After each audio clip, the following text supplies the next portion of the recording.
listening to Radio Eastern FM 98.1. With live and exclusive coverage of the EFNL football season, bringing you the match of the day with score updates from all divisions. And now we cross to our commentary team for the Radio Eastern 98.1 Match of the Day coverage. Yes, it is. It's the Eastland match of the round today, and what a game we have today installed for you today. We're back here at Walker Reserve. It's been a long time since we've been here, but we're back, and I'm sure the Wantirna South faithful will be loving us right here where we are right now. But in this one, it's the Wantirna South Footy Club taking on Park Orchards in a huge Division 1 clash here with implications for finals in a massive boost for this one as well. Win. And I guarantee, unless you have a slip up, you could be finishing in that double chance. But if you lose, you might have to do it from the hard way, finishing in the fourth spot as well. Today is also the road safety round from July 23rd to 26th today, and it is talking all factors in that. 30% of fatal serious injuries have come on Victorian roads. The key is don't risk it. Slow down on the roads as well. Players today, I hope, will be wearing the blue armbands today to recognise road safety in Victoria and all around Australia today too. My name is Blake Tennant, and today I'm joined by two great members of our great media team today. They know a lot of things about football. They've been around for years and decades, but I'm glad to be sharing the same pre-game routine with these fellas. Matt Spider-Lee, welcome back into another EFNL game day for pre-game. Yeah, good afternoon to you, Blake, Davo, and all of our viewers and listeners. Great to be here. Really looking forward to what is just going to be a mouth-watering clash between Wantirna South and Park Orchards, two sides that have certainly had great seasons to date so far. One team that has taken all before them, coming up from Division 2 last season and winning the premiership, and another side in Park Orchards that they just continue to get better, and they're looking to go one better after the last couple of years. They just haven't been able to quite get over the line, but really looking forward to what will be a great clash. Yes, as well. Brett Davidson did his little top 50. I'm really excited hearing that as well. We won't put too much pressure on the great man about that. I'm really looking forward to it. He's done his homework, looking at it right now. I'm sure he's got the list down to about 500. I'm really looking forward to hearing what he's got to say today. I'm sure he's done his homework, and you're rapt to be here down here at Walker Reserve. Brett Davidson, welcome. Thank you very much, Blake. Spider, really looking forward to this game. I know it's the first time we've been back here for the broadcast team, but this brings back a lot of fond memories here. What is your fondest memory out here? Do you know what my fondest memory? This is where we did interleague training. I was lucky enough to be given the role as a coach for interleague back in 2003, I believe. There you go. I wasn't even thought about back then. Yeah, I know. So, and you know what was so interesting is that one of the players that we did interleague training here, and one of the players that I got to get into the side, he was a fantastic player, and he certainly performed well on the day, was one Jason Heffernan, who is the coach of Wantirna South at the moment. So, yeah, fond memories of being down here in that situation. Also, pretty lucky that had some pretty good sides at the time, and we played a lot of games at Wantirna South, and I don't think I ever coached a losing team here. Did you coach? You would have coached against Jason Heatley? I did. Yep. Against Heatley, against Rowe. Remember? Yeah, Lee Rowe. Lee Rowe was coach here. Yep. So coached against both of them here and managed to get away with wins both. I think I might have coached them 4 or 5 times here and managed to get away with a win each time. And it's a really tough ground to coach at. It is, yeah. It's a very tough ground to play at, and this is why this is what we talked about. This is what we love about this competition, isn't it? Yeah. That there's real home ground advantage, and you've got to be, as a coach, you've got to be able to sit down and go, where are we going this week? Oh, okay, we've got to really look at these factors, even when we set up and how we plan our team and what we're going to do. And I reckon Paris would have coached out here a bit as well when he had East Doncaster and South Croydon. Yep. They would have played Wantirna South a few times out here, so I reckon he's coached out here, probably against Matty Clark. Yeah. I reckon he would have coached against Matty Clark out here a few He times probably even too. coached against guys like Steve Jackson, I reckon, back in the... Oh, actually, I coached against Jacko too. He just come from Vermont, I think. Yep. So, yeah. Yeah, they had a great history back in those days because they were on the verge. They got to Division 1 at that time, went back down, then came straight back up. And, yeah, they had some great players. They were very, very good junior system. Yeah. And they had a lot of players that were playing Division 1, like at Vermont, East Burwood, those sort of clubs, and then on the fringes. And then they got some of those players back, and that's how they took their next step. Well, they were a little bit of a yo-yo side, weren't they? They go up, they'd stay in. Like, I think they played in First Division for 2 years or so. Yeah, they did, yeah. Came back. Then I think they dropped back to second, then won the flag again. Yeah. Then went back to second, and then won another flag. So they've been up and down, but they've always been one of those sides that always competitive. And as you said, Spide, one of the beauty of their club for a number of years was that they always had really good juniors. Yep. And they played a lot of them. And great administratively too. Like Yes. Tony Gorn down here. Yeah, legend. He's just a legend. And I've had a lot of dealings with Tony Gorn over the years when I was involved at East Burwood. But, gee, he was just such a great operator and very good sounding board for people. Just knows so yes. much about the competition. And while he was really competitive, he was one of those guys, he very, very welcoming of anyone into the club. I remember the last time I spoke to him, he was one of the investigative officers for the tribunal for the EFNL. And, he even went back after presidency and did that job for the EFNL, and he'd come and we had a chat about he was the one that was on the big incident with Cloak at Templestowe. Yeah. He actually approached me to come to Wantirna South as an administrator. Yeah, didn't end up happening, but he was one of the ones that he saw some things that he wanted, that experience from people to come from higher levels to come and put stuff in place for them. Yep. But look, what they've done now, they've done a lot of great work here, but they're going to be a club that's once again on the rise again. And Kev Corndell, does a great job. He's doing a great job. Junior president as well down at Wantirna South too, so he's covered all faces at this great club. And I think it's like anything, when clubs that are in this sort of area, division, all those sorts of things, you look at what are the best clubs doing. Yeah. And you look at, one of the things that people criticise the Vermonts of this world, but what they've done really well is they've been able to bring their junior presidents through into the senior club, and they often become senior presidents. They do that really well, and then there's that connection between the clubs that is really positive. So they've taken that route, and it's been very, very fruitful for them. And they've come from 2 years ago winning one game in First Division. Yeah. To suddenly coming straight back, and not many people really giving them all that much of a chance. Well, you've been on them all year. You've been on them all year. What are you talking about? No, I was when You're they optimistic about them, Yeah, when they won the flag last year in Second Division, I was 100% sure that they were going to be really good, because I found at the start, even during last year, I thought they were the best team in it. Even though everyone was talking Surrey Park a little bit and Templestowe, I thought they were the best team in it because they had a game that stood up under any circumstances.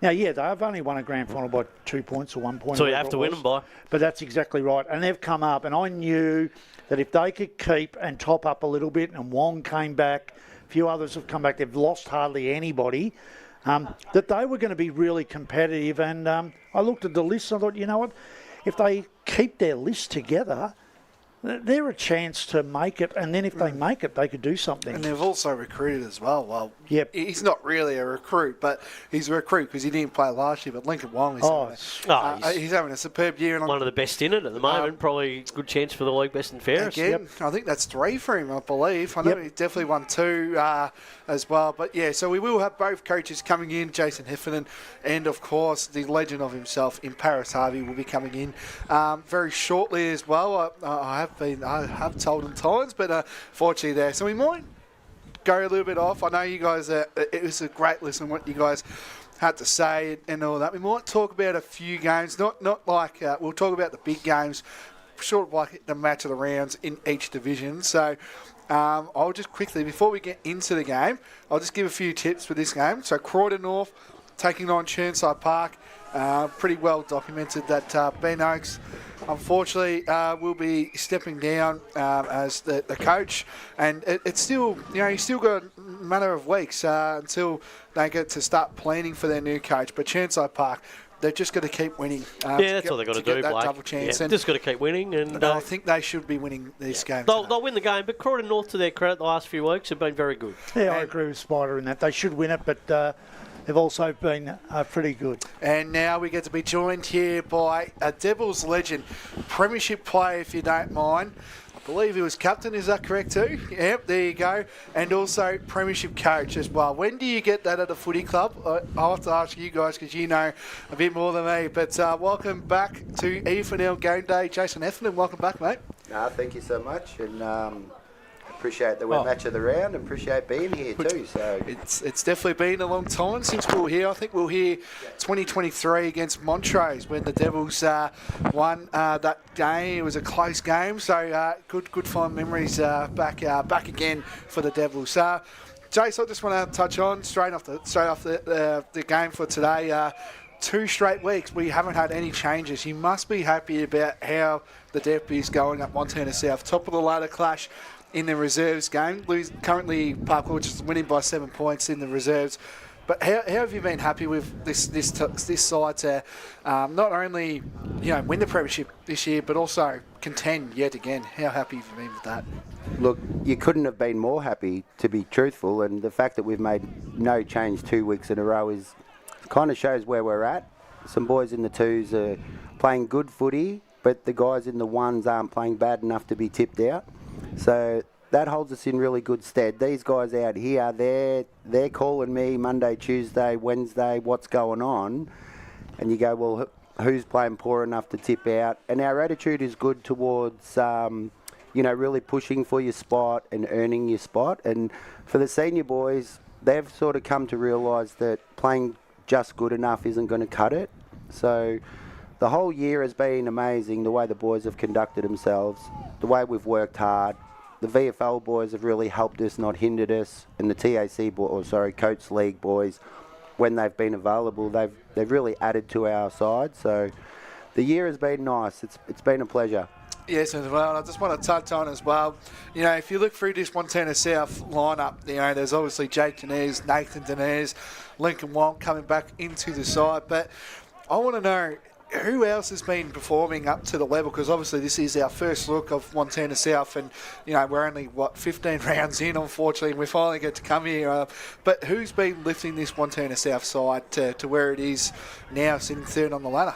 Yeah, I actually like that question, because what has happened is those guys that you mentioned, they seem to be the ones that people talk about, but it's the guys that have really been with me for 3 years, the 18, 20, 21, 22, 23-year-olds that were not playing Coates Talent League, played under 19s, and they're really what's carrying us at the moment. So like Jamie Hunt, Dill Moore, Jake McMillan, Howie, who's out in the 2s at the moment, JP, Jared Von Grundle, those guys who you'd like to think have had 3 really good years of development as far as the coaching's concerned, and not losing any players over a 2-year period or 3-year period has been... I don't think you really lost any this year. We haven't yet. In the 2 years prior to me coming here, we'd lost 20.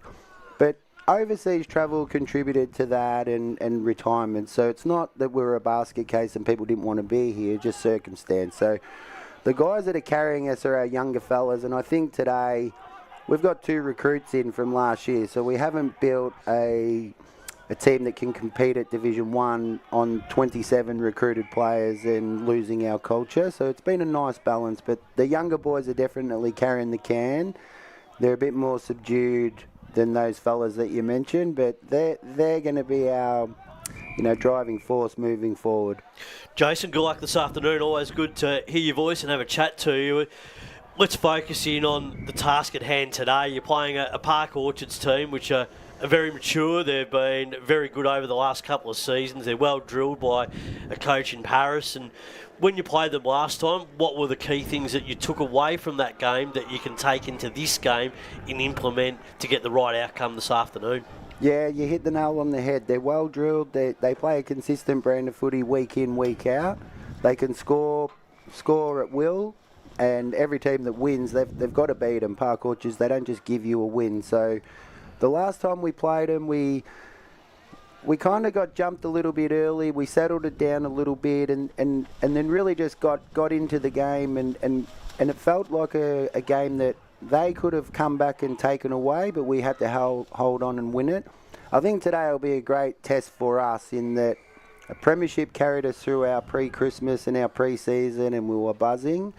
And some of the teams like Mitcham, Park Orchards, they started a bit slowly, but the good teams, they always peak at the right time of year. For our boys, it's now, all right, we really want to run home nice and consistently and feeling good. And today will fall well at where it falls. I think the top 4, 5, 6 looks really close, feels really close. Some good teams. 1 or 2 out can really affect you. 1 or 2 win can really help you. So, well, let's go a bit further than expand. I mean, the last few weeks you've had some really close games, some narrow wins, a couple of losses here along the way. You had that exciting match against Murrelbach with the draw. Do you think that really sets you up to have all scenarios intact going into what will be a really close finals campaign? And does that sort of really match harden you and prepare you for all circumstances and all simulations that are going to happen? Yeah, great question. And absolutely, for sure. And now in hindsight, you're going to go, yes. At the time when it was happening, it was, we've had a poor game against Murrelbach, we had a poor game against Norwood, we lost this game to Mitcham. But when you looked at it in context, you go, these are really great games. All those teams that ran us or got close were playing for something, whether it was Norwood to avoid relegation. Murrelbach still had a chance to win a final. Beaky, that game here, they win that, there was still a chance.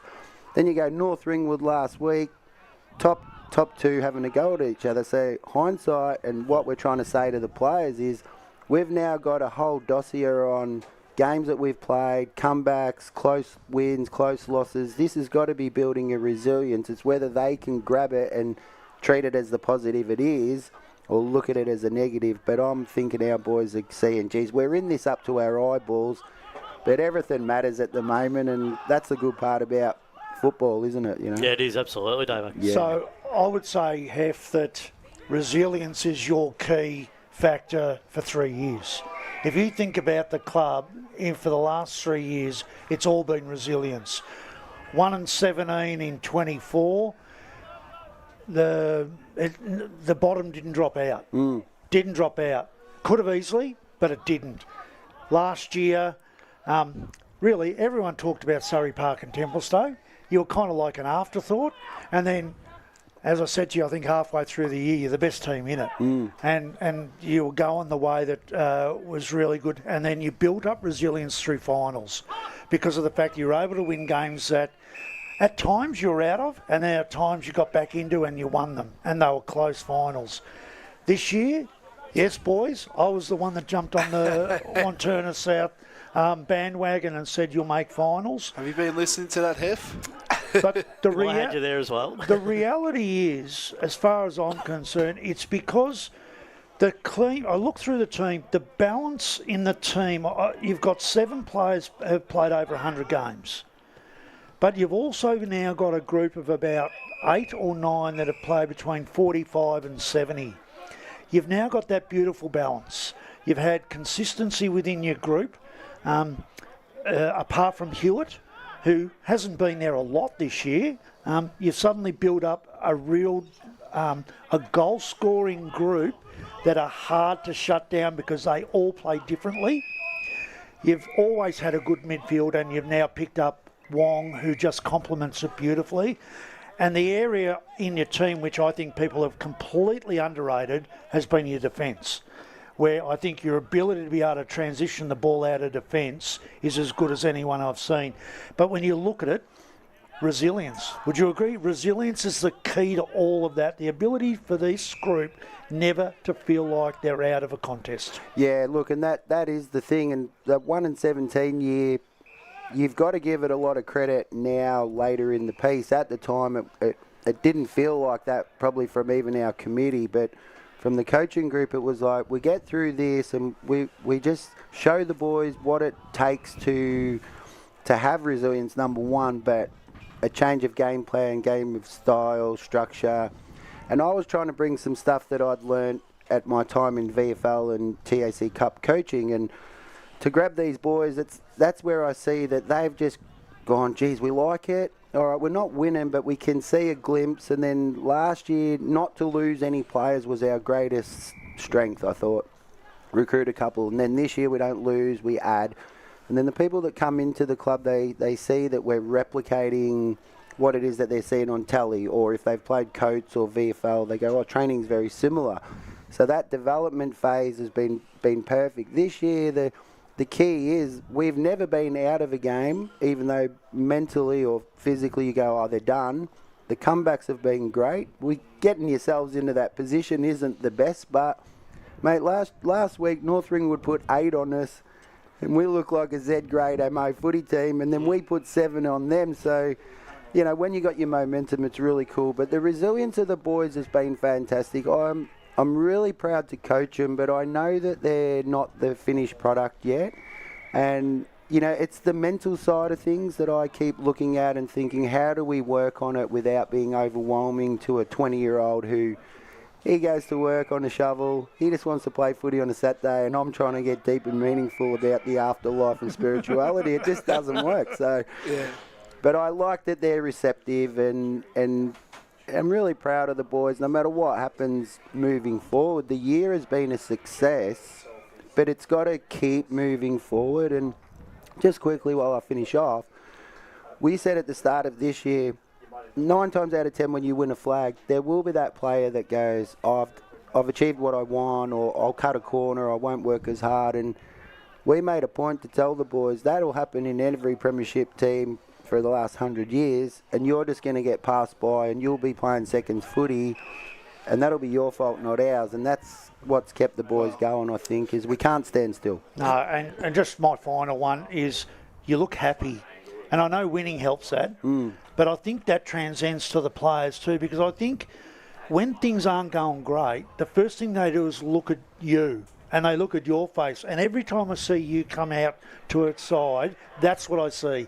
I see that smile, even though deep down you're probably going, I'm ready to give these guys a belt. But you know, you stand there and go, you're a naturally happy bloke too, aren't you? Yeah, look, I am. And it probably bleeds into, you know, where I'm at in my life. I work in the mental health space. I've done some stuff with Corrections Victoria. Now I do some stuff with community housing. So the mental health side is really important to me. It's really funny because I know some of these boys think that I'm a complete nutcase because I can have these stressful moments, but I'm so much calmer than I was when I first started coaching, and I'm very internal, and unfortunately we don't have a coach's box where you can sit up there and lose your nana and no one knows.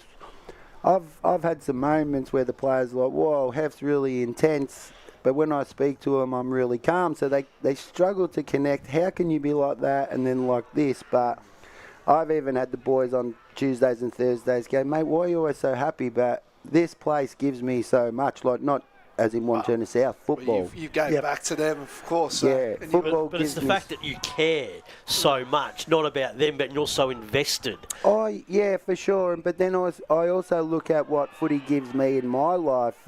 It gives me a place to be, brotherhood, structure, routine. And I'm a person, you know, I like a pat on the back like everybody else. So what footy gives to me is huge. And then I kind of look at, well, how can I give back and enjoy what I'm doing, but have them enjoy what they're doing? I still get quite paranoid about, do the boys enjoy training, and are they feeling good? Are they getting better? And, you know, not that I worry what they say, but I do worry that they're not getting out of it what they want to get out of it. Do you vary up training sometimes? Yeah, we can, but again, we try and be a little bit like an AFL and VFL and have a routine, and then sometimes the boys don't like that. So we train at different venues quite often. You know, a change is as good as a holiday, and we have a fitness staff. So our training is very set, routine-ish, but to the point where it's like the players, they seem to be able to enjoy it. Yeah. And lastly, the only thing you lose, mate, is the colour of your hair as you get older and coach, isn't it? Have a look at me and you. Hey, who would have thought that 25 years ago we would have had dark hair and you would have had a heap more of it. Mate, I still feel pretty proud of my hairline. My old man was bald at 25 and I'm 51 and just hanging in there. But And he told us about your interleague linkage. We're going to wrap things up, unfortunately. He's got a big game to coach. I know we could sit here for hours talking with Jason Heffernan, but I just want to wish you all the best today. Good luck. If you win today, potentially double chance goes with the Devils this year. So good luck, and we hope you get the 4 points today. thanks so much, guys. I really appreciate it. Go get him. No worries. Jason Heffernan, senior coach of the Wantirna South Footy Club. Geez, it was a great interview. Good to talk to Yeah, a great man. insight. Great insight. As well. So wonderful. very Yeah. good. And I think we've got Paris Harvey. He's not too far away. Just saw him before walking around. But yeah, that was a great insight on what it is down here at the Devils. And speaking of, Paris Harvey is walking into the coach's box. He's just here. He is coming through at the moment. Paris Harvey, welcome aboard. Welcome again. Brent, to EFNL Game Day. Got you over the line, didn't I, after our brief chat? How you going? I'm good, mate. Yourself? Yeah, good. Just made the one change today. Manny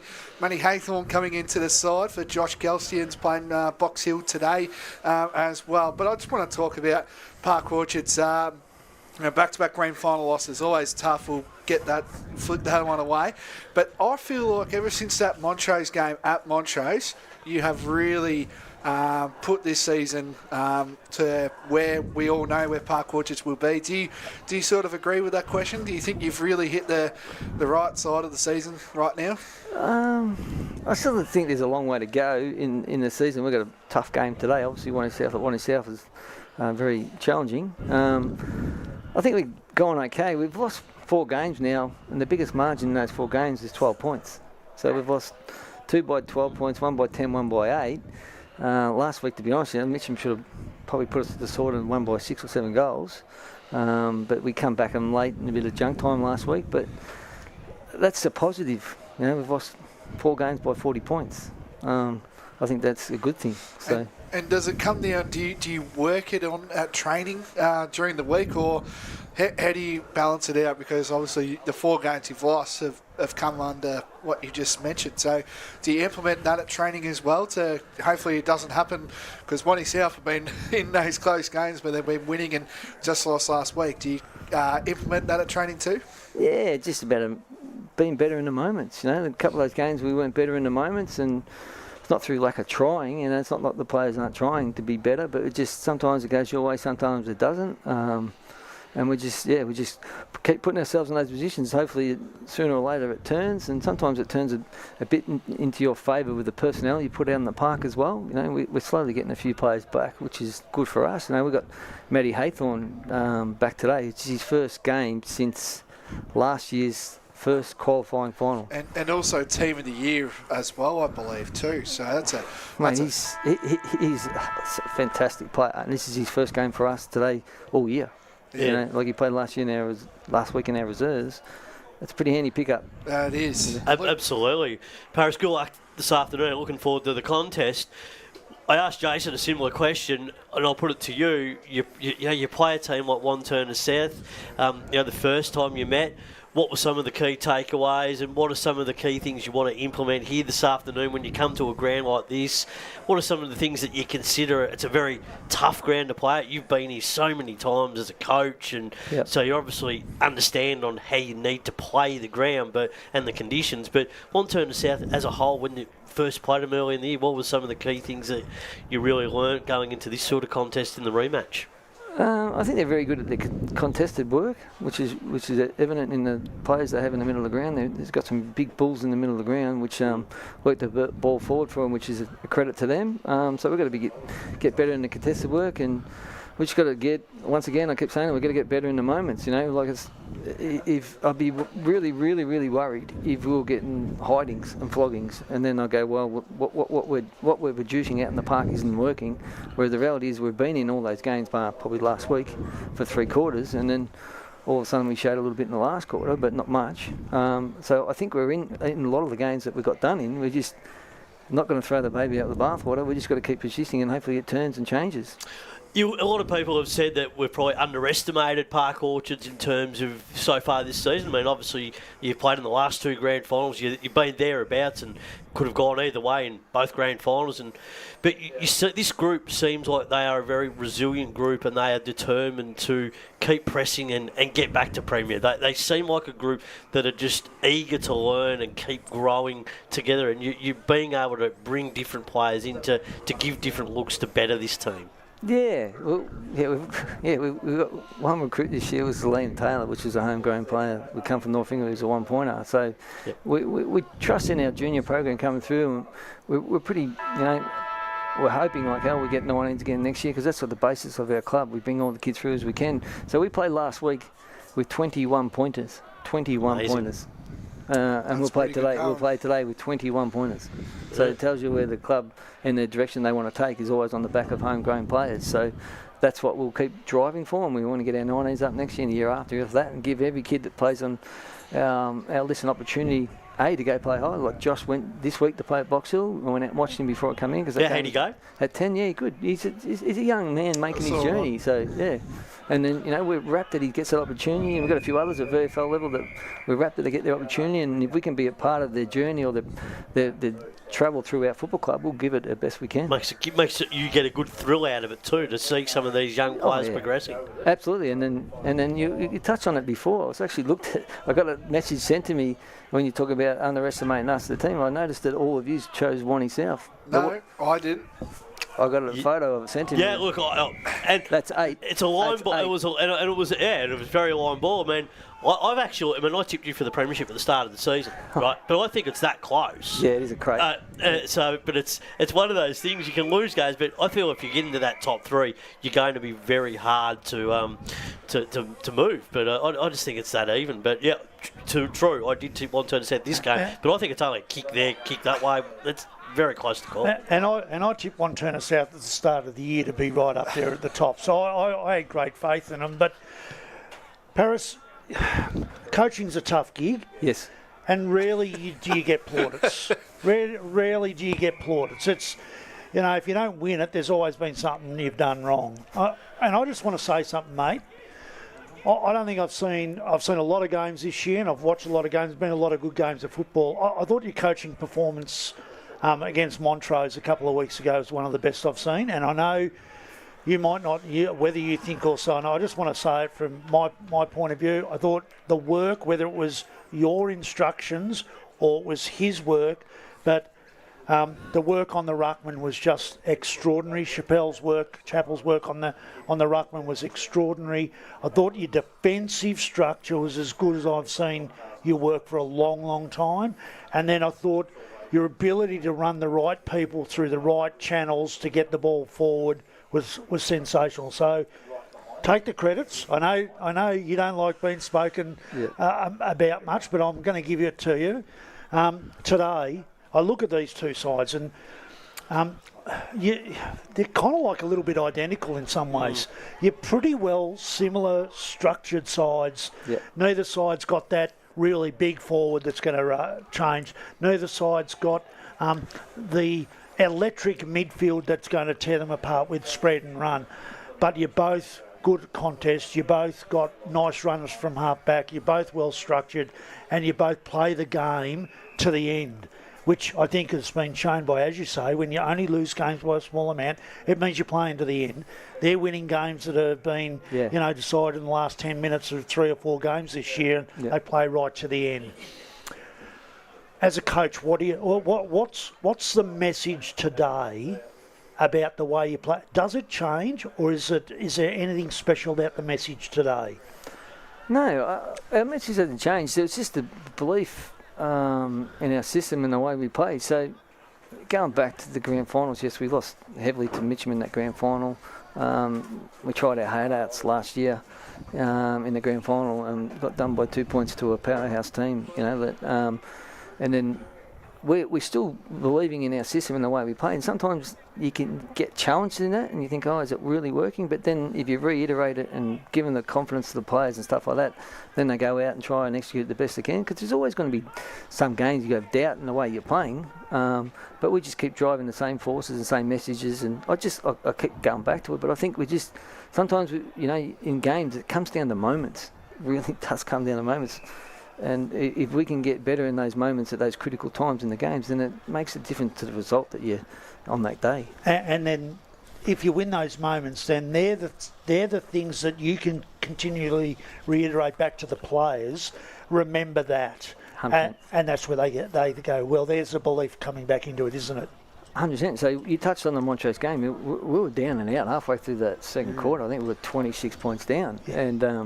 And we just made some minor adjustments. I appreciate what you said, but then the players started getting a bit more belief in the way that we were playing, and we come in at half time. I think it was only like a goal in or something like that, and then we knew we had to hold them going down the hill, going up the hill at Montrose. We had to hold them to a score that we could go on the attack in the last quarter, and to the credit of the players, we held them pretty well in that third quarter, and then we got a few nice goals in the last quarter. Like we had pressure and it spilled our way in the moments, and we picked them up and kicked some goals. So.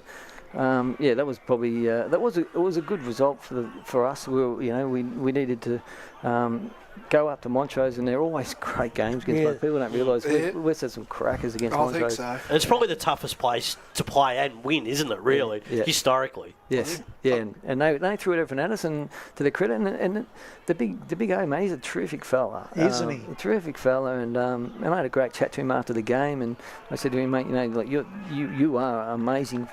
Well, his history tells you that, but it's amazing the fact that you come back to local football and you try your heart out and you give your all for Montrose, and I think that's a credit to him as a person, an individual. So, mate, what a great effort. And I had a great chat with him after, and I think your old man interviewed me, and you do a better job than your old man, mate.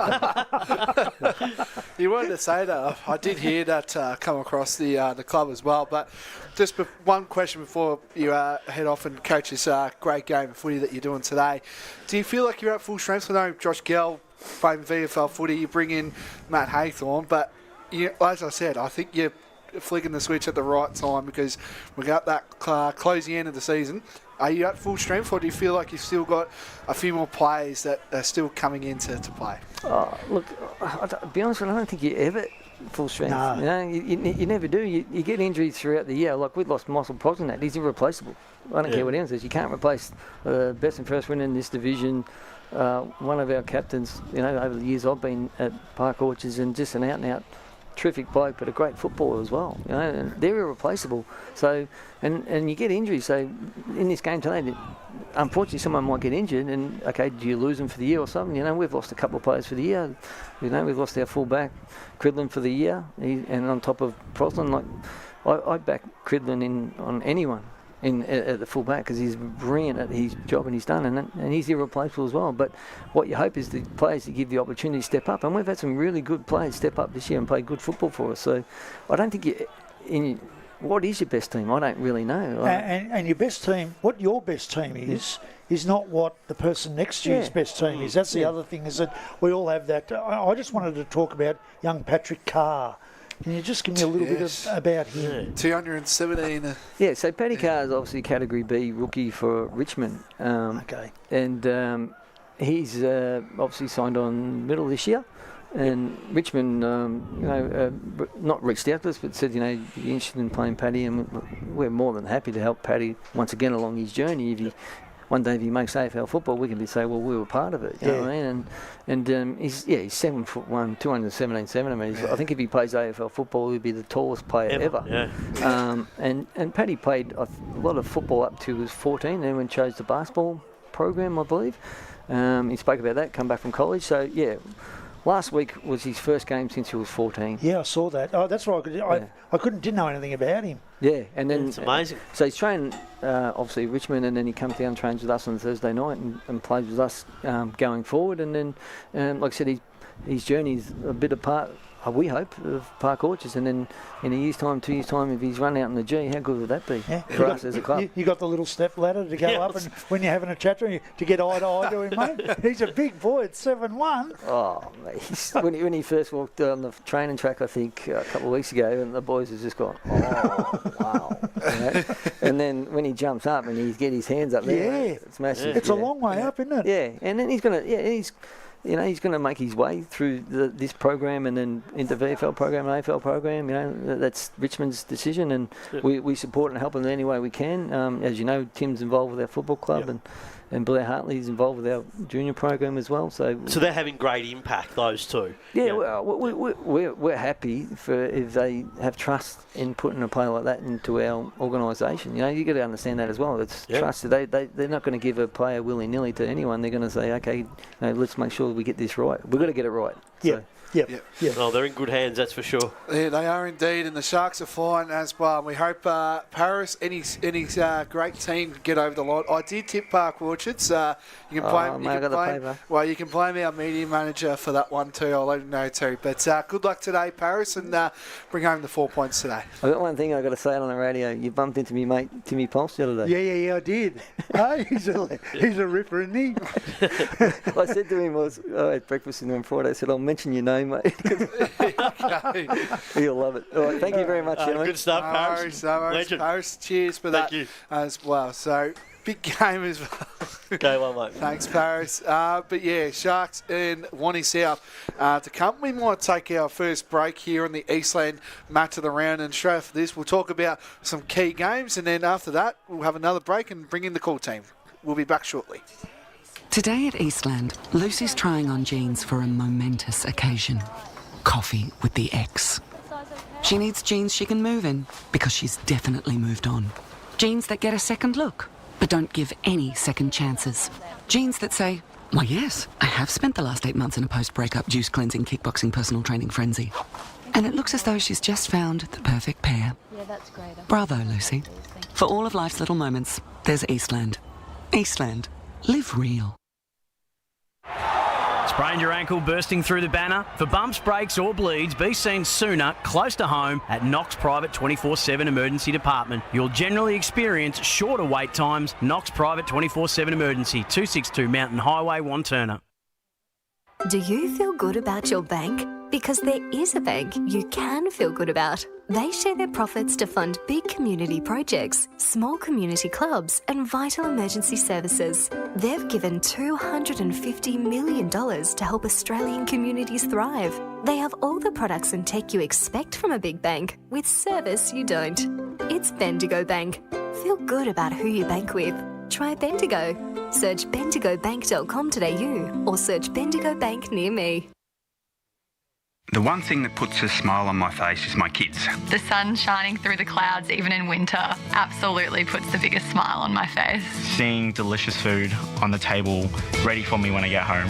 One thing that always puts a smile on my face is seeing my family. The thing that puts a smile on my face every time is really good music. Just the simple pleasures in life. Be remembered for the greatest moments in your life. Find out more at tobinbrothers.com.au. Tobin Brothers Funerals, celebrating lives. There are only 3 things that should be flushed down your toilet: pee, poo and paper.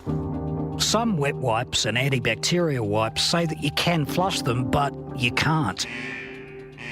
They clog up the toilet and pipes, causing expensive blockages. Save yourself a truckload of trouble. Put your wet wipes in the bin. To learn more, head to the Yarra Valley Water website, yvw.com.au/wet-wipes. Hi, Dylan Dow from the Baroni Football Netball Club here. When I need to grab a quick coffee or a bite to eat, I'm popping into Eastland. Eastland's more than a shopping centre. They support a range of community organisations and have been a major partner of the EFNL since 2018. Cheers, Eastland. You are listening to Radio Eastern FM 98.1. With live and exclusive coverage of the EFNL football season, bringing you the match of the day with score updates from all divisions. And now we cross to our commentary team for the Radio Eastern 98.1 Match of the Day coverage.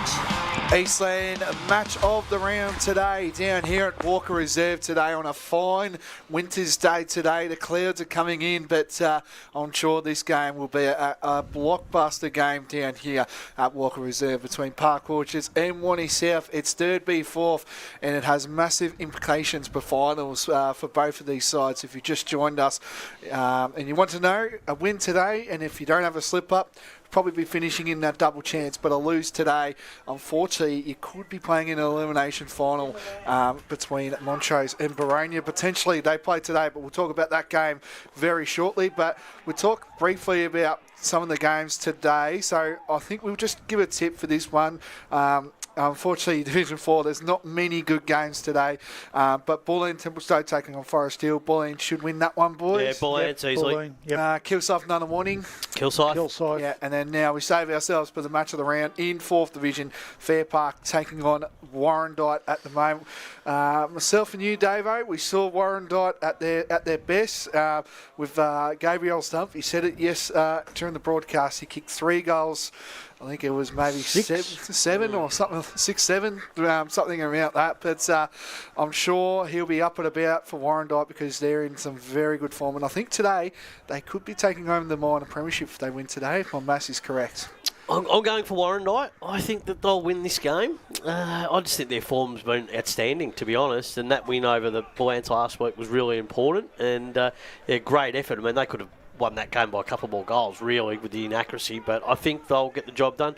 Fair Park, bit of pressure on them at the moment. They just need to get back on the straight and narrow after some inconsistency in the middle part of the season. Brett Davidson? Yeah, I think it's Warrandyte. But as I said on the Friday podcast, I think they're the side to beat. Incredibly well coached. I really love the way they play their footy. They've got a superstar up at full forward, but they've got a lot of other good players around.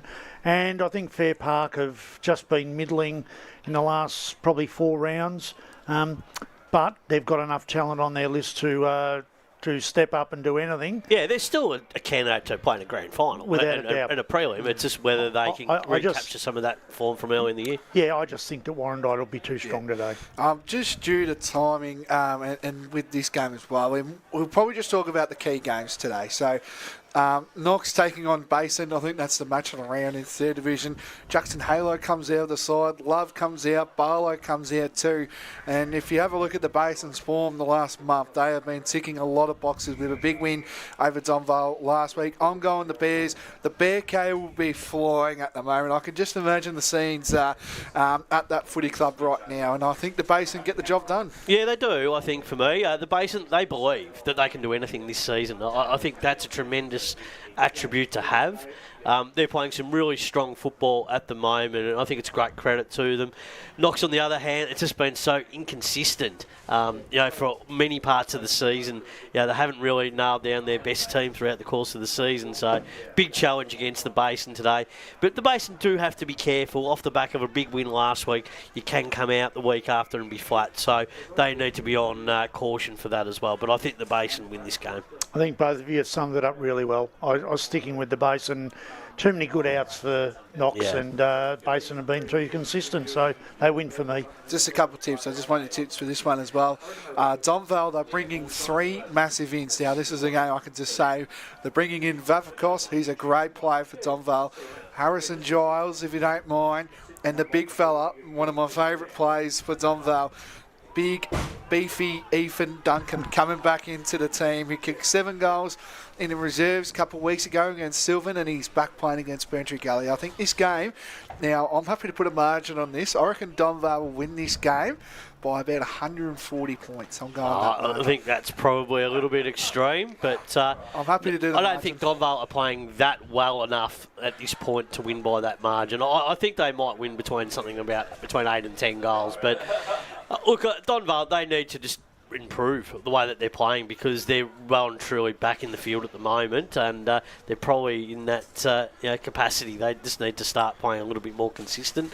And Davo, their output's got to be a little bit better if they're going to be that contender like they've said they have been at the first part of the season. Yeah, the 3 ins are huge. Yeah, they are. And Ethan's massive, so in a lot of ways. So I think that helps with them. They haven't been playing great, but they'll be too good for Ferntree Gully. And I think I don't know about 140. That's a Blake Tennant call. I'm happy to say it, and that's all right. And if it comes up, he'll be saying it a lot more. But in saying that, so that would mean that Ferntree Gully, the effort that they showed last week against Coldstream, just goes out the door. Well, the last time they played, Domvale scored 205 points against them. Yeah, and I think Domvale have been missing not just the 3 that have come in, but I think Rouser came back last week, and they've got a few others that have come back into the side. So they're going to be nearly back to full strength, and when they're at full strength and playing the best football, they're beating sides by 130. So whether they do it today, I'm not 100% sure, but I think they'll win it pretty easily. Yeah, they'll win. Unfortunately, we don't have enough time here to go over because there's only 45 seconds left in this reserves game here. I'm just going to quickly touch on Division 2. Unfortunately, can't really talk about. I'm really sorry. We'll talk about that more in half time. But I want to talk about this game. Montrose taking on Boronia down at Tormore Reserve. Hawks, if they win, keep their season alive. If they lose, then it's season over, unfortunately, for them. But Montrose, I tip Boronia in this game. I don't think Montrose are winning this game. Why? Just having a look at the team. They've made it laid out too, by the way. So Joel Tennant, my younger brother, unfortunately did his hip during the week. So Harvey Chin comes in for the D's today. So I think Boronia win. You're injuring your brother at home again. No? Yeah, he was. That's what I thought. It was just a bit of ruckus in the backyard. Pillow fighting again. But I'm going Boronia. So, where you guys sit? No, Montrose win for me. I just think it's a big test on the big ground, but I just think that this is a big game for them. They need to illustrate and demonstrate that they're going to be a key player in this season. So, Boronia, big opportunity for them at home, but I do think that Montrose, it's all on the line for them today to secure that final spot. Boronia, they've just ebbed and flowed a bit through the year, but it's a massive challenge. If they can get it, well, good luck to them, but I just don't think they're going to be able to stop Montrose. I just think there's too much riding on this game. Too big a out for me. For Tennant out is a huge out. He has been in really ripping form this year. Holds that back line together. You're thinking of Bo, not Joel. Oh, sorry. So, there's that many Tennants around. Have you injured that one? I'm surprised that Nick hasn't listed himself down at full forward. But Harvey Chin coming in, playing his old side, will be interesting. Look, I'm going to go for Montrose, but only just. I think they're only just going to win because I think Boronia have been a little bit inconsistent. And we'll touch on more in detail, but Blackburn Roval, that's the match of the round in Premier. I think the Hawks, they're ticking a lot of big boxes here, and I think they get the job done. Yeah, Roval for me. Saw Blackburn live a couple of weeks ago. Their first half was okay, but after that, their pressure sort of eased off. East Ringwood really got hold of them in the second half. That was a polished performance for Blackburn. A couple of good ins today, but guys like Wood and Ainsworth back into the team, so that helps them. But I just think Roval, I just think their forward line going to have too much for that Blackburn defence at the moment. That's lacking. Roval by 5 goals for me. I think they're too good. They're the very, very, very, very close second favourite to East Ringwood in the final. So they'll be too good. All right, well, that is the halftime show, and we're going to bring in the call That's team. That's not the halftime show, Blake. We'll see you at halftime. We'll see. It felt like we've gone to halftime of the seniors, doesn't it? It was a very long set of interviews, which actually, as a result, means we're not going to go to another So that will be it for the pre-game show. My apologies for that one. But straight after this, we're going to run straight through. We're going to get our call team in straight away. So, Jared Beelan, off to you. G'day, everyone. Thank you very much, Blake. That pre-game show was fantastic. I did have a listen to the interviews with Jason Heffernan and Paris Harvey. They gave a lot. I'm really keen for this game down here at Walker Reserve. Division 1 clash between Wantirna South and Park Orchards, as the teams have both made their way out. They're doing their warm-up drills, and it's going to be a great Great day, I reckon. Ryan Long joining me in the call team, in the call chat. Yes, thank you, Jared. Great to be out here at Walker Reserve. First time I've been here for a radio game since 2023, which is a Wantirna South Montrose game, and always a pleasure to come out here. They've done a great job again coming into back into Division 1, and it's a first look at them live this season, and I really am excited to see what they can do today, and I think they're up against a very good side in Park Orchards, who continue to remain consistent every single week. So you can't wait to get stuck into it, Jared. Yeah, absolutely. And it must be noted that both of these teams had really interesting games last week where, for one, Wantirna South, they were down by 47 points during the second quarter, came back at North Ringwood, and it was only a slim loss by less than a goal.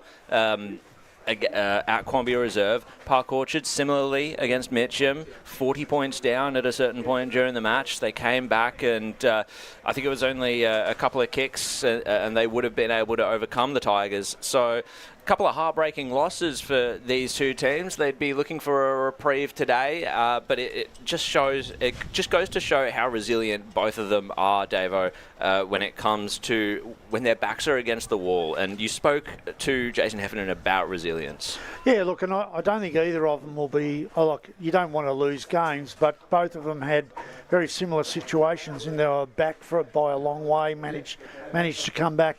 And they're not like they're playing 5th, 6th, 7th and 8th. They're playing 1 and 2. And that shows just how close these four sides are in this division.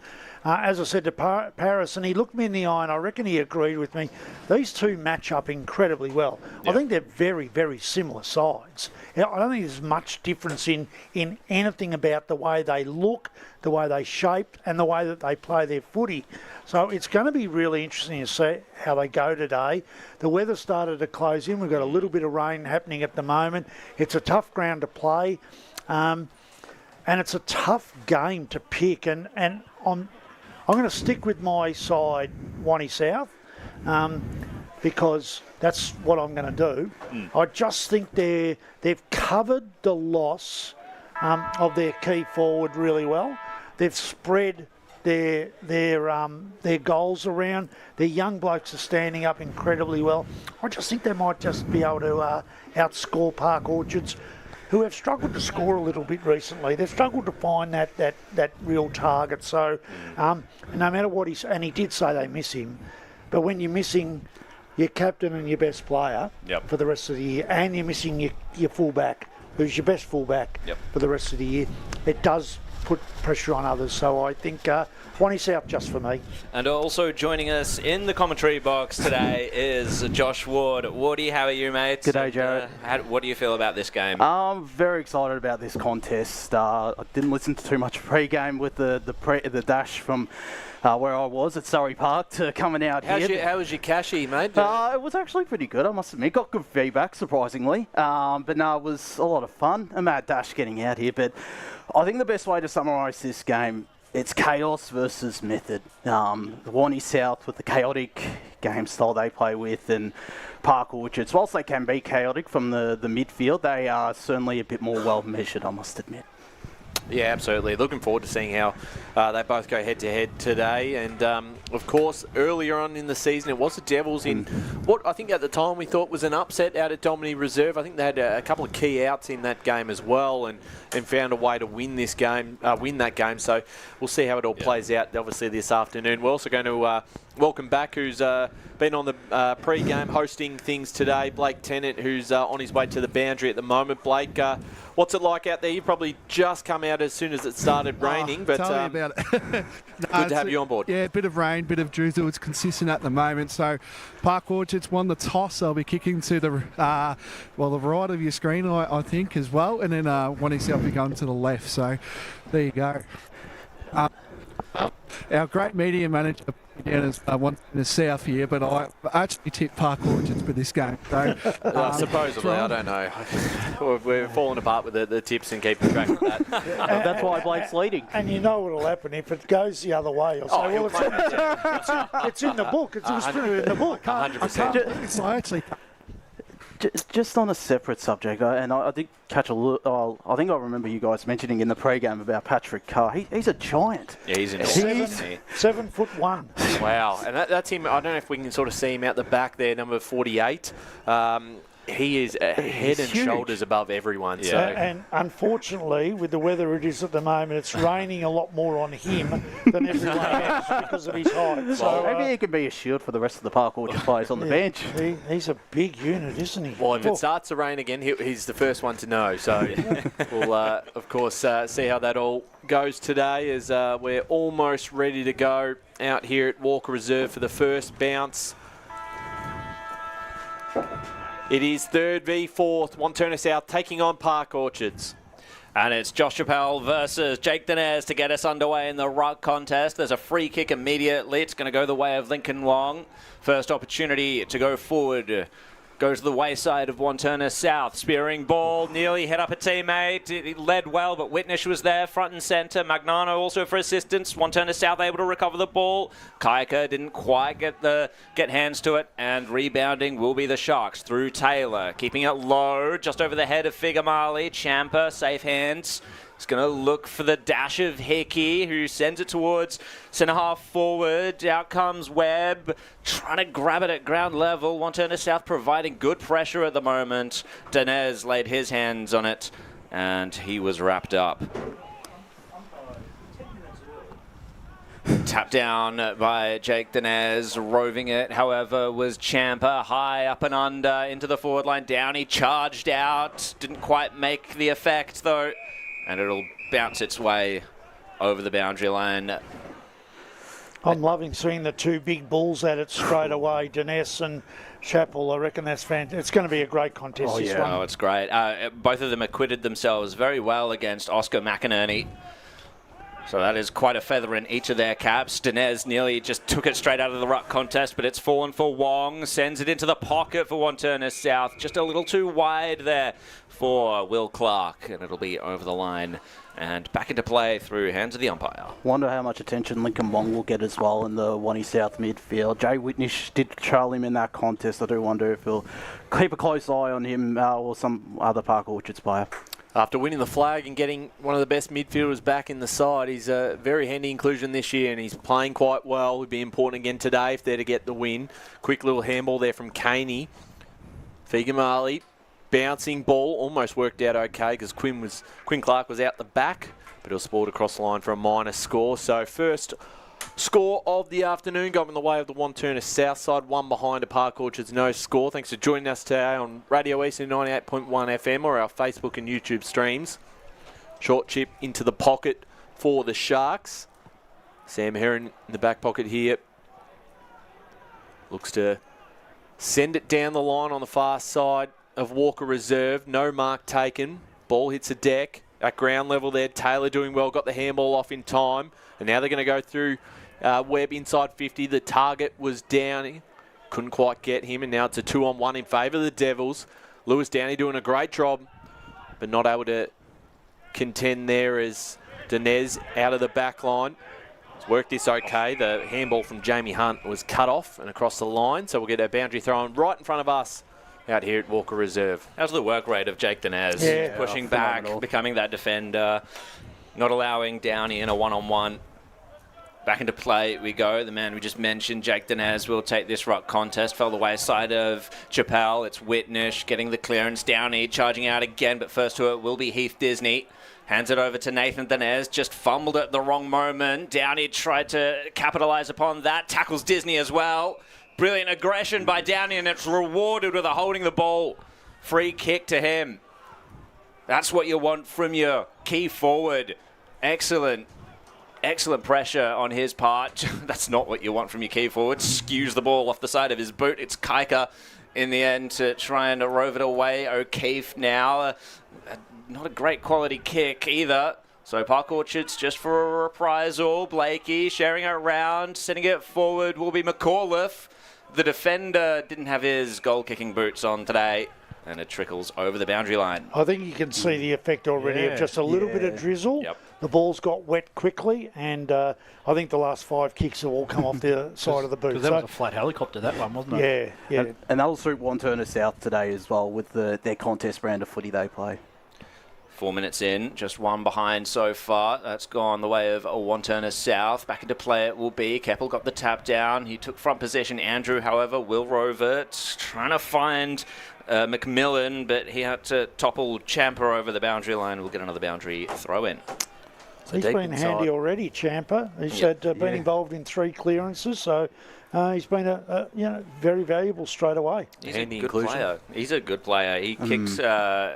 he was the only multiple goal scorer for Park Orchard in their grand final, I believe. So deep inside, Park Orchard's forward 50. Leggett got the handball off the Kaika, couldn't get off the boot and was stolen away by Taylor. Now looking for a target. Nathan Dinez comes and flies for that one, taking the mark in defence. Might be wrong on that. Such a key player for the Devils. Hits up his target in Dylan Moore. Who was best man on the ground in the grand final last year, wasn't he? Yes. Nathan Dinez. Yes, he was. Won the medal as Moore goes down the line himself and coming in to take the intercept mark. A great grab there by Spiteri, who's off straight away. Was looking to get the handball receive as they move this one down the line. Here's Price Inglis. Price Inglis towards their half-forward line. Came off hands by Moore. Blakey did well. Got the handball back to Jeffs, to Blakey. Blakey's kick centering and finds a target to Spiteri. They worked out that pretty well in a tough position in the ground. Spiteri inside 50, hits up a target in the pocket. Must have come off hands. Trying to claim the mark there was Whitnish. So it was touched off the boot and we'll get a ball up. Still inside forward 50 for Park Orchards, who have done most of the attacking. They trail no score to 1 behind in the first 6 minutes of this contest. Fegan Marley at ground level is Wong.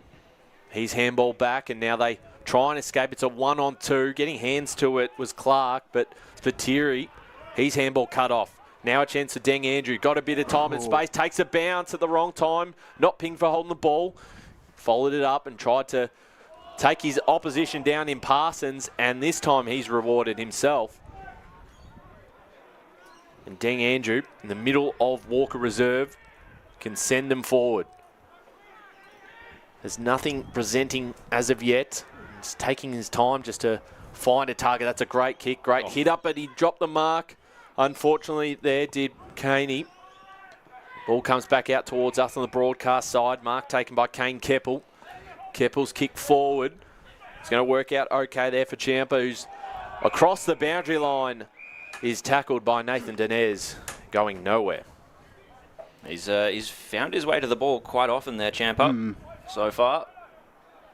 Also really liked that dash of Dang Andrew off the back line, showing good aggression. Probably should have been pinged for holding the ball, but good endeavour nevertheless. No tap in the ruck contest that time. Kaika will be fighting for it. There are other players around it too. Figamali, one of them. Champa in and under also. But it'll be a ball up. I mean, they're the coach killers, the Deng. He gets it, and he's running through the middle, and he bounces the ball, and he's sitting there going, oh, why would you do that? But then he worked it back well. Keppel got the tap down, but O'Keefe was there. Andrew, his kick was smothered, punched away by Magnano, scooped up by Figamali, bouncing ball down the ground. Good tackle by Schaefer, as Warner wasn't going anywhere. I've also really liked Zach Schaefer. He's come into the senior side halfway through last year and has not gone out of it since.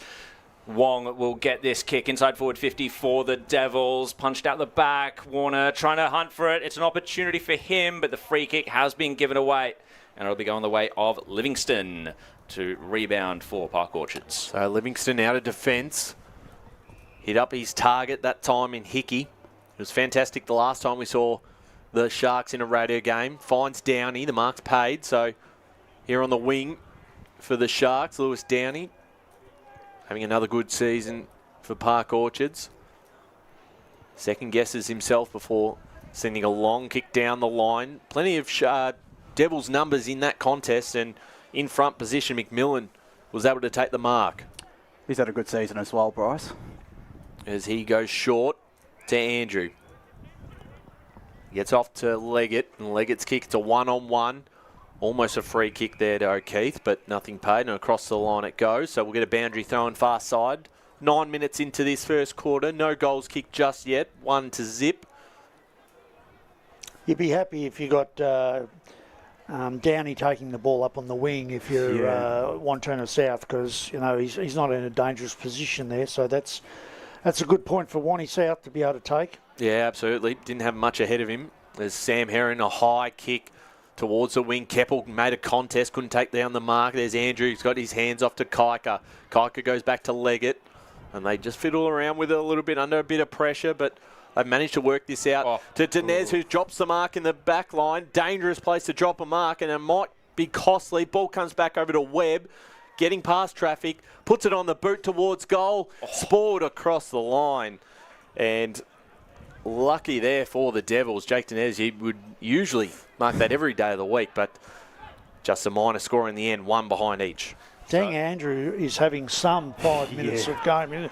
He's had about 8 possessions. Dylan Moore stole the march on his Shark opponent, got the kick down, but it wasn't good enough for Jared Smith. Price Inglis was able to recover it. Blakey the target down the line, but it's all Devils here. Mark taken by Lockie Noy, sends it back the way it came, and a great punch by McAuliffe. Well, he's on a VFL list, this Dang Andrew, and him along that half-back line alongside guys like Taylor Leggett and Nathan Dinez are going to be crucial for that run and drive of Wantirna South from their defensive line. Something that has been such a feature of their game, especially in that premiership winning year in Division 2. Kaika just lost grip of it, and it'll be coming back the way of Park Orchard, however briefly, because Taylor was waiting out the back, gets the handball off, and Wantirna South will come forward again. Good lead up and a great spot up. This is Hunt. Jamie Hunt takes the space in front of him. The pack will form. No mark taken, but a free kick might have been picked out, and it's going to go the way of Warner. Push in the back, I would imagine. No, not Warner. It's out to give it up to Will Clark, I think. I think it was holding. It was a holding decision in the marking contest.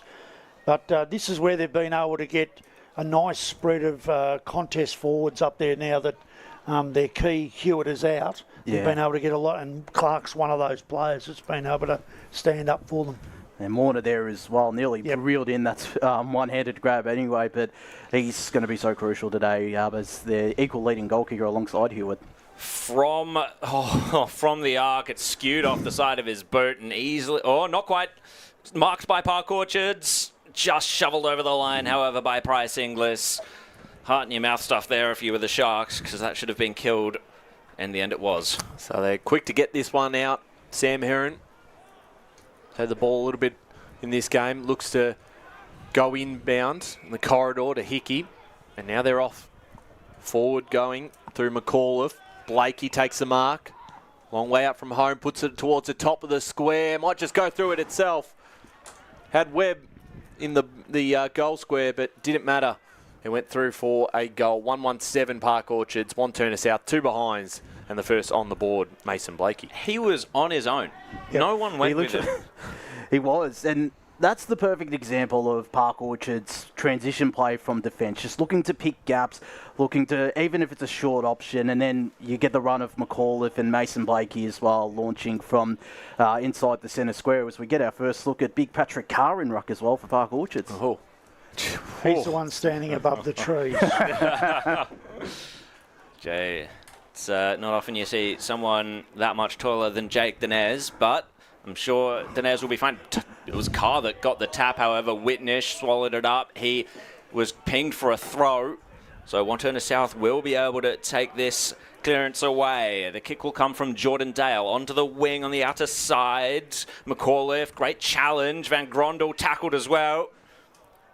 High free kick. Unfortunate free kick given away by Park Orchards because their pressure was about to win them that contest, or at least even it. So Jared Van Grondel spots up Caney. Important player to come back in for Wantirna South recently. His kick was idle, however, and Park Orchards will be able to take advantage of that. It's come now to Taylor, and he's hit up Mason Blakey on his own once more. His kick was nearly smothered, skewed off the side of the boot in the end. Top of the goal square, Whitnish crashes in and was legged. No, he legged Dang Andrew by the looks of it. Oh, sorry, Jock Neop. No, it was Dang Andrew. And he's going to be brought back behind his line. Kicks it into the pocket. And trying to work this out through kicks. Oh, slipped through the hands. Downey nearly snapped it. It was smothered. Bounces back for Park Orchards. Hickey from the arc on the left boot. It's a flying shot at goal. Andrew put himself in the way. Blakey's there as well. Devils able to rebound, and it'll be Ethan Kiker. So Kiker's off. He gets a handball quickly, and they're going to move this forward as quick as they can inside 50. Ball comes back out to Caney. Caney off the left boot, inside 50, finds a target deep in the pocket here on the boundary line. And a chance here for Wantirna South trying to get their first of the day. Jared Smith, tough angle from here. That's the first time they've had an end-to-end transition. Wantirna South, they moved the ball quickly by hand, and beautiful kick from Caney. Absolutely off the left boot. Hit his target. This is a very tough shot for Smith as he puts it towards goal. Not a bad attempt over the post, just a minor score. So the Devils move to 3 behinds. Park Orchards 1-1-7. And I reckon he needed that, Caney. He'd had his moments, but he was turning the ball over a little bit as well. And I was going to say short of a gallop, which is surprising given he had a good performance last weekend against North Ringwood. But I'm sure he'll look to have an impact today. I think the thing that I've watched him a bit as well today, and he's been quite lazy. Yeah. He's just stood on the half-back flank a few times, let his defender run off him a bit. So he needs to get more involved. Park Orchards working their way out of defence. Mark was taken by Prest. He's now given it to Bryce Inglis. Downey once again has worked his way up. Mason Blakey is deep, and Nathan Dinez has picked up on that. Downey was looking for the switch briefly. It was a cursory glance into the corridor, but Bryce Inglis made himself available. Over the top, he goes inside forward 50. It spills out the back. Opportunity for Taylor. No, picked up by Webb. Andrew was there. Sends it back out of defence, but it's going to come right back through Whitnish. Takes his distance. Sends it forward, but a brilliant intercept mark by Nathan Dinez. That's what he's there to do. At the clubroom ends as well. They got a good look at their man plying his trade, as it's been a chain of handballs now onto the outer side. It's ended with Quinn Clark, who ended up buried in the McAuliffe tackle and holding the ball as well. So McAuliffe nearly hit up Champa. The kick was interrupted. Park Orchards was still able to play on with it. However, it spilt out to Downey. Tried to hand it to Keppel, bending down a long way to grab that one. Dang Andrew provided a lot of pressure. Sorry, Jockney-op it was. Bryce Inglis spilt it. And it's going to end up in a contest. Great tackle by Sal Figamali. So whoever's on Bryce Inglis has got to go and match up on him. They cannot allow him to run off that half-back line the way he is at the moment. Back up we go. Dinez got the tap down. Kiker couldn't take it. It's out to Jeff Snout. Tried to swing a boot at it. Thought better of it. Keppel was there, fighting his way through. Now Champa. Hands it out to Heron on the outer side, keeping it low. Wasn't a great option, but Whitnish just forces the issue, forces it forward. Blakey for a second for Park Orchards. No, missed to the near side. So a couple of things already. I think Wantirna South's kicking out of defence has been poor. They've had a number of short kicks that haven't made it, and you can see that Park Orchards want to play on at all times. I think leg it out of defence, hits up a target. Jamie Hunt towards us on broadcast side. Smith. Jared Smith, who had the last set shot on goal for Wantirna South. Sends a long kick inside 50. It's a lot of Sharks numbers around this contest. Works out okay for the Devils, who hold it up for the moment. Champa there for the Sharks towards the boundary line. Over and out it goes. I think their natural instinct for Wantirna South is to go long, look to gain as much territory as possible, and hope that guys like Wong, Figamali get the ground ball, lift Dinez or someone else isn't able. So maybe just going that short chipping option isn't suiting them today. We'll see how it all plays out at the moment. A free kick here has been awarded the way of the Devils. So possibly in range here, you'd think, for Jesse Warner. Be kicking on a slight angle, but pretty much just on the forward 50 arc.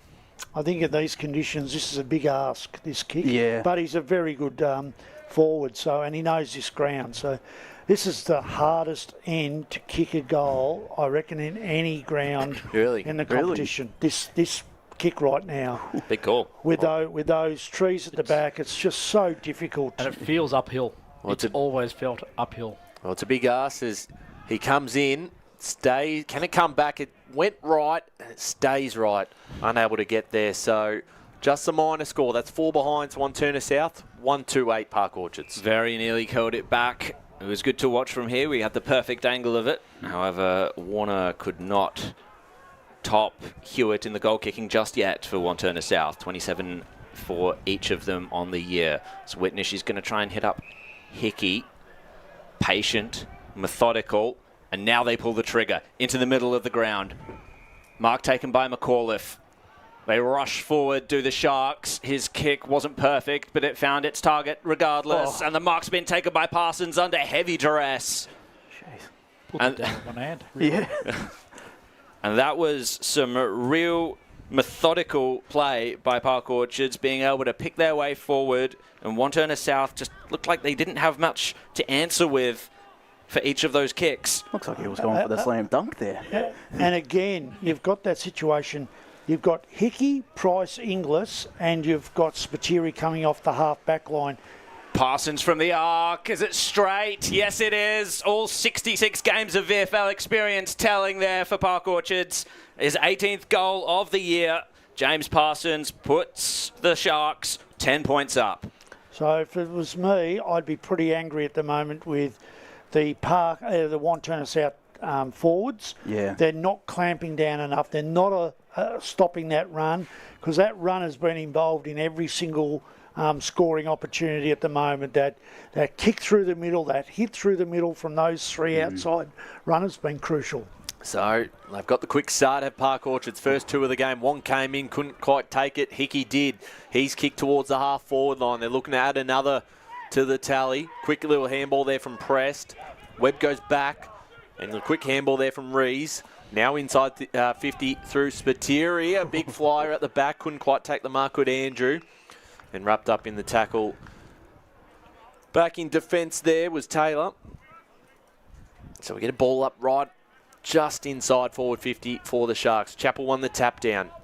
Off the right boot forward, the Sharks go towards the Downey direction, who takes the mark, and he could just play on from here. Has he been called to play on?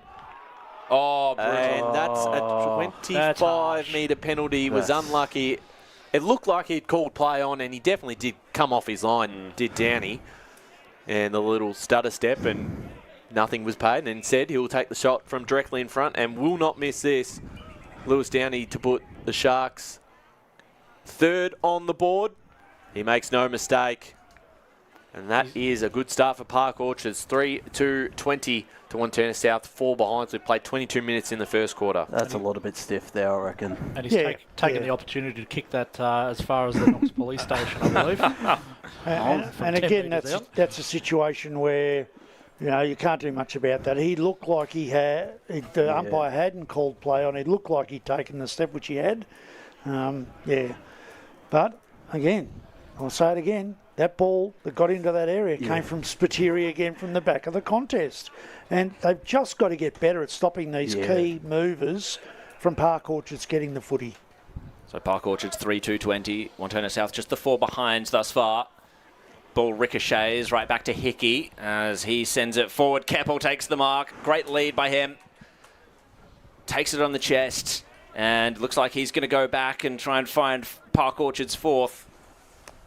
And now this time it's from the centre clearance. And Kiara Hickey is so crucial from that area, particularly from what we saw out at Montrose a couple of weeks back. And it's because he's that left footer. Yeah. And he's a good left footer. He hits targets really well, over 10 to 30 metres.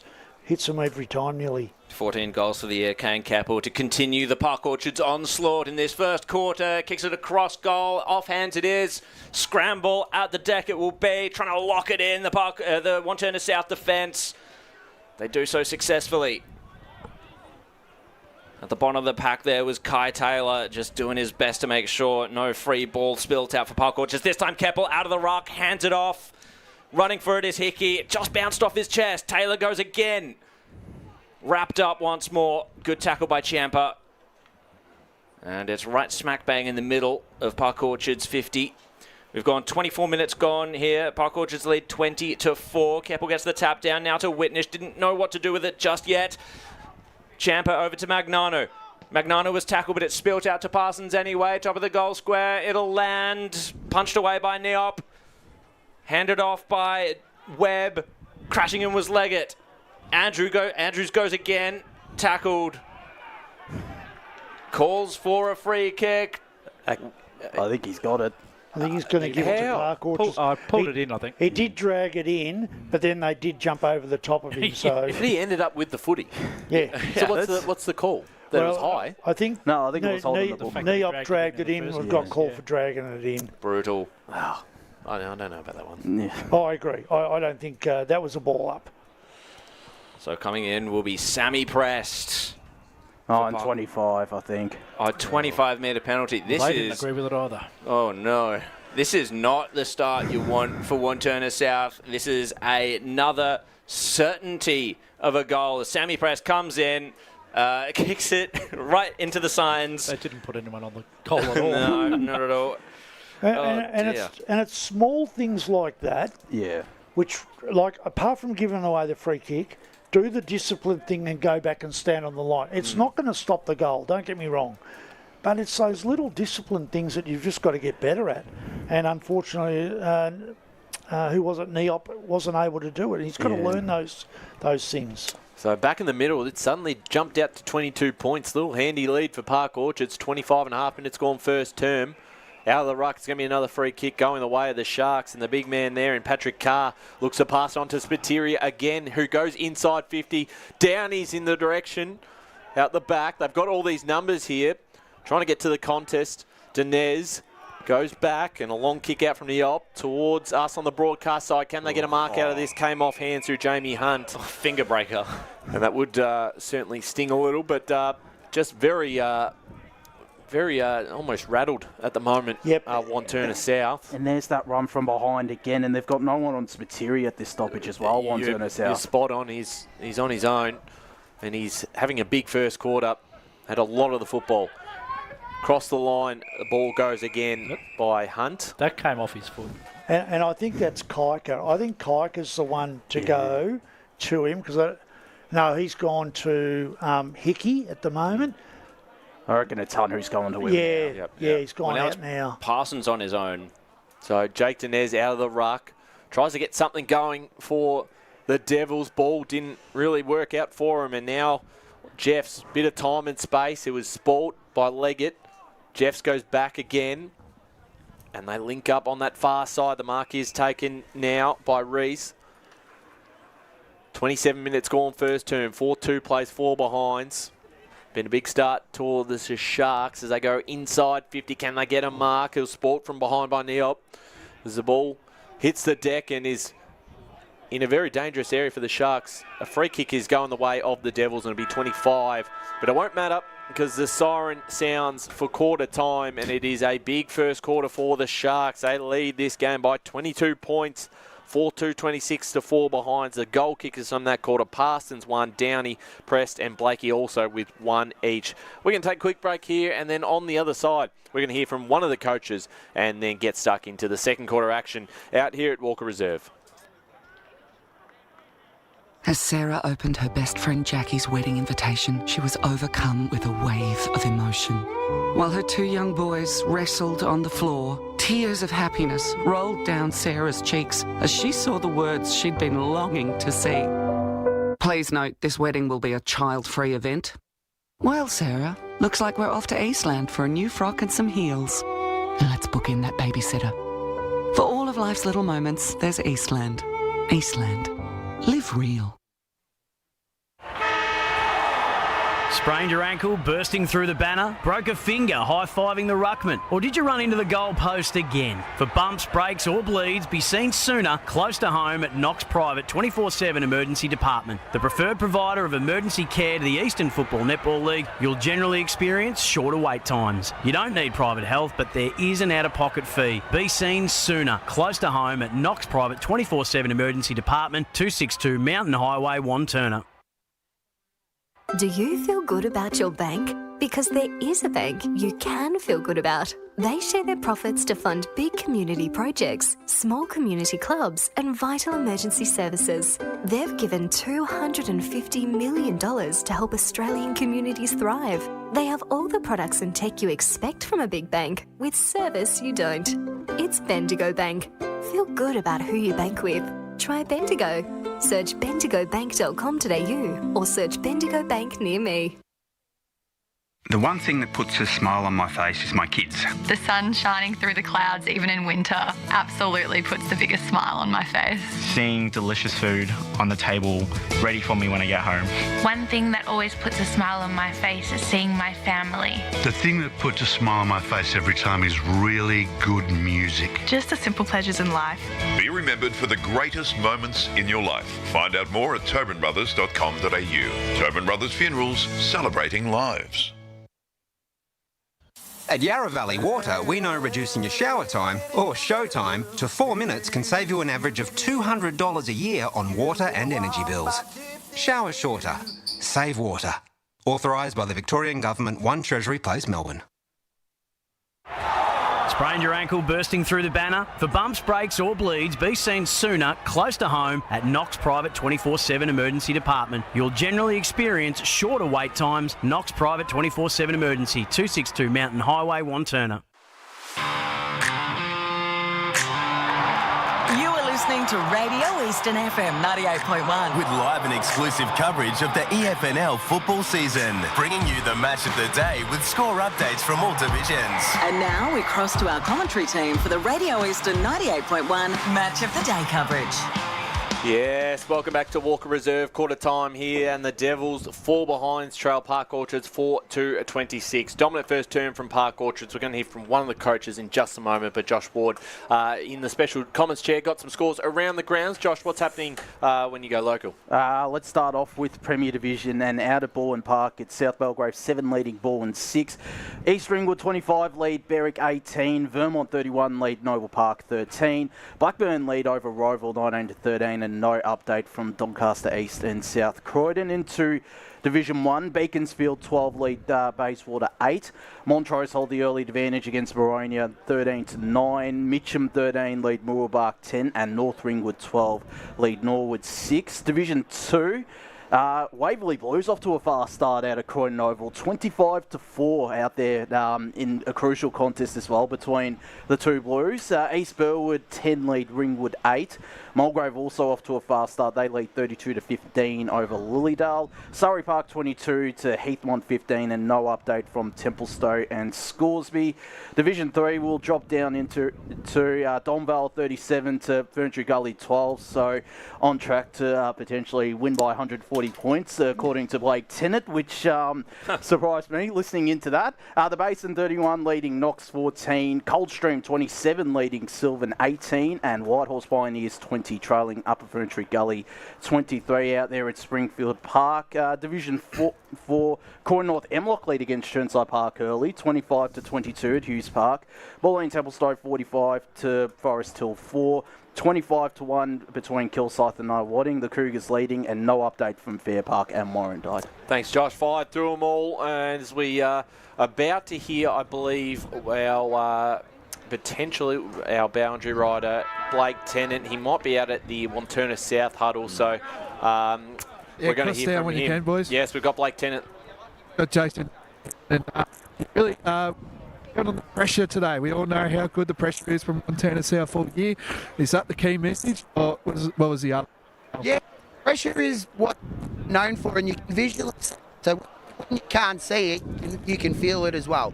The other part to it is we know how they're playing. They're very good on the outside. I feel like we're all getting sucked into the footy, but that's a smart footy team, and you've got to give Park. Any key changes, or are you just going to keep it simple? Nothing. It's all on the boys. All right, thank you. There you go. All on the boys. All on the boys. Well, the boys will need to fire up in this second quarter. 4-2-26 to 4 behinds. They are trailing to Park Orchards. But Davo, what's the absolute two or three things that they have to fix up this quarter? For me, it's got to be the half forwards of Wanty South cannot allow Park Orchard's defensive area to run the way they are, and they've got to just be a little bit more secure with the football in their defensive area. Wanty South, they gave up the ball too easily into Park Orchard's forwards. They do those two things, they come back into the game. And I think, I don't know 100%, but it looked a little bit like Park Orchards were kicking to probably the scoring end that quarter, which means Wanty South might be kicking to it this quarter, but may not be much in it. Well, here we go. Let's see if they can cut back in that margin this second term. Jared Beanland. Thank you very much, Ryan. It's Chappelle to get the tap down. Held up already. They would get up going towards this end, Wantirna South, with it being towards the club rooms. And a fair few supporters out there as well. Blakey just came to ground looking for the ball. Didn't come away with it. Another ball up. Looks like it's Jack O'Keefe who's gone to McLaren Spiteri. We'll see if that is a run with roll or if that just happens to be the matchup. Whistle has gone as Park Orchard's just about got the kick away. It's going to come back and it's going to be the way of Sal Figamali, I believe. Sends it long. First entry for the quarter for Wantirna South. Hands it off to Jared Smith. From the boundary outside of the right. What a goal to get the Devils started in this second quarter. That's their first of the day. They move to 1-4-10. Park Orchards 4-2-26. That's a Tobin Brothers goal of the day contender right there from Jared Smith. That's a brilliant finish. But great front and centre from Jamie Hunt to be able to get his hands off quickly then. It was an excellent piece of work. And that gives them the confidence straight away, get on the scoreboard, away they go. Just what the doctor ordered for Wantirna South. 1-4-10 to Park Orchards, 4-2-26. Marching back to 16 points, first minute and a half into this second term. Dinez in the ruck. He's won himself a free kick, so good opportunity for the Devils to go quickly back inside 50. That's exactly what they do. Who can mark this one? No mark taken at ground level. Shark numbers as they look to clear this one out of defence towards the far side. Doing really well, Ciampa. Got past his opponent, got off the web and will receive it again. Not quite. It's cut off, and then the Devils themselves will have an opportunity. Smothered across the line. The first 2 minutes of this second term. Thanks for joining us on Radio Eastern 98.1 FM or our Facebook and YouTube streams. Big clash today. Third versus fourth. Could have great impact on who finishes with the double chance. Here's Hickey. Kick down the line. Downey got hands to it. Doing well against him that time, Lachlan Noy. I just watched Hickey. His ability to be able to push off his opponent in the contest is really, really clever, and he just gets himself in the right spot. And even though he's a left footer, he's had a 45-metre kick on his right, and it's given him territory at the moment. He feels to me one of the more underrated midfielders in this division. Yeah. Yep. Very classy player. Here's Kaika. Underneath this one, ball comes back out, and the Sharks are quick inside 50, and the mark is taken.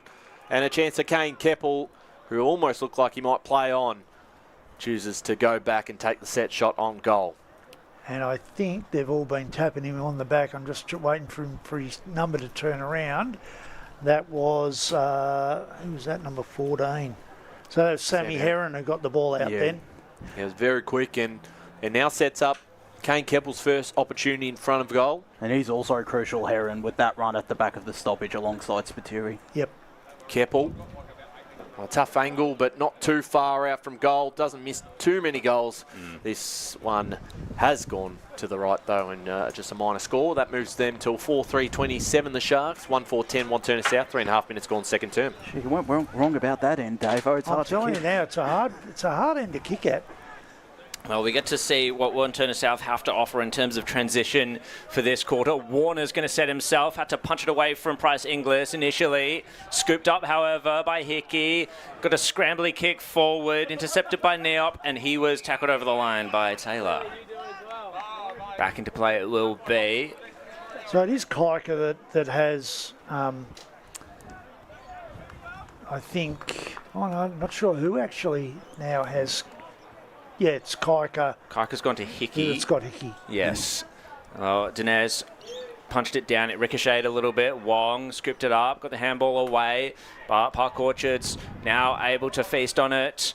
The hands came from Whitnish. The kick to left half forward. Jeff's completely on his own. Steps around one. Oh, it's a hard end to kick it, but it's... I thought that was going to be a flush goal straight through. It just bent its way to the left and went the wrong side of the post for Liam Jeffs.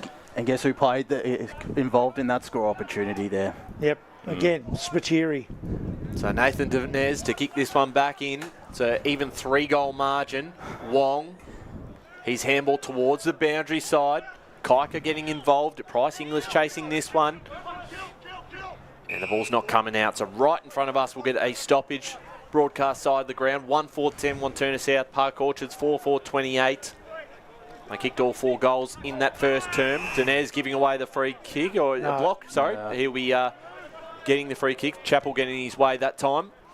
So Jake Denez inside 50. Looking towards the hot spot. At ground level, they get a quick handball. Forward they go. Through Moore. Just to the left, so a minor score. That moves Wantirna South 1-5-11. Park Orchards 4-4-28. That was one he shouldn't have missed. No, not a player of his ability. He should not have missed that. No, absolutely. One of the raft of goal scorers that Wantirna South have been able to develop over the past couple of years.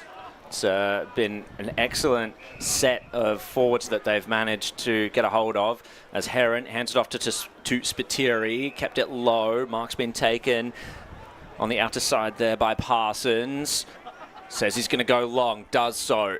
Setting themselves will be Downey. Just off his hands. Taylor's there. Denez fighting for it at ground level. Downey aggressively as always.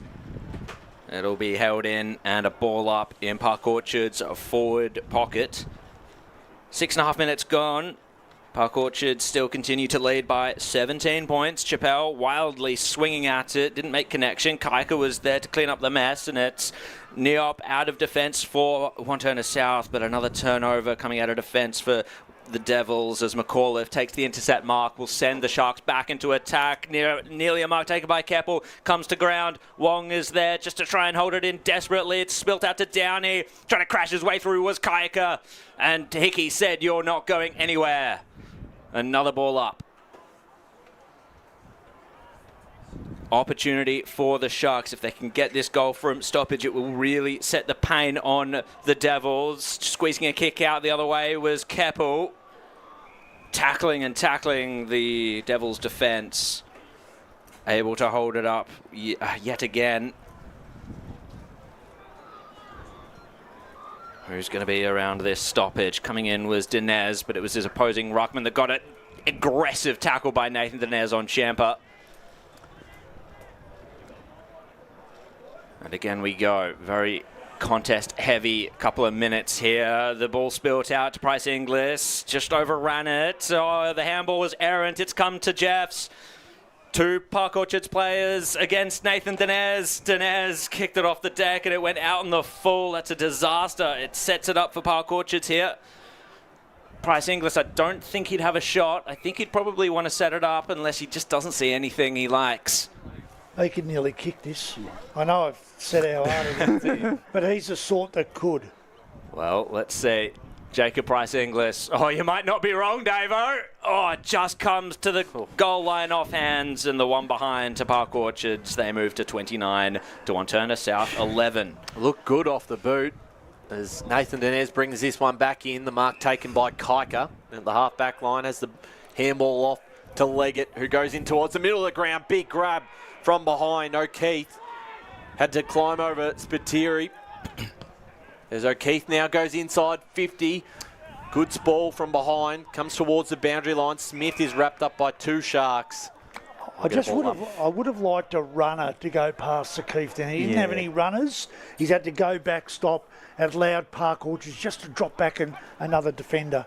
So still inside their forward 50 at the moment. Smith, the tackle on Price Inglis. Needed a guy like Ding Andrew running from behind as well with his penetration and off that thumping right boot of his. Tap down one by the Sharks as Spiteri clearing, kicking towards the middle of the ground. This is a big ball to be won. Downey, a smart tap forward to Parsons, but Parsons is going nowhere because he's wrapped up in the tackle by Kyle Taylor. We'll get a Ball up back in the middle of the ground here at Walker Reserve. 18 points the margin. Tapped down by the Sharks.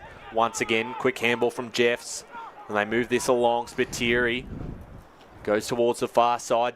Downey in amongst that one. Got off to Heron. Did he throw that? He has. And he'll come back. And Wantirna South will take the free kick on the far side of the ground here at Walker Reserve. I mean, we sound like a broken record here, but how did Spiteri stand? Exactly. He stood 30 metres by himself. 100%. Wantirna South this time going to try and opt for the switch. Jay Taylor had to be good there, otherwise it was going to go over for a point for Park Orchards. He cancels the switch option, kicks it back to Lockie Noy.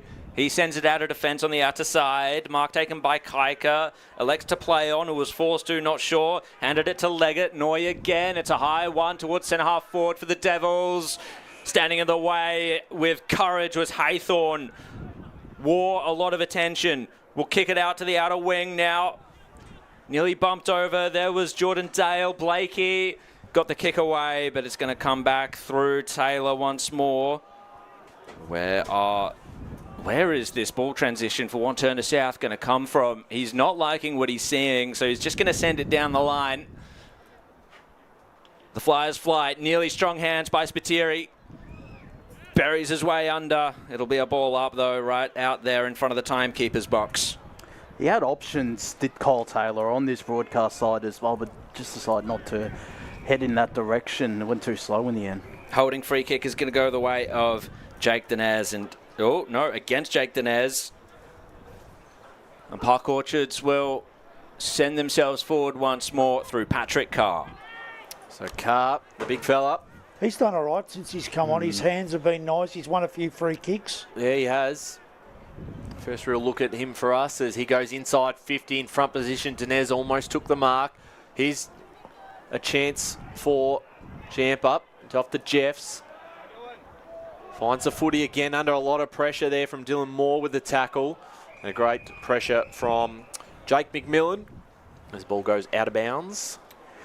He's one who needs to lift his tackling pressure, I reckon, Jake McMillan. One of the more prominent tacklers in this Wantirna South outfit.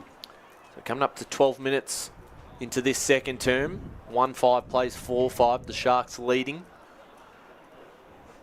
Back into play. Dinez with the tap down. And they get involved through Dale and they move this in towards the corridor. Figamali can't break the tackle of McAuliffe. I think he needs to get involved too, Figamali as well. And actually Wong hasn't done a lot either since the first 10 minutes of the game. Going to be key, particularly in this second half of the second term. Using his body well, Parsons. Under a lot of pressure, Moore was involved. Tapped towards the boundary line. Downey, Leggett.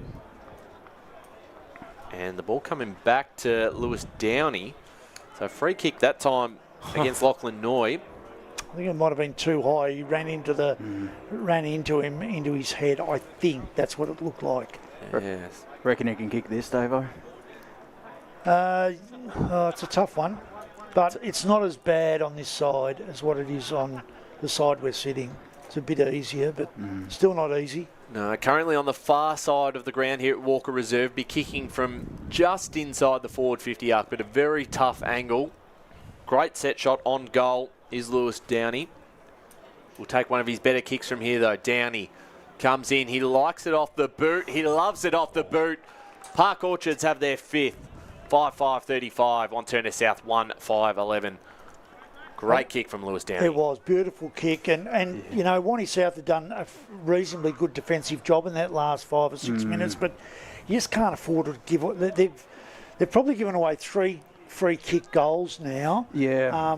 And you just can't afford to be doing that to guys that are such good kicks like Downey. And turning it over in their forward half too, which is really hurting them. From what I saw last week, they were transitioning the ball okay, or at least getting the ball to their half-forward line when they were playing North Ringwood in the second half, but they're failing to do so here. Back up in the middle, Dinez. He's got plenty of inside 50s for Wantirna South this year. He's got another one, and the mark was taken by Quinn Clark. And that's the power of Jake Dinez. Quick as a flash, they have a shot at goal. So if he kicks this, that'll be the second goal that they've got from Dinez clearances. Yep. As the ruckman. Quinn Clark, 14 goals for the year. Not quite reaching the heights of his 42 goals from last year. And he's going to start his approach. This is such a crucial goal for Wantirna South, coming at the 14.5-minute mark towards the club rooms. He's split the middle. They get around him. They celebrate.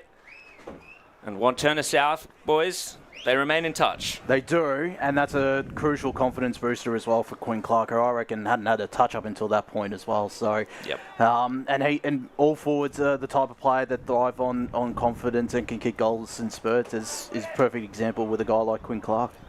And without Hewitt out there today, he's probably one of the focal points up forward. We'll see this afternoon. Back in the middle, Dinez gets the tap down, and they might just get the clearance as well. Figan Marley with a bit of space. He puts it towards the top of the square. Great hands. Oh, jeez. And Wantirna South will go back for 2 goals in less than a minute, and this time it'll be through William Clark. This is what they do, Davo. They do, and look, and that's a great mark and that was really hard to defend for that Park Orchard's backman, but great mark, great hands, needs to kick it. So here's Clark, who comes in and has put it through, made the umpire work for that one a little bit, but the result is the same. It's a goal. It's 2 goals in a minute for Wantirna South. 3-5-23 to 5-5-35 Park Orchards. They get the margin back to 12 points, and this is what they do, Wardy and Davo. When they get going, they score quickly. And it's all through clearance. All through clearance, this situation. So Park Orchards now stop the clearance, get a secondary bounce, or secondary stoppage, and then bring others around and stop that quick clearance, because that's what it's come from so far. And it's all coming from one man, Jake Dinez. Yep. And they have the midfield for it. Jake Dinez, 7th in the division for averages, for average inside 50s. You've got Wong, 4th in the division for contested possessions. Figan Marley, 10th in the division for contested possessions. And they won't be going very far this time. And when you play on a ground like this, where it's not that big between the centre circle and the arcs, you can understand why Dinez has had so many inside 50s. Back up they go. Swiped it did Chappell. Clearance goes the way of Park Orchards this time. Running for it was Leggett. Just rebounded out of the hands of Prest. Couldn't quite find Downey with the tap. Prest goes again. Tackled. Caney is there. That's all wrapped up. And this is the dangerous spot now for Wanty South. They can't allow anyone from the back half to run on Wanty South here. They've got to defend really strongly. No contest in the ruck there. Third man up was a thing just for a second. Jared Smith went hard, tackled. Reese goes at it as well. He tracked it in, holding the ball. And Wantirna South's defensive work just beginning to pay off a little bit also. They've stemmed the tide of Park Orchards. Goals as Jock Neop is going to send it forward. Setting himself was Clark over the back. The punch from Livingston. It's going to come the way of Caney. Tackled. Just got the handball away. Not in time, says the umpire, holding the ball. It's going to come to Whitnish, who won that free kick. Kick and a half from goal. Park Orchards threaten. 35-23 at this point. High kick. It's all Devils. Oh, it spilled out to Champa. He didn't complete the mark, did Andrew, and Champa takes the opportunity. Oh, not quite across the face of goals it went, and McMillan took the grab. Exiting defence now through Noy. Keeping it low. Sending it. That was a terrible kick out of the defence then. He had all the time in the world, got lazy with a little kick around the corner, and they had 3 players out going. So disappointing way of defending then. And Jamie Hunt in particular almost had a paddock in front of him. Yeah, absolutely. Dinez once again with the clearance. Didn't take long for the tap to get to boot, but it was straight out in the full. Mike Tennant was nearly in play there. Park Orchards will take it through. Alex Magnano. Yeah, so Magnano to bring it back into play here for Park Orchards. Currently leading this game by 12 points. Looks to work it down the field. Finds Keppel. Kane Keppel, a long way out from home. Sends it inbound. Finding Haythorne. Haythorne inside 50. Can they get a mark out of this? Got hands to it, but couldn't quite bring it down. That time could Reese, as they're still keeping this alive, doing well. Jockney up and just getting through the tackle there. Inside 50, Hickey takes the mark, plays on. Oh, no one goes with him. Hickey towards goal, and Hickey puts through the 6 of Park Orchards. No one went with him. They all 6-5. They all thought it was the... Yeah, it's one of those ones where they won the free kick and played on straight away, and Wantirna South were expecting the ball to come back. Yeah. It was a late call of play on advantage, and away they went. But again, Neop did everything right except for that last moment. Just trying to do too much. That's the story of the day for the Wantirna South defence in particular. Yep. So back into the centre it will be. Wantirna South just not as sharp as they'd want to be today. Dinez will go up. He's been sharp. Nearly ripped it out of the ruck contest. It will be Wong to get the clearance. Price Inglis, however, outmarked his opponent in Van Grondel. And is going to elect to switch to the outer side with Magnano. Safe hands. I like a lot of what Alex Magnano does. He's very good with the ball. He's going to try and bite off the 45. Perfect kick to McAuliffe. And through the centre they go, right up the guts. Bounced off the chest of Wong, however, put himself in the way. McMillan had the crumbs, kick it off the outside of the boot, and now O'Keefe sends it forward. Brilliant mark by Caney. And just a slight turnover, a slight mistake by Park Orchards in the middle of the ground. I mean, when you go up the middle, you take the risk. You get the reward sometimes, but others, the counter-attack is inevitable. This is easier than you think, this kick. Brooke Caney comes in to prove the truth of that or not. It was a lazy kick. Lazy kick at goal, that one. I'm really disappointed. I mean, some of these guys have just got to take a little bit more care. That was just a lazy kick at goal. They come into this game with the wrong attitude, it feels like, some of these players for Wantirna South. Which is unbelievable. They're playing Park Orchards. Yep. So Spiteri to take the kick in here for the Sharks. 3-6-24 to 6-5-41. 21 and a half minutes gone second term. And here they move it to Livingston. Livingston here for the Sharks, taking a long time before moving this on. Umpire gives him plenty of time before he takes the kick down the wing. Great intercept mark. Well done there by Jock Neop. Like this game, he's still had his moments. I mean, they've done a lot of good stuff. Well, here they go. Can they get one? Oh, forward now through O'Keefe. Still a long way out from goal. O'Keefe puts it towards the hot spot. A lot of Park Orchards numbers there, but there's no mark taken. Big tackle, just dropped it. Umpire said nothing. It was a handball from Moore to Lincoln Wong, who puts through a big goal for the Devils. He steps up at the right moment, Josh. 4-6-30 to 6-5-41. Class personified right there. Yep. Absolutely. And it's lucky he was there because there was a lead on. I couldn't quite see if it was Warner or Caney that just got ignored on the lead. He was leading into space. The kick went inside 50 and found the contest. So it's a good thing for Wantirna South that they do have the ground level players like Wong to snaffle those sorts of opportunistic goals. And this is a key clearance coming up here. It absolutely is. And Patrick Carr is the one in the centre for Wantirna South. And the key clearance is going to go the way of Jake Dinez through way of umpire. Wong penetrates it forward over the back of his forward in Warner. And I think they were complaining for a free kick there, the Devils, but Haythorne will send it out. Mark not taken by Moore, spills out to the boundary line. It will go over. Oh, I reckon that nearly came off his leg. There was another one off the knee, below the knee. I think Warner before was looking for a push in the back, and certainly nothing. There's nothing in that one. Yeah, it's just a flop. Yeah. Which again speaks potentially to attitude, guys. Yeah. Which is I don't know what the halftime address is going to be by Hef, but I hear he has some good addresses. So Jake Dinez, he's taking this game seriously and takes it out of the ruck, but holding the ball. Park Orchards will send it forward. Mark taken by Sammy Prest. He's got Downey one out in the forward line. It's still just outside of the arc. The mark not quite taken by Wantirna South. They're going to share it through hands. Oh, slipped over at the absolute wrong moment. Gave it up, forfeited the ball to Taylor. Onto it was Webb. Taps it forwards. And the free kick has been given away. And it's going to go the way of Taylor. That's Kyle Taylor for Wantirna South, and he finds O'Keefe with the exiting kick. So O'Keefe on broadcast wing. 24 minutes gone second term. They've got the margin back to 11 points. Can they cut into it a little bit closer. Great mark from Dinez. Not quite. Couldn't quite bring it down. Had a lot of it. Price Inglis now at ground level. He passes off to Blakey. Under a lot of pressure. Gets through the tackle just in time. And he's worked this along well. Here's Jay Whitnish. Got plenty of time and space. Puts it in the Downey direction. Who's out the back. Who can take a mark. There's going to be a free kick anyway downfield. Downey finishes it off. Park Orchards. It's going to still come back. But it is a Park Orchards set shot on goal. No advantage to Downey, who put it through. Yeah, some poor stuff there from Wantirna South. First, the downfield free kick.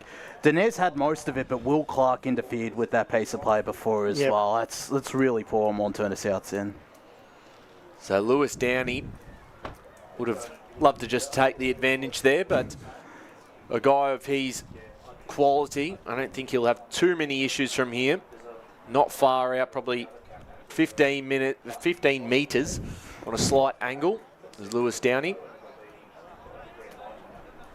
who's already got two on the board today. So this would be goal number 3 before half time if he puts it through.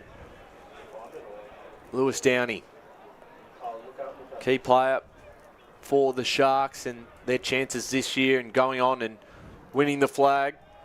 As Lewis Downey lines up and puts it through. Goal number 3 for Downey. And the margin back out to 17 points. That hurts. Yeah. That hurts. They've worked pretty hard to get it back, and then they give away, a number of free kicks. I know it's a free kick, but I'm not 100% sure. Dinez has taken the ball out of the ruck, and it's been held to him. I didn't think that was a free kick. Yeah, I agree. I don't think they're free kicks. So, but one went against him, and then they just... Yeah, then it was a silly push behind, a late push on. So they've only got themselves to blame. But I think they've had a few things just go against them a little bit. Wantirna South at times, but they've got to work through that. Yeah. Well, we'll see if they can make amends late in the second quarter. The tap did come from Carr. It's going to come right back the way of the Devils. Just juggling it to himself was Haythorne. Tackle to ground, though. Reckon he'll need to give a fair rev up at half time, will Jason Heffernan. Well, it's just 17 points. They did clamber their way back from a 47-point deficit to nearly hit the lead against North Ringwood last week. Figa Marley will take this clearance. It's one-on-one contest. It's down in the square. Oh, Will Clark couldn't chase it over the line. It was spilt over by the Park Orchards defender. At times, that might be one you try and shepherd through in that situation. I know it's hard. Magnano, his kick was a little too low for Spiteri. He gets it back. He's under pressure. 2 Devils for company. Gets his own handball. Gives it up to Warner, and he kicks the goal. Devils back into it. Oh. Wow. He put himself in a bind there, did Magnano. Just turned the wrong way, didn't he? Yeah. Turned inside instead of outside. Yeah, Spiteri was still there to provide the option. Maybe no voice coming from McLaren. Yeah, they certainly butchered that one. But that can be the pressure Wantirna South brings inside forward 50. They're the number 1 forward 50 tackle side. And they didn't get a forward 50 tackle there, but they did apply some good pressure. Once you don't hit a target in your back half, you put yourself under risk. And now the middle this time, Hickey for the Sharks. Getting hands to it was Webb, and he might have just won himself a free kick. There was a hold on the jumper. So he's a fair way out from goal, Liam Webb, but going to back himself, and he'd be kicking from outside the arc. Inside the centre square he'd be kicking from. I think it's maybe to run a bit of time down. They lead this game by 10 points. This is a big kick. Yeah. Liam Webb. The wind has died down a little bit as he comes in. He'll be kicking from about 60 metres out. It's a long kick. It's tall. It's long, and it's there. Webb puts through a potential Tobin Brothers goal today, 8-5-53 to 5-7-37. Big kick from Webb. Backed himself in, Davo, and that's nearly gone through post height. If we look at this on the replay now, if you look at that has nearly gone through post height. Way over post height. Yeah. So that's a 60-metre kick from there. That's a tremendous kick of the football. That one. Well, I didn't know quite the cannon that Liam Webb had attached to him to himself, but now we do know. He certainly was confident about it, so we've got to trust him, don't we? Absolutely. So yet again, Park Orchards just take the lead out to that 16-point margin. Dinez, tumbling ball inside forward 50. Yet another clearance goes the way of the Devils. Can they capitalise? Schaefer doesn't want to let that happen. Gets it to Chappelle and now McAuliffe. Very able defence by Park Orchards. Coming across was Dinez, spilt it to ground, is on hands and knees, trying to extract it himself. And we'll see what the umpire's seen. Front on contact. Unfortunate, and it's Christian Champa. Did well in that contest, Champa, up against the bigger opponent. Indeed. He's tenacious. I've really liked watching Champa play, not just in the grand final last year, in the game against Montrose earlier this year, and today as well. He's been very busy. But it has been turned over. Wantirna South will be coming back the other way. No, Chappelle gets it to Champa, and Magnano with a hack kick just to try and clear their lines. McMillan spilt it in the end, was wrapped up, held up. We've gone half an hour now in this game here, the Eastland match of the round from Wantirna, from Walker Reserve. No clear winner just yet from this clearance. Kaika tried to come up with it. No, Park Orchards now just about to escape. No, Figamali got himself in the way. It's been turned over about 2 or 3 times. Oh, smother off the kick of Parsons.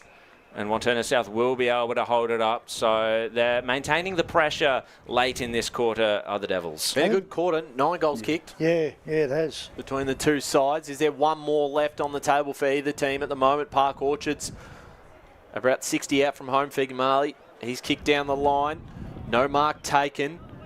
And here's a chance. They're going to go forward through Smith. Smith, no one inside forward 50. Who's going to get there first? Moore's going to be chasing. And the siren sounds and saves Park Orchards from a potential late goal. But a great second term, and it was the Sharks who still lead 8-5-53 to the Devils 5-7-37. A 9-goal quarter between the two sides. Lewis Downey, the only multiple goal scorer on the ground, with 3 for the Sharks. We're going to take a quick break here. We'll bring in the halftime crew and get stuck into this second half out at Walker Reserve. As Sarah opened her best friend Jackie's wedding invitation, she was overcome with a wave of emotion. While her 2 young boys wrestled on the floor, tears of happiness rolled down Sarah's cheeks as she saw the words she'd been longing to see. Please note, this wedding will be a child-free event. Well, Sarah, looks like we're off to Eastland for a new frock and some heels. Let's book in that babysitter. For all of life's little moments, there's Eastland. Eastland. Live real. Sprained your ankle, bursting through the banner? Broke a finger, high-fiving the ruckman? Or did you run into the goal post again? For bumps, breaks or bleeds, be seen sooner, close to home at Knox Private 24/7 Emergency Department. The preferred provider of emergency care to the Eastern Football Netball League, you'll generally experience shorter wait times. You don't need private health, but there is an out-of-pocket fee. Be seen sooner, close to home at Knox Private 24/7 Emergency Department, 262 Mountain Highway, Wantirna. Do you feel good about your bank? Because there is a bank you can feel good about. They share their profits to fund big community projects, small community clubs, and vital emergency services. They've given $250 million to help Australian communities thrive. They have all the products and tech you expect from a big bank, with service you don't. It's Bendigo Bank. Feel good about who you bank with. Try Bendigo. Search bendigobank.com.au or search Bendigo Bank near me. The superpower I'd love for a day is to fly. If I could have a superpower for a day, it would be to time travel so I could go back and see how life was when my parents were young and stuff like that. Be mind reading. It's always good to know what other people are thinking. At Tobin Brothers Funerals, their superpower is always providing compassionate care to families at their absolute time of need. Get to know the team at tobinbrothers.com.au. Tobin Brothers Funerals, celebrating lives. Do you want to study at the #1 sports science school worldwide? Study sport at Deakin and benefit from the most advanced sports facilities available, from running tracks to biomechanics labs, and decked out gyms to a climate chamber. Deakin have what you need to graduate ahead of the pack. Discover endless opportunities in sports science by visiting deakin.edu.au/sport. Deakin, proud sponsors of the EFNL. You are listening to Radio Eastern FM 98.1. With live and exclusive coverage of the EFNL football season, bringing you the match of the day with score updates from all divisions. And now we cross to our commentary team for the Radio Eastern 98.1 Match of the Day coverage.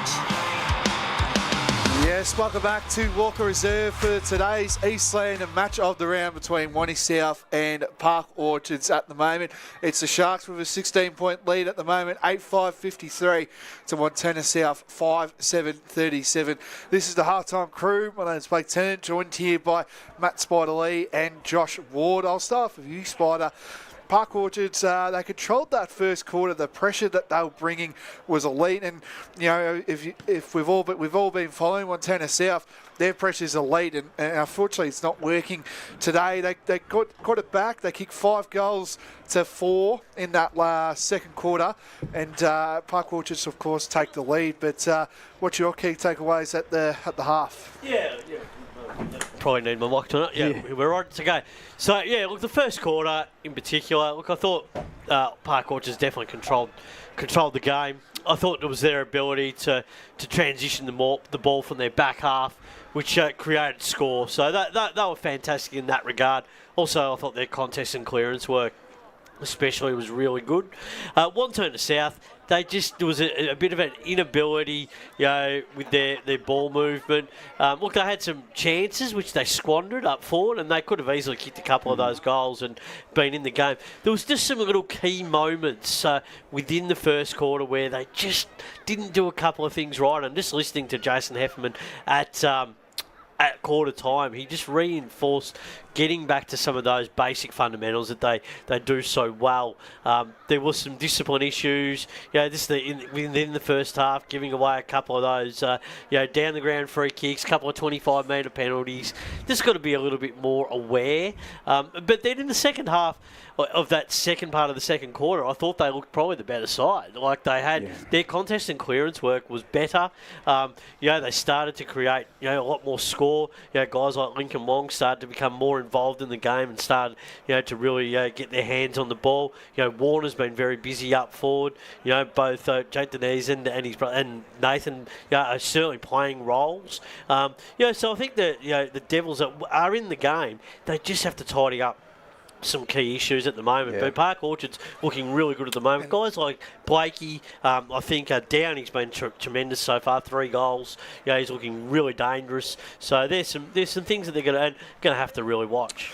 Josh Ward, what's your key takeaways from this first half? Couldn't agree more with Spider. I think it's an attitude thing with Wantirna South. I don't get why they would have expected to enter this game thinking they were going to run over the top of Park Orchards, and maybe it's a similar case for most weeks. But do you feel like it's a undisciplined sort of attitude? It's a poor attitude. Like guys like Brooke Haney and Davo mentioned it on the call, just how lazy they're being in the game as well. And it's hard to disagree with him because he's had next to no impact, and we know what kind of a player he is through that midfield and that forward line. He really needs to step it up. Guys like Vegamali and Monga still trying hard. Went out of the game when Park Orchard started to get on top, and as you mentioned, Spider started to work their way into the contest with their work in the contest as well, alongside Jake Denez, who's probably been Wantirna South's one of their better players at least. He's as reliable as ever. Yeah, and I think with Park Orchards too, just some of their mids, they just go to work, don't they? Yeah, Hickey's been really good. He's been really good, and they're getting some really good looks when they go into their forward line and trying to stretch that Devils defence. I think Patrick Carr, he's having an okay game, I think, as well. I know it's his second game for Park Orchards. I saw a couple of times he got on top of Jake, but obviously we all know how good Jake well, you just want him to compete. I mean, he's only in that very early stages of his development, so it's all about competing at this early point, and I think he's being managed quite well by Paris at this point in time. You can see the promise with him because there were a couple of times where he tapped it forward and straight down the throats of his teammates. Well, all I'm saying is I am a Richmond supporter. Yeah. I didn't know that. I just hope he's doing okay. So he's a very tall fella. And of course. Hickey's been good too. Yeah, Hickey he and loves the Blakey. match of the round, He doesn't he? does. Well, the last time and this time around, and I think he's stepped up as that inside midfielder as well. Yeah. With some players out of the lineup, he sees that opportunity and has done really well. And when they get the ball onto that outside, that is when they look really dangerous, don't they? Yeah, they do. Yeah, they're able to transition that ball. So Wantirna South just got to be more aware and getting more representation through that midfield to not allow that ball to get onto the outside. All right, we might do some scores around the grounds here. So I'll start off in Premier Division right now as we speak. Baldwin 33, South Belgrave 31. An upset at the moment down at East Ringwood Reserve. Berwick 46, East Ringwood 41.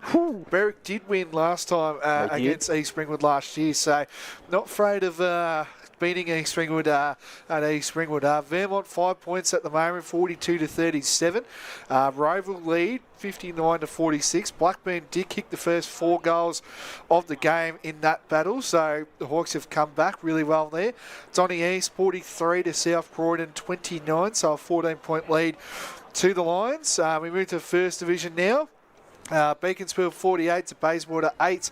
Baronia a 20-point lead over Montrose, 36-16. Mitcham 39, Muralbach 30, North Ringwood 29, Norwood 8. Of course, you know the score for our game that we're doing for the Radio Eastern match of the round, I hope. Now, this is a massive upset, I'm telling you right now. The Waverley Blues have decided to come out and play here. 51 to Croydon 18. In the East Build Ringwood game, East Build 42, Ringwood 19. So Rams are doing quite well there. Mulgrave 40, Liddell 33. Low scoring game down here at Surrey Park, 38 to 29. Moving on, Templestowe 59, Scoresby 14. So couple upset definitely down there at Croydon Oval. Probably the Waverley one's the one that at the moment that's looking like there could be an upset there. Well, one that we probably didn't expect. And just quickly, Donvale 70, Fenchurch Gully 30, Basin all over. 140 points. We might take a quick break, and then after this we'll assemble the call team for the second half. We will, and I'll stay with the Devils. Oh, actually, I think Park Orchards win this game. I think the Devils, they're coming, but they've got to tighten some things up. Wantirna South, I'll still stick with. So at the moment, Park Orchards lead by 16 points. After this, we'll get the call team, and they'll call the second half for this Eastland match of the round. Today at Eastland, Lucy's trying on jeans for a momentous occasion. Coffee with the ex. She needs jeans she can move in, because she's definitely moved on. Jeans that get a second look, but don't give any second chances. Jeans that say, why yes, I have spent the last 8 months in a post-breakup juice cleansing, kickboxing, personal training frenzy. And it looks as though she's just found the perfect pair. Yeah, that's great. Bravo, Lucy. For all of life's little moments, there's Eastland. Eastland. Live real. Sprained your ankle bursting through the banner? For bumps, breaks or bleeds, be seen sooner, close to home, at Knox Private 24/7 Emergency Department. You'll generally experience shorter wait times. Knox Private 24/7 Emergency, 262 Mountain Highway, Wantirna. Do you feel good about your bank? Because there is a bank you can feel good about. They share their profits to fund big community projects, small community clubs, and vital emergency services. They've given $250 million to help Australian communities thrive. They have all the products and tech you expect from a big bank, with service you don't. It's Bendigo Bank. Feel good about who you bank with. Try Bendigo. Search bendigobank.com.au or search Bendigo Bank near me. The one thing that puts a smile on my face is my kids. The sun shining through the clouds even in winter absolutely puts the biggest smile on my face. Seeing delicious food on the table ready for me when I get home. One thing that always puts a smile on my face is seeing my family. The thing that puts a smile on my face every time is really good music. Just the simple pleasures in life. Be remembered for the greatest moments in your life. Find out more at tobinbrothers.com.au. Tobin Brothers Funerals, celebrating lives. There are only 3 things that should be flushed down your toilet. Pee, poo and paper. Some wet wipes and antibacterial wipes say that you can flush them, but you can't. They clog up the toilet and pipes, causing expensive blockages. Save yourself a truckload of trouble. Put your wet wipes in the bin. To learn more, head to the Yarra Valley Water website. yvw.com.au/wet-wipes.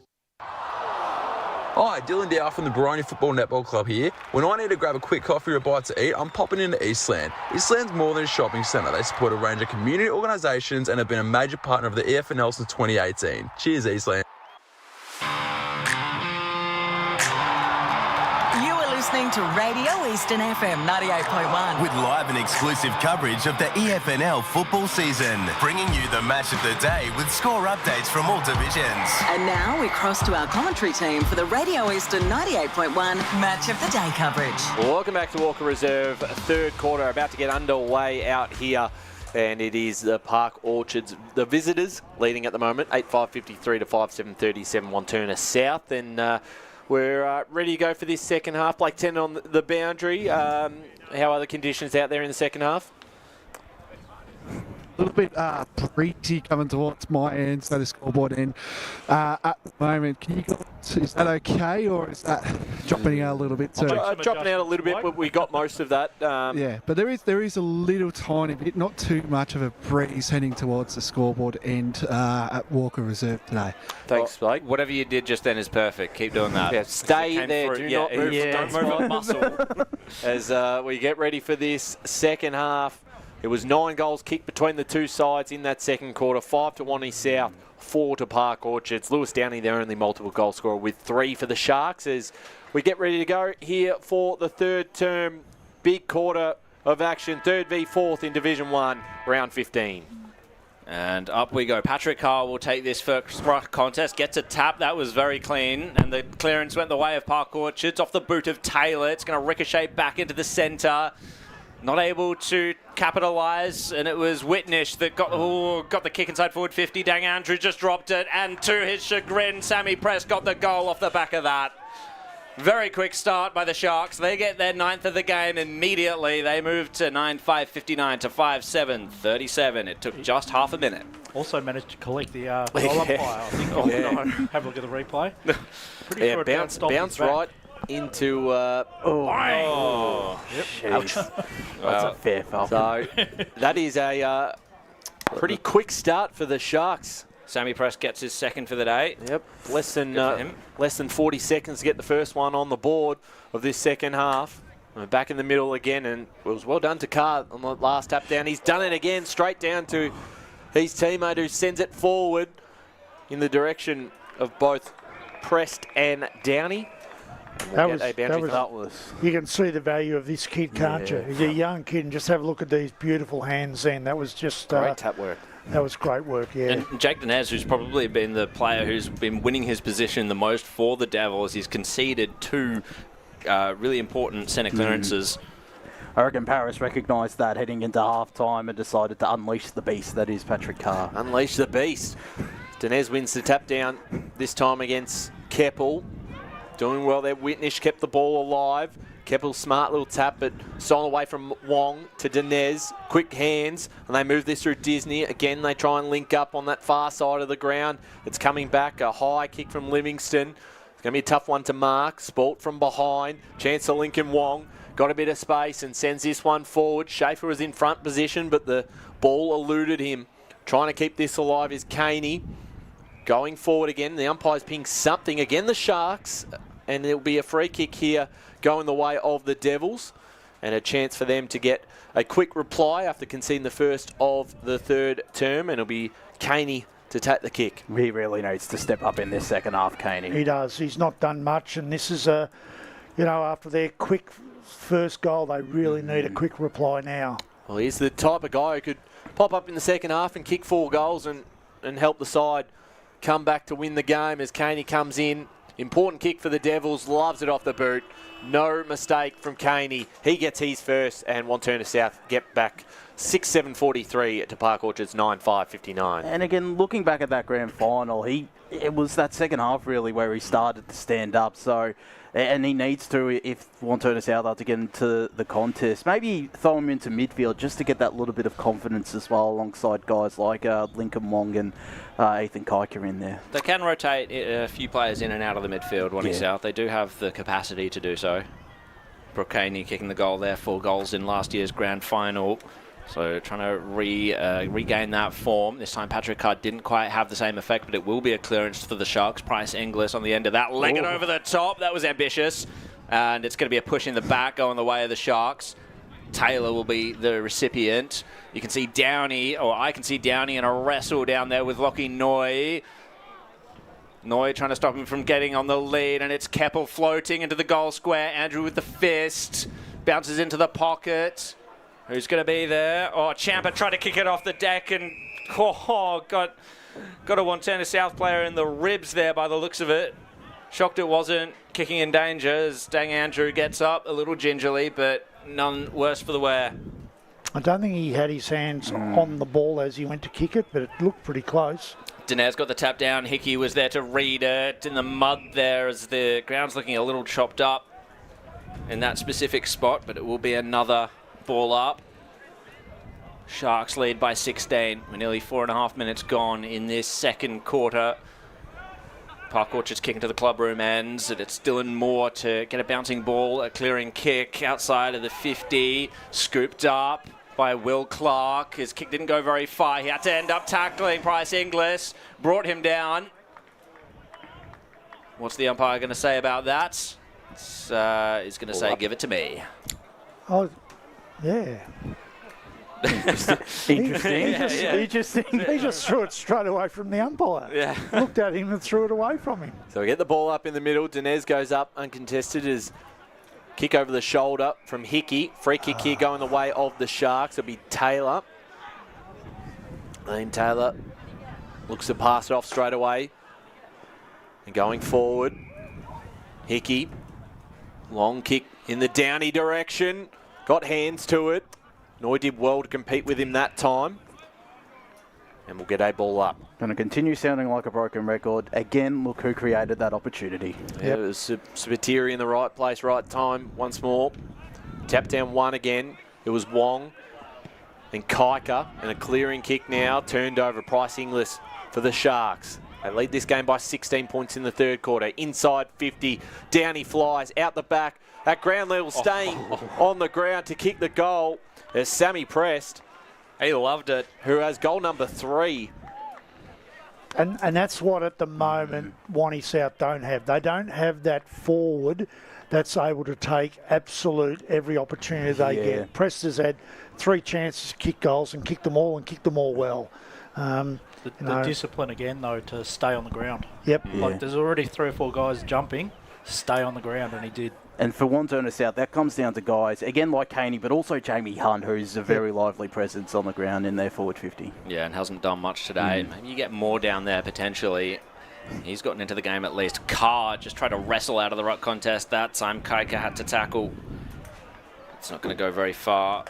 Park Orchard's now up by 22 points as Wantirna South. They're going to have to light a fire under it to get it going, and Carr got the tap down once more. Read this time by Dinez, just juggled it to himself, trying to break through the Carr tackle. Patrick Carr brought him to ground. Still no whistle as Park Orchards, they escaped. Champa just delayed it almost to his detriment, but he got the kick away anyway, and it was Downey charging out on the lead to take it on his chest. Yeah, I've liked this game, Champa. That was exceptional play there. But not only the fact then that he got the ball, he was being pressured and he took that extra half second to judge it and hit a beautiful pass on a target where he was under pressure, Downey. So composure shown on all parts by Park Orchards. They've got 2 goals for the quarter, 7.5 minutes in. Both of those to Sammy Prest. Lewis Downey will add to his tally here. It could be a 4th goal for him, and yes it is. Splits the middle, and it's starting to become a Park Orchards avalanche. Just probably one of the most reliable kicks in this division is Lewis Downey. You just back him in every time. So there's 7 goals from 2 of their forwards. Yep. Just haven't had that from Wantirna South yet, all single goal kickers, I believe. Yep. So the challenge will be there for him now. It's back out to 28 points. Just watch out here as well for witness to the trainers, in the hands of the trainers. So he's been a bit ginger. So Thanks there, Blake. Witnessing the hands of the trainers. Socket off the ground by Parsons. Doing well again, backed it up, and they've had a really good quarter so far. And they're pushing forward again. Champa got that one moving, pressed, the handball off towards goal. Another chance, this time a minor score, so let off there for the Devils. They move to 11-6-72 Park Orchards, 6-7-43 Wantirna South as Leggett will take the kick in. Gee, I wonder how many touches Wantirna South as a collective have gotten this quarter. I can't say it would be all that many. As Leggett sends it to the wing. Good, solid grab by McMillan. So they will be able to transition at least some part of the ground. He looks to go inboard, back to Leggett. And that says to me that Park Orchards have them locked up. Defensively sound as well as aggressively attacking this quarter. The kick does go into the wing. Good slips catch. Good mark taken by Jared Smith on the outer side, but they've not advanced particularly far down the ground. They have done really well to cover the ground here, Park Orchards. Play on it is. It's gone back to Leggett, back to Smith, and they advance the ball to their 50. The whistle has gone. It's a holding free kick. And Jesse Warner will get an opportunity. And again, he's one who really needs to stand tall. I reckon, needs to work his way up the ground, get his hands on the footy, which is what he's done there, and create opportunities inside forward 50. That's what you do when you play in front. You you put pressure on the defender to make a mistake, and he's won the free kick, and now he can take advantage. And this is an area that, as I said before, they can kick goals from this space. 28 goals for the year. With a goal today, he's just overtaken the injured Hewitt. On its way for his second of the day, tapped over on the goal line. Just the one behind. Wantirna South will move to 6-8-44 to Park Orchards 11-6-72. We've gone 10 minutes in this third quarter, in fact, at Walker Reserve. Oh, they turned it over. Caney almost intercepted that mark. Didn't take it, though. In the end, it was a missed opportunity for the Devils. Yeah, he really... It was a poor kick in. A poor kick in, and I would have thought he would have gobbled that up. Yeah, swallowed it up, but it is still now an opportunity for them. They're deep inside their forward 50. Figamali stolen away here from the Devils. The kick outside their back half down. He caught holding the ball by Noy. Not paid. Unlucky. Ball keeps going. Caney. And that's a missed call there. That was holding the ball. He was going to blow his whistle, the umpire, I reckon, but just at the last second decided not to. And that would have probably been a little bit far out, but it would have certainly given them a chance as Wong, short kick. Ball comes back out. Smith trying to move this forward. Bounce favoured the Devils in the end, and they get a stoppage inside their forward half. That's what you want from their forwards. Repeat entries, desperate efforts in this forward half to keep it in front from Wantirna South. Absolutely, as Wong is brought down in the tackle by Hickey. Which is usually what they're so pretty strong at as well. Wantirna South being able to keep it in their attacking half and create opportunities. Dinez got the tap down. They just can't find any space around the ball. They did it very well in that third quarter against North Ringwood last week, and that and their transition was really good. They need to replicate it here. Well, here they go. Clearing kick forward. Out in the goal square. Moore went without it. Livingston under a lot of pressure. Figamali burst through, got it off to Caney, who cannot find space. Tackling pressure from Park Orchards. Two Sharks bringing him down. 12 and a half minutes on third term. Price Inglis has been good this quarter as well. He has. He's moved the ball well and laying the tackle there along with Champa. The tap came from Warner, straight to Van Grondel, tackled instantly by Parsons. Well, this is 7 stoppages in a row now. So that's good. That's what they want to do. They want to keep it in here and try and get a sneaky one. Well, this time it's snuck out the wrong way for the Devils. Downey was the target. It's going to try and tap it to himself. No, he lined him right up and drove him over the boundary line. I've loved the battle between the two. Obviously, Downey's got on top with a few goals, but he's had some moments himself, Lockie Noy. Yeah, indeed. He wanted revenge after that last non-call, Lockie Noy, I reckon. So Dinez battling his way to the front, but it was a tap by Carr. It's going to be roped by Smith. No, lost it in translation. Just a bouncing ball towards Andrew on the back foot now of the Devils as the Park Orchard Sharks pushing and pushing Taylor ended up with it, and Champa with the clamps. Just needed to release that handball a little bit earlier, did Andrew, otherwise. It's nearly that been their day. It's that little fumble at the end, isn't it? And Park Orchards have gained territory through just sheer will this past minute or so. Well, that's how they created one of their goals this quarter as well, Park Orchards. They've done really well to will themselves into this position. The tap came onto the outside. It was Jeffs, handed it off, and now the kick will go forward. The punch should have come from behind by Andrew. He will get it at the deck, squeezed it through the lift doors as Smith handed it to Wong. Look at the class as he scythes through the middle of Walker Reserve. Punch over the top, though, came from McAuliffe. Oh, sorry, Schaefer it was, in fact.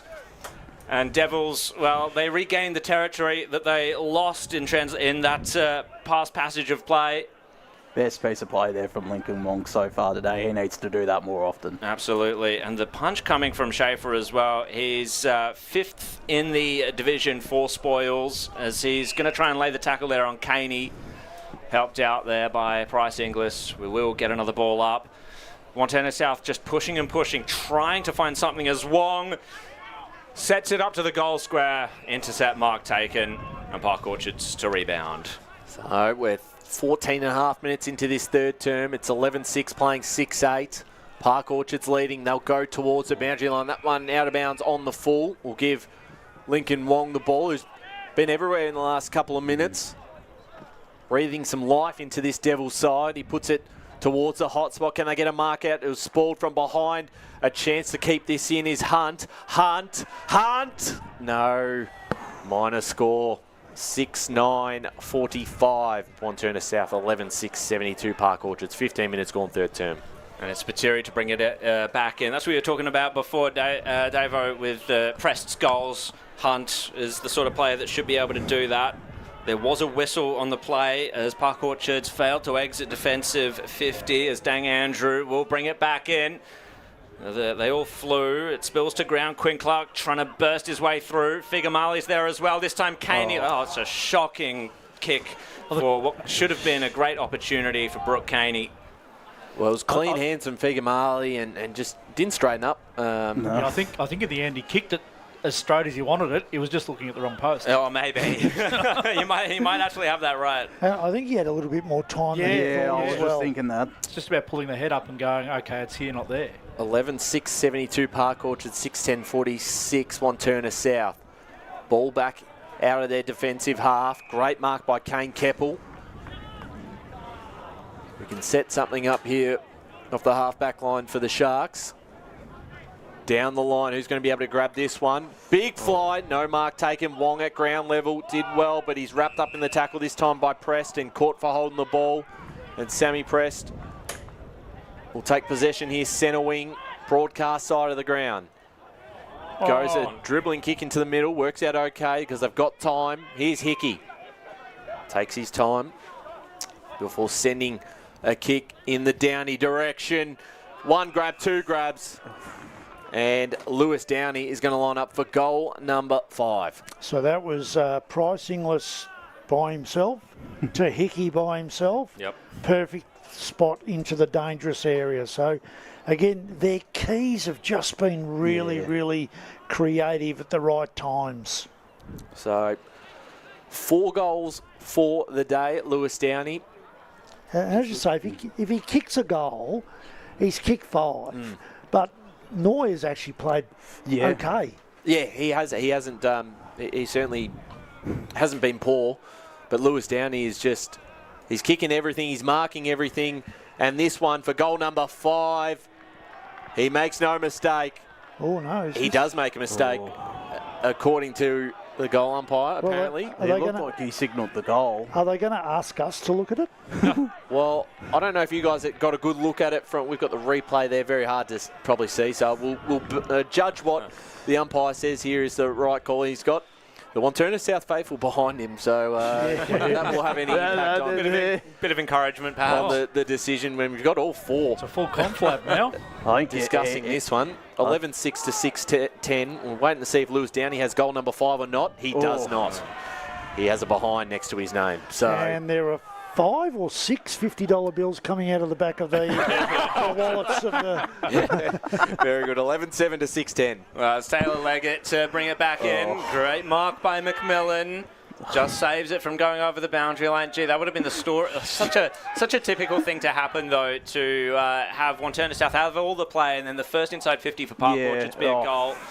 Great, strong mark by Jake Dinez on the left boot. Oh, he doesn't like that kick. Oh, out in the full it was as Smith was the target. But why lead there?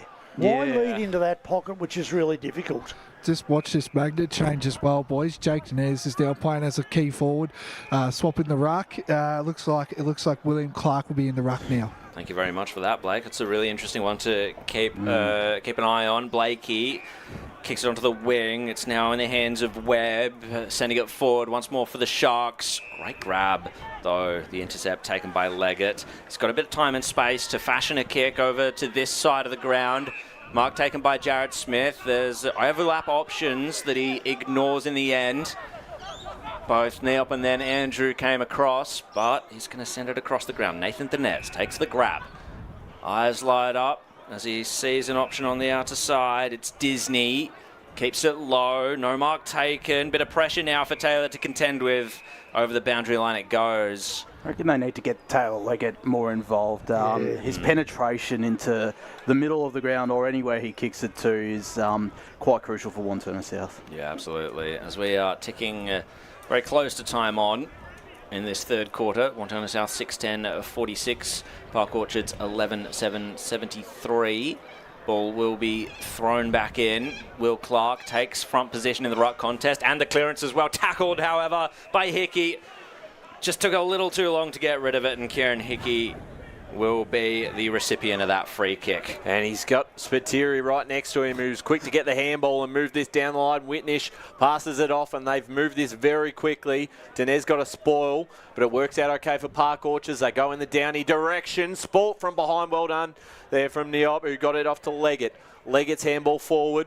When they link up now through Nathan Dinez. Dinez moves this down the line. This is better from the Devils. Going forward, Quinn Clark. He's got a target out wide. It's Smith.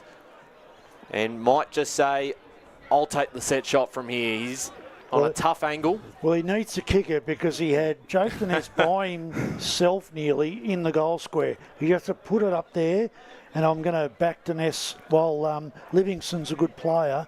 I would have backed Dinez in the marking contest there. 9 times out of 10, I would have backed in Dinez, particularly with the way he's performed this season. Well, he's going to take the ownership of having the set shot himself. It is a tough shot. Jared Smith's kick is beautiful. Back yourself in, Smith. Good fantastic. And that's the one the Devils need. 7-10-52 to 11-7-73. And that's what happens when you move the ball a bit quicker. There wasn't a stop kick. It was they moved. It got some good hands going and some good leads. So, that's what they need to get into their game. I was just about to say that was their best transition of the day, and that's what they do so well defensively. Just look to take the game on, and it paid dividends there. Absolutely. I see Jamie Hunt going into the middle, maybe getting him into the game a little bit, but the cut tap will come from Carr. Wrapped up, though, was the Park Orchards midfielder there in Tom Rees. Back up we will go. It is interesting to see Clark in the ruck contest, for sure. Heron tackled to ground by Figamali. He won't be going much further. He's literally, I reckon he's a head taller than Clark is. I know. Good wrestle. Figamali will come away with it, only briefly, however. Champa ends up riding McMillan into the ground. We'll get another stoppage, contest after contest. The clearance will be crucial on this short ground as the whistle has gone. A free kick's going to go the way of Park Orchards. Grabbing onto the jump up. Yep. That's what happens when you're so tall. You know, you're trying to do whatever you can to combat them. Over the top. The flyer came from behind for Park Orchards, but it was the man in front in Blakey who took the grab. The flyer gave away the free kick, and it's Leggett to exit defence. Disney, let's see if they can get this transition game going once more. It's Wong on the outer side. And he doesn't like what he sees in front of him. Indecision and frustration written across his face. Dinez is down there, but solid mark over the back, taken by, I believe that's Livingston, into the centre of the ground. It's Blakey. Further laterally they'll go, but he's turned it over. Dylan Moore. Well, there's plenty of players out on their own in the forward line. I'm not sure if he's got the boot on him to make it, and it's Blakey who's come across. He's come back to take the intercept mark. He dropped it, however. Wantirna South unable to capitalise. Oh, the free kick's been given away to Quinn Clark. In the back it was. There is an option. It's Jake Dinez. Oh, coming across. Brilliant spoil by Spiteri. It ricochets back to Wong, though. He was tackled immediately. Umpire says play on. Spiteri works his way through again. Now gives it to Parsons. Sends it onto the wing. Mark taken by Champa. Over the back. Oh, it's a dangerous player. It's Hickey. Just bounced over his head. Neilp is there to clean it up. Spills it to ground. He was tackled in the back. And it's going to be a free kick to Wantirna South as the whole ground breathes a sigh of relief. Oh, it was cut short as the kick was awful. Taylor manages to find a man out there in Disney. Onto the wing it'll be. McAuliffe sets himself, drags his man down. Surely a free kick to Smith. Advantage paid. Caney, a couple of bounces. This will be huge for Wantirna South if he slots it. Yes! End-to-end transition, Wantirna South. Brooke Caney kicks his second. And what a passage of play that was. Feel free to take a breath, Jared, anytime. That may be the most chaotic minute or 2 minutes of footy in Division 1. Well, there's probably 5 or 6 things I wanted to say. And I've got a couple of Valium for you now. You can take them and take a relax. I tell you, that was well called. That was great calling on that. That was fantastic bit of play. At this point, is there time for them to get one more and then? Yeah, I think there come is. away with it on the last I'll quarter? put my brush cap on and say 1 or 2 minutes. So 25 minutes gone. Wong, who's been influential, but it's inside 50 here for Park Orchards. They want one to steady the ship going into the final break, but this game has certainly lifted in intensity. Noy involved, trying to scrap at this one. Sock it off the ground from Whitnish. Smart little handball there from Keppel. Sam Harrington trying to run onto this one. Tapped it forward, Sammy Press. Kept this alive.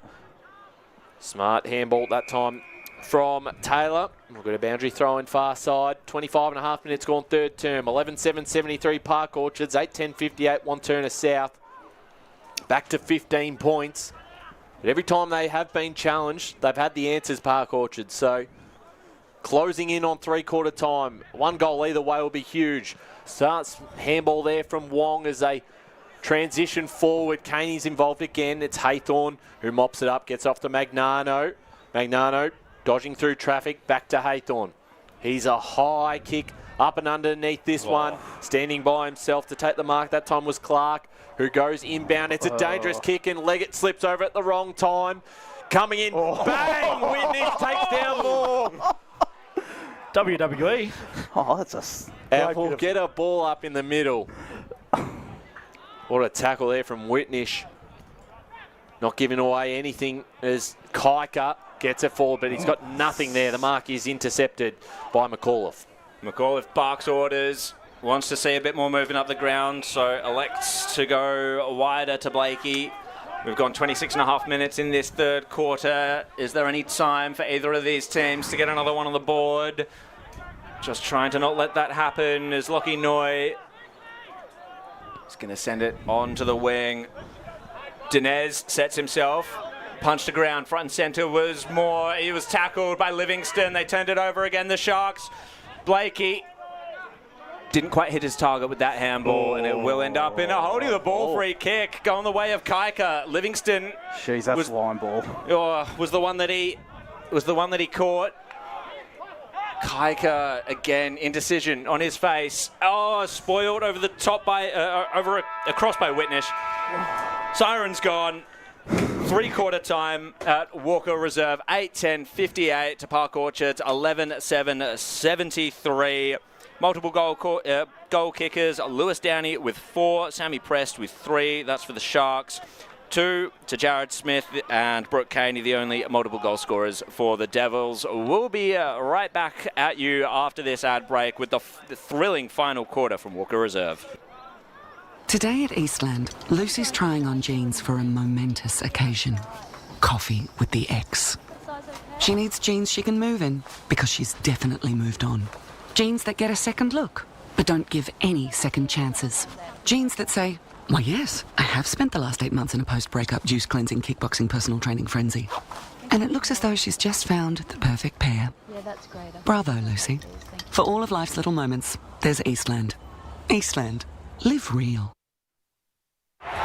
Sprained your ankle bursting through the banner? For bumps, breaks or bleeds, be seen sooner, close to home, at Knox Private 24/7 Emergency Department. You'll generally experience shorter wait times. Knox Private 24/7 Emergency, 262 Mountain Highway, Wantirna.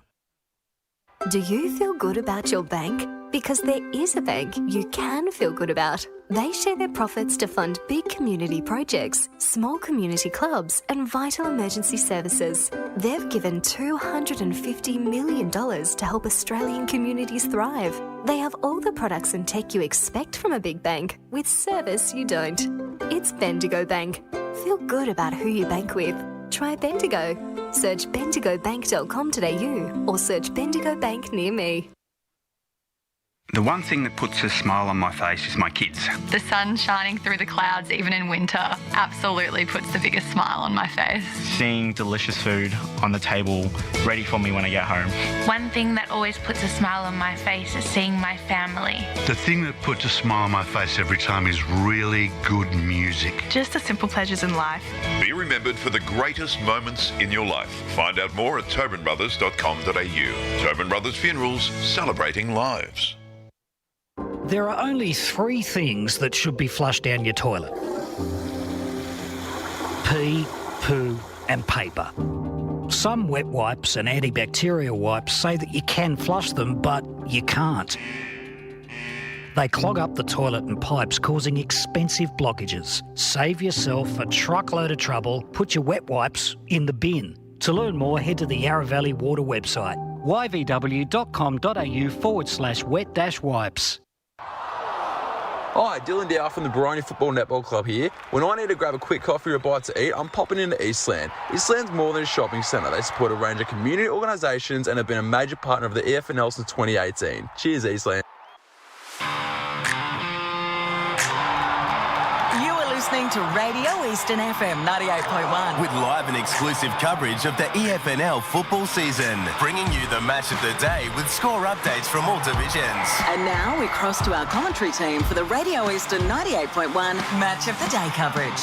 Welcome back to Walker Reserve. It is 3/4 time. We've got 1 quarter to play, and the Sharks currently lead by 15 points. 11-7-73 to 8-10-50 at Wantirna South. Before we get the scores around the grounds, there was a moment where Lewis Downey had a set shot for goal number 5. That would have really put it, I think, past the 5-goal margin. 2 late goals to the Devils has brought this game back to a 15-point margin, and potentially a very tight finish. Josh, you've got some scores around the grounds. What do we got in Premier Division? Yeah, Bourne leads 64-39 over South Belgrave. East Ringwood have hit the front against Berwick, 72-54. Vermont hold a 14-point lead over Noble Park, 63-49. Roval 85 lead Blackburn 71, and South Croydon lead against Doncaster East, 60-57 out at Zerby's Reserve. So this could be another game where they potentially slip up Doncaster East. Division 1, Beaconsfield 66 lead Bayswater 14. Montrose have hit the front against Boronia, 50-45. Mitcham 64 lead Mooroolbark 38, and North Ringwood 70 lead Norwood 27 in that game. Mullum Reserve, so not too many surprises in Div 1, but as expected, the 5th versus 6th clash is a very close one. At Tormore, Division 2, Waverley Blues 70 to Croydon 26. Wow. Oh, get a read on Waverley Blues. And Croydon. Yeah. As Davo said last week, I'd like to see Mooroolbark and Waverley Blues play. I would very much love to see it. It'd be a nil or draw. East Burwood 50 lead, Ringwood 45, Mulgrave 71 lead, Lilydale 46, Surrey Park 76 lead, Heathmont 36, and Templestowe 74 lead, Scoresby 44. Let's go down to the boundary, Blake Tennant. Yeah, just got Park Orchard senior coach here, Paris Harvey. Paris, big last quarter to come, 15 minutes. What was the key message that you talked about with the playing group? We just got to be brave. Sometimes in that quarter we were brave, and other times we weren't brave. And when we weren't brave, we kind of turned the ball over a bit. So we just got to try and get the ball in our front half and lock it in, and try and have repeat shots on goal. I think you talked about staying back, like when the ball's in the forward half and when they have the ball in hand, you want to be pushing the boys a bit back. Is that something we're going to see in this last quarter? Yeah, we want to try and close the ground out. We've got to be brave. Our defenders don't want to be caravanning in, to be honest with you, because if they start caravanning in, they've got too much space for the forwards to lead into. So we've got to be brave as defenders, and we've got to be working our asses off in the middle of the ground. No worries. All the best for the quarter, Paris. Thanks, Ed Blake Tennant with Paris Harvey. We'll continue the scores before we get started for the final term. Josh? Division 3, Donvale 99, lead Ferntree Gully 30. The Basin 123, lead Knox 47 out of Battering Reserve. Wow. Sylvan now lead by 40 points over Coldstream 92 to 52, and Upper Ferntree Gully 77 lead the Whitehorse Pioneers 47. Division 4, Croydon North Emlock lead against Churnside Park 54 to 44 out at Hughes Park. Ball Lane Temple 117 to Forest Hills 17. Killside 100 to Nuttawatting 26, and Fair Park lead Warrandyte 30 to 18 in that game out at Fair Park Reserve. There was a little bit of a delay as well due to a severe injury, I believe, to Dale Bent. So we wish him a speedy recovery. Well, here we go, final term. It's 15 points in it. Park Orchard's leading, a spot in the top 3 up for grabs today for the winner of this game. Massive final quarter. Park Orchard's not only are they going to have to beat the Devils, they're going to have to beat the home crowd, who I'm sure will be up and about in this final quarter trying to cheer their side home. I was going to say, how much of a factor does that become in this last quarter? Well, if they get a sniff, we'll certainly hear as we're ready to go. Final term. Up it goes in the centre. Rushing onto it is Jamie Hunt. Just loses it for a second. Able to turn tackler. Holding the ball. Wantirna South advance. Inside forward 50, bounces out of the hands of Haythorne into those of Warner. Caney stabs around one. Is it a repeat of the goal he kicked in the previous quarter? Yes, it is. And he opens the scoring for Wantirna South with his third. He did that with ease, Caney, there in the end. Well, we said, David, he had his first set on shot on goal. He hadn't kicked a goal at that stage in the third quarter. He suddenly got 3. Yep. He has. He's got 3. He becomes their key small. I mean, it was a reverse helicopter that went into the forward line. That was the kick, but they managed to kick a goal, and now they're right in it. Game on, 9-10 to 11-7, back to 9 points. They haven't been 9 points behind since early in the second quarter, as we're going to get another stoppage in the middle of the ground here. Perfect start for the Devils in this final quarter. So the tap down, chance of Dinez to try and break through the tackle. He's not going anywhere, wrapped up by Hickey. He's had a big afternoon for the Sharks. We'll do it all again. Carr up against Dinez. Dinez wins out this time, showing his experience. Moore got a fist to it against Haythorne. Kept it alive for the Devils. Bryce Inglis wrapped up in the tackle. And that was the thing that's been a little bit better in the Wantirna South game, is their defensive pressure in their forward line's been a little bit better. Absolutely. Clark won the tap down. Sam Heron, very short kick. Champa wasn't 15. And we'll get our ball up and expect Dinez to, after having a bit of a rest up forward in that third quarter, to really make an impact in this last term. Hunt. Was he pushed in the back? Umpire said no. Kaika got the hands out to Smith. Fumbled it at the wrong time. Kept it alive. Hickey trying to burst through the tackle. Umpire says, give it to me. We'll ball it up. We don't need to talk about just how important this game is. Everyone knows it. With the double chance going to be so important at the end of the season. And this game is just crucial. The tap down was won again by Carr, but it's coming back for the Devils. And in fact, it's out of bounds on the full. So be Sam Heron here for the Sharks to bring it back into play. 2.5 minutes in his last quarter. Heron has been very handy, running up and down that wing. He's just going to kick it straight down the line. Dinez will set himself, both of them in fact. Punch over the back, falling out the back. It's Andrew. Gave it up to Prest. He gave it up in turn to Nathan Dinez. Down the line it goes. Great mark taken by Dylan Moore. Just a tad too far from home, I would say, for Moore. Sees an option in the pocket, charging out to take the grab. But did it just go over the boundary line before he marked it? No. And once again, it's Brooke Caney. Jeez. That was pretty close. That was line ball. That was literally line ball. When I thought he took it over the fence, I thought that might have been out of bounds on the full. He would have touched the paint if it had landed. Oh, that's Took a while to get started. This time, was he setting it up? I'm not sure. Will Clark was there in the goal square, but it was punched over regardless, right in front of the Devils fans. And it's going to be McLaren Spiteri to bring it back in as the Devils cut it to 8 points. So Spiteri out of defence. They need a mark out of this. Nathan Dinez almost took it. And it comes forward. Great grab there from McMillan. Right in front of us in the media van. And here at Walker Reserve. Jake McMillan. Poor Jake McMillan's got Patrick Carr to counter on the mark. Yeah, well, he'll have to kick it pretty high to get it over as he sends it inside 50. Sport from behind. Who's going to run onto this first? It's Smith. Goes back to Leggett. Leggett looking to try and get it to Wong. Sport across the line by Parsons. I mean, Smith had to just turn around and kick it into the goal square. The handball just set everybody else back a step. Maybe it's because he saw Taylor Leggett and knows how normally he can be when it comes to his disposal. Potentially, yes. So back into play. Dinez used his body well that time. Leggett physically imposing himself on the contest. Hickey with a clearing kick. It's a 1-on-2. Andrew up against Prest, who probably will take that to get across the line, and they've gained some territory out of this, have the Sharks. I think he needs to push up the ground a little bit more, Taylor Leggett. Maybe impose himself in that particular midfield area. He does seem to have quite a bit of strength about him. Yeah. He's an experienced body. Played a couple of years with Baronia and then returned to Wantirna South not long ago. Patrick Carr will take on Nathan Dinez. Slaps it down. Wong was there. It just eluded him briefly. Ball up. 8-point lead for Park Orchards. The Devils are threatening. They haven't quite broken this game open.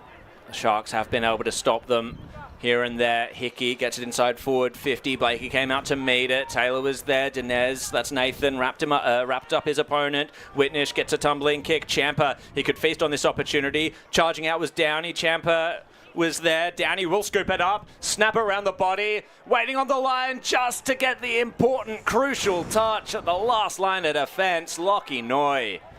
He's done some good things today. Jeez, they got lucky there because Champa had a lot of space to create an opportunity. Well, now on centre wing, Dinez is by himself. Coming in from the side, Haythorne did well to spoil that one. And we're going to potentially get a stoppage with the ball up right in front of us. 6 minutes in his fourth quarter. O'Keefe had to be better then. He had to be able to get that ball going forward. I miscredited the touch on the line. It was actually Jared Smith. So, clearance for the Sharks. Going to fly for this one, Keppel. Had eyes for the footy and took the mark. Looks to play on Sam Heron running past. He'll send a long kick towards goal. Can it go all the way? Downey's on the goal square. Picked off that time by Deng. Andrew handballed it to a man that couldn't move anywhere because he had Downey to compete with. Geez, it looks dangerous every single time it goes in his direction. Lewis Downey has 4 for the day. Keppel with the tap down. Champa towards goal, and it's just a minor score, so in fact no score, out of bounds on the full, and the Devils will take possession. Deng Andrew it will be. How aggressive are they going to go here, Wantirna South? They still have plenty of time to take the lead. Over the back was Livingston. Roving it was Price Inglis, wrapped up though by Kaika. But equally, you're a bit wary in this particular moment with the way Park Orchard spread from the stoppage and how they're getting back on top in the contest. Yeah, indeed. Just slightly on the back foot, perhaps at the moment. Wantirna South. How well can they defend? Heron nearly received the tap. It came out though through Hunt, and now it's Jared Smith slamming it forward. Great mark taken by Clark. This is Will Clark. He's going to share it around with Van Grondel. Van Grondel receives it back, sets it up. Park Orchards have all the defenders. It's 3-on-1. Haythorne nearly slapped it through. Whistle has gone though. And Schaefer. I think he paid the mark. Yeah, I think he spoiled it to himself. Yeah. Oh, wow. I missed that completely. Schaefer handed it off, and now Park Orchards to try and exit defence. Over the back. O'Keefe nearly. Blakey's hurt after that. Wantirna South will reprise their entry. Livingston was there, ripped out of his hands. O'Keefe goes again, sets it up. Dinez is looking for the mark. Didn't quite take it. O'Keefe again. Price Inglis rides him to the ground. Brilliant defensive efforts there by Jacob Price Inglis. That was good umpiring to let all that go. I think that was important. There's nothing really clear in any of that. O'Keefe really trying to get himself into this game as Parsons received the tap down, tackled immediately by Jordan Dale. My God, this game has gone up a notch, another notch after that third quarter. 8.5 minutes gone in this final quarter. When we're inside forward 50 for Wantirna South, who trail this game by 9 points. Clearing kick out of defence of the Sharks. Might come back. He'll sock it off the ground from the op. And now Figa Marley gets his hands off in time. Smith was on the outside. A high kick. Is it out of bounds on the full? It is.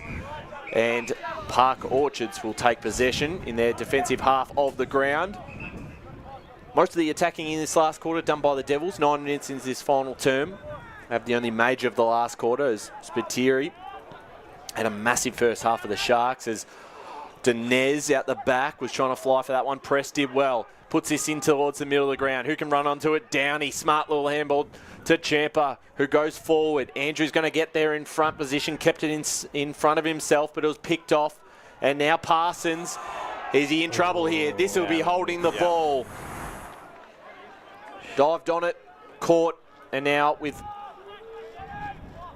the Devils, who want to play on straight away. They want to move this quickly. Leggett. And towards us on the broadcast side is Smith. Smith sends this one down the line. It's a 1-on-2 and doing extremely well. Noik couldn't quite win it in the end. Heron does, who puts it forward. It's now 1-on-2 in favour of the Devils. And now Smith, who collected the handball, goes inside 50. Looking on a 1-on-2 once again. A free kick being paid, and it is going the way of, I believe, Jesse Warner. Is he too far out the score? Can he have a set shot? He'll look to put it in the Hunt direction. That was a great great pass, and there was good work from Hunt. Worked his way in and just took his time to kick that one. That's what they've done really well this second half, I must admit, Wantirna South. Well, that passage of play was probably their best, heading inside forward 50, but still, this is a golden opportunity for Hunt to make it somehow a 3-point ball game.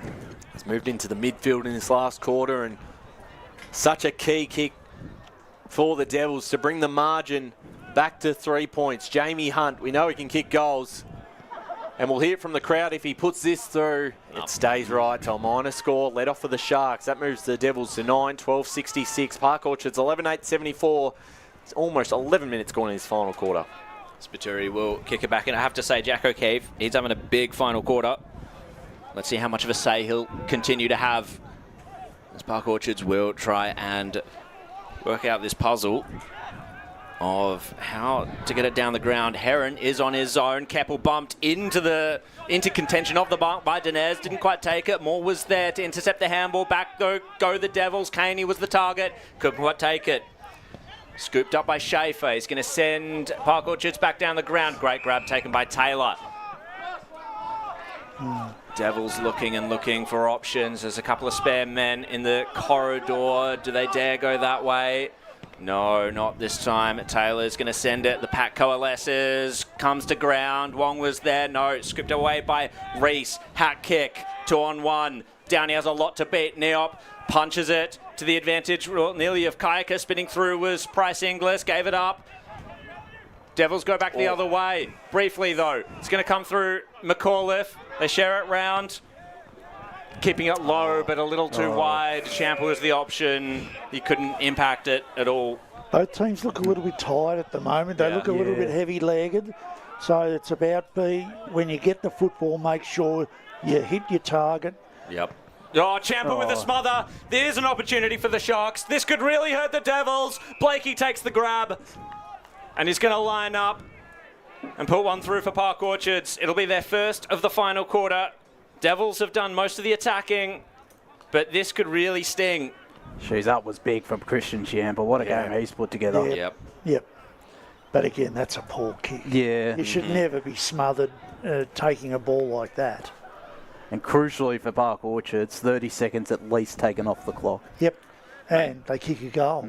Momentum hangs in the balance on this kick of Mason Blakey. He stabs at it and he set it true. And Park Orchards, they get further ahead.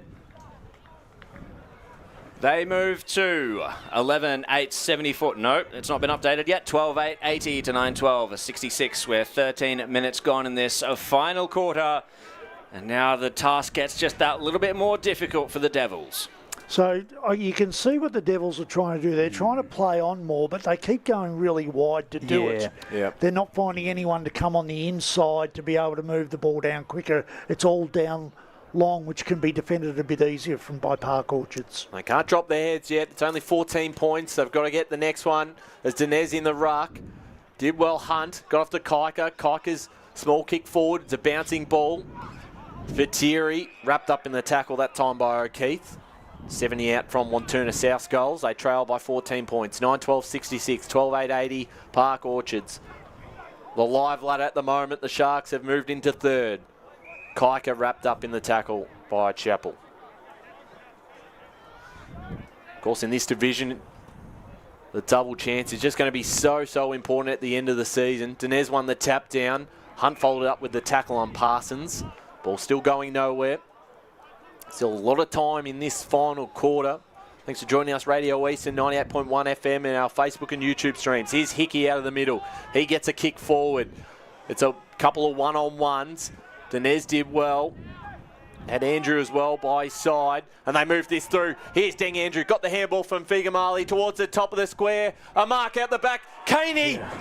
Oh, no. Oh, no. That's brutal. Jeez, that's unlucky. Clear push. Was it? Yeah, clearly. Well, maybe Blake had a better look down at ground level. Oh, and 25. Oh, no. You can't be giving those away. That's... Well, they've got to compose themselves now, don't they? Yeah, they do. Caney giveth and Caney taketh away. Schaefer onto the wing. Out of the hands of Leggett. Over the boundary line it goes.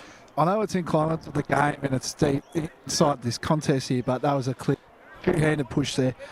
Yeah, we'll take your word for it, Blake. We'll back you in. You're at ground level. I don't think we had the right angle on that one, to be perfectly honest with you. Chappell got the tap.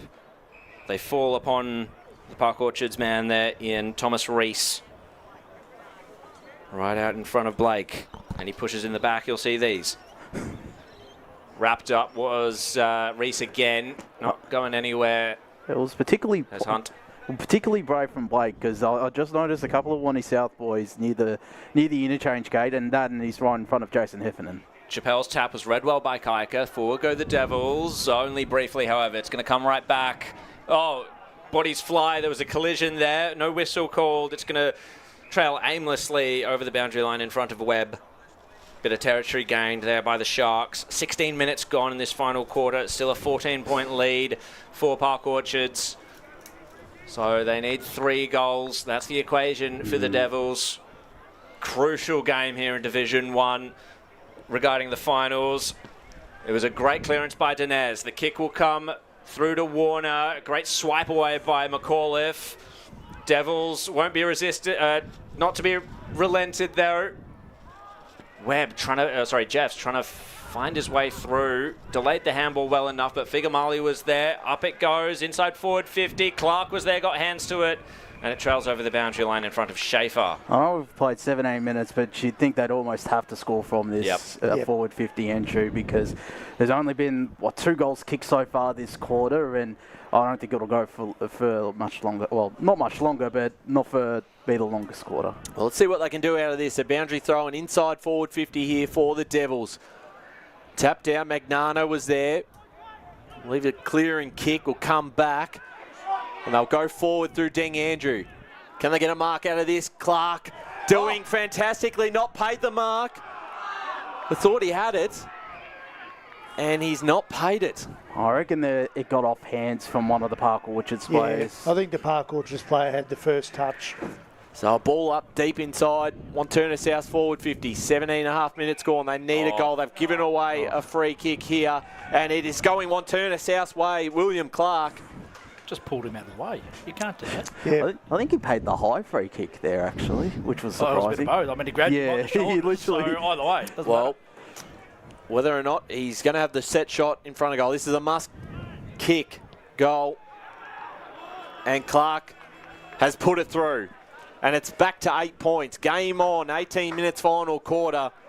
Clark does what he has to do. He's got 2, and the Devils stay alive. And now it comes down to Lincoln Wong and Jake Dinez in midfield, Dave. It comes down to this midfield contest now. They really need to get a quick clearance, get it down, put pressure, try and separate, get one-on-ones and see how they go. And looks like Park Orchards have got some of their bigger guns in there. Chapel, Kiara Hickey, Kane Keppel's gone into there as well as James Parsons. This is a massive centre clearance. Wantirna South have made steady inroads in this final quarter. They still need to burst this game wide open, though. Dinez gets the tap down. They're buried underneath it was Figa Marley. Witness was fighting hard for it. Spills out to Wong, trying to keep it in front of himself. Heavy pressure from Keppel. Wong's handball was errant. It's going to come now for a Park Orchards player. Right in front of us, it's Spiteri. Gets the handball back to Blakey. Bit of composure, but too much. Laissez-faire attitude by him. He was caught holding the ball. Charging out, taking a great grab was Haythorne. No, spilled out of his hands. Over to Magnano, finds an option on the outer side. It's Taylor. Park Orchards to advance this one down the ground. Setting himself was Webb. Brilliant contest though. That was by Taylor. Downey just gave them the step. Pressed. No, he was the option. It was spoiled away from him. He's going to go again. Brilliant endeavour, but they collapse on top of him. Oh, it's in the back. And it's going to be a shot at goal for Sammy Prest. He's kicked 3 already today. He's taken his opportunities when they've presented. Jeez. And this one is going to be an all-important kick. High tackle it was. I think for that contest, maybe a little bit of a duck. I'm not sure, but definitely a high tackle. It's Hickey. Hickey. No. He was trying to claim. Just cleaning the ball for him. Yep. Hickey, he's your mate there has kicked 3 goals for the day. I think I would trust him. So Sammy Prest will come in, and this will be a showstopper here at Walker Reserve. This to put Park Orchards back to a 3-kick lead. He's got it. He's split the middle, and it's going to be a hard road for the Devils now. Sammy Prest gets his 4th. What a game he's had. This is a breakout game for Sammy Prest. I think it's been one of his better performances. And he's only played the 9 senior games as well as plenty of talent. This has been it's been a real finals feeling to it. The pressure and intensity from both sides. And every time Wantirna South have put the challenge to Park Orchards, they've been able to respond. 20 and almost 21 minutes gone in this final quarter. Still 14 points. If they can get a quick clearance and get one back, you never know. They do score quickly, but they're going to have to be pretty quick from here, the Devils. There's Wong trying to fight through this one. This is a really mature performance. We saw it a couple of weeks ago against Montrose, and their mature heads are starting to rise at Park Orchards. Yeah, they just stand up when they need to. Hickey, who's been fantastic himself, wrapped up in the tackle. This is what they've done well in this last 10 minutes. They've really shut the game down a little bit. So here's a chance. A Hunt gets a handball forward. Smith inside 50. No mark taken at ground level. Tapped across the line. Got a boundary throw in. And I understand he went for the short pass, but he had a metre. Yeah. He needed to have a go. I reckon he's been... I mean, you're looking at 21.50. He had got to have a go. Goal then. He's had an off quarter, I reckon, Jared Smith. He's had a couple of ill kicks. So, clearing kick again from Hickey. He's just been enormous today. Ball's going to come back towards goal. Can they get a mark out of this? Sport across the line. Not quite. Clark has not been paid. It's touched. So 10-13, 73 Wantirna South. 13-8, 86 Park Orchards. 13 points, 22 and a half minutes gone. Critical stages here. It's going to be Jeffs to bring it back in for Park Orchards. They set themselves. Bodies fly. Blakey to feast on that opportunity. Tackled by McMillan. Over the line it goes. Hands on heads at the Wantirna South dugout. It'll be a throw in. And we've gone nearly 23 minutes in this last quarter. Time ticking away. Hopes draining away for the Devils. Chappelle gets the tap back towards the boundary line. Park Orchard's able to escape with this one. Downey coming out, takes the grab. Sorry, that's not Downey, that's Bryce Inglis. It was on a lead worthy of Lewis Downey. Will just take you 30 seconds. And might as well, He's happy to drain the clock. Park Orchards, 13.886. Wantirna South, 10.13.73. This to make it nigh impossible. Bryce Inglis to come in. Yet to kick a goal today. Oh, he's tried to set it up. Bounced out of the hands of Van Grondel. Didn't quite make the most of his opportunity. Great tackle by Dang Andrews as Parsons he received the handball, but wasn't able to get any clear air. I mean, it might have been the sun, but he had to take that mark. He was by himself. Keppel kicked it out of the contest. Tracing it back is Disney over the boundary line. He's happy to see it over. And I think didn't Paris talked about moments. Yeah. And I think that's the difference between both sides today is one team's really taken their moments and the other hasn't. I mean, that point before for Wantirna South, that was a moment that they could have taken.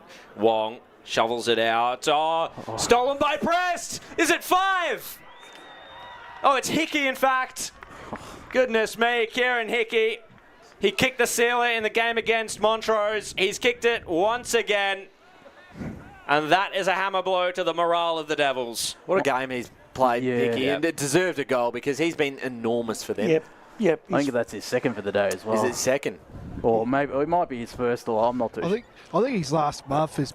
Yeah. Like if you look at his disposal of the games that he's played, 30 touches in the last 2 weeks, I believe. Yeah, good. It's a good point. He's, as we said, probably one of the more underrated midfielders in this division, and that seals the deal. They're going to walk away with a big win on the road, and it's going to go a long way for their double chance hopes.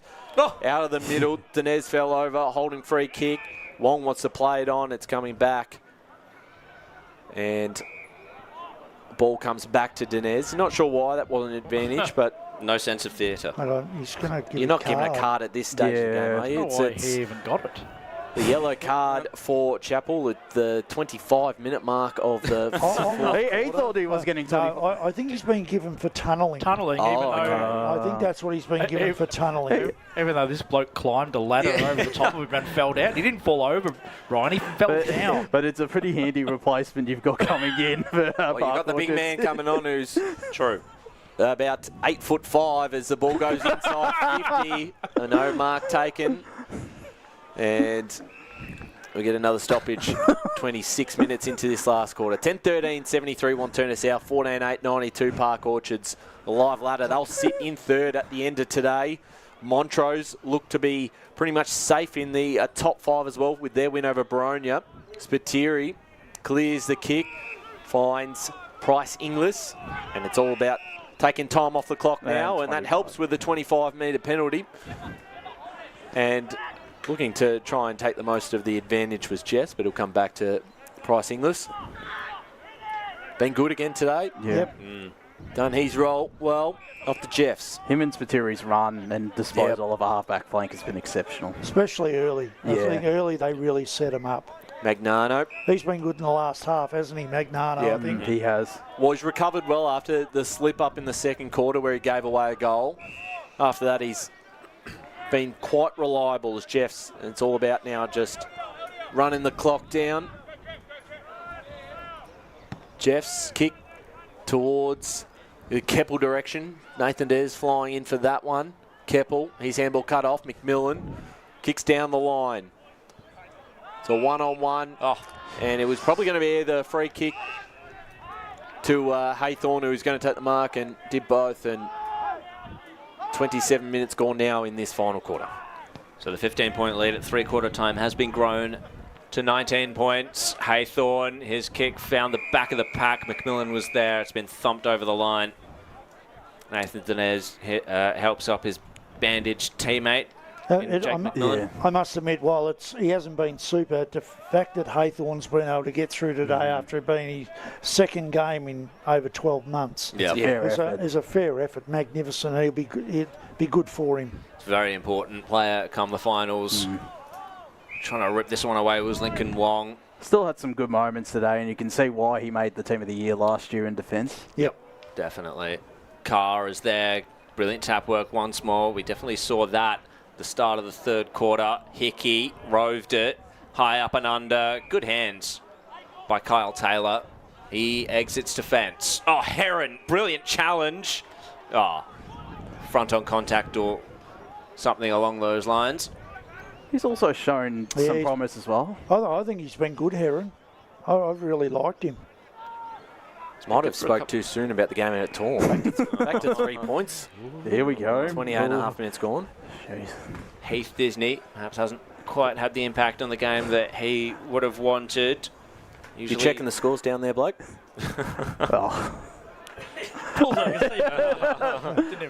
He doesn't know he's watching his phone. The siren's gone. Park Orchards with a critical victory at Walker Reserve, defeating the Devils by 19 points. 14-8, 92 to 10-13, 73. And it's a massive step in the direction of a double chance for the Sharks come the finals, as Division 1 is heating up at the back end of 2026. Yeah, well, I think they'll take a lot out of this game, Park Orchards. I think the thing that really stands out for me is that if they can keep this young kid Carr playing for them, he can be a little bit of X factor, especially if they're going to play finals where maybe you've got the Big O in there, maybe you've got someone who's going to go maybe to North Ringwood. Yes. And run. Braden Pruce. Yeah, Braden Pruce. If Begg comes back. If Begg comes back for North. So I think he becomes a real advantage for them because, I thought he rucked quite nicely, moved defensively quite well, but they were just too good around the contest, I think, for the whole day. I think they were just... I thought Parsons, he didn't get a lot of it. When ready, boys. He's very good. Let's go down to Blake Tennant, who has Lewis Downey with him, and Sammy Press as well. Boys, congratulations as well. I believe it was 9 goals between both of you two. So I'll start for you, Sammy. It's been a long time, hasn't it? I've known you at the Rangers, of course, and you played at Oakley as well. And you've been injured a lot this year, and you come back in a really good time because you're playing some pretty good footy. Talk about that game. Oh yeah, it was pretty contested. We knew Wantirna South were going to come out hard and just play a real scrappy game. So just had to get more numbers around the ball than what we did the first time we played them. And yeah, we just able to put a big score on them, 14 goals. So yeah, pretty good offensively. And just about your game as well, coming back from injury, you've been getting in the best a bit too. So you're happy playing consistent footy and also playing good footy at the same time? Yeah, I'm pretty happy. Just trying to focus on my pressure and just trying to help out the team as much as possible with my tackling and stuff. And the goals will come.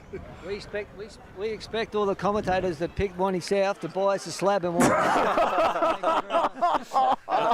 Very good.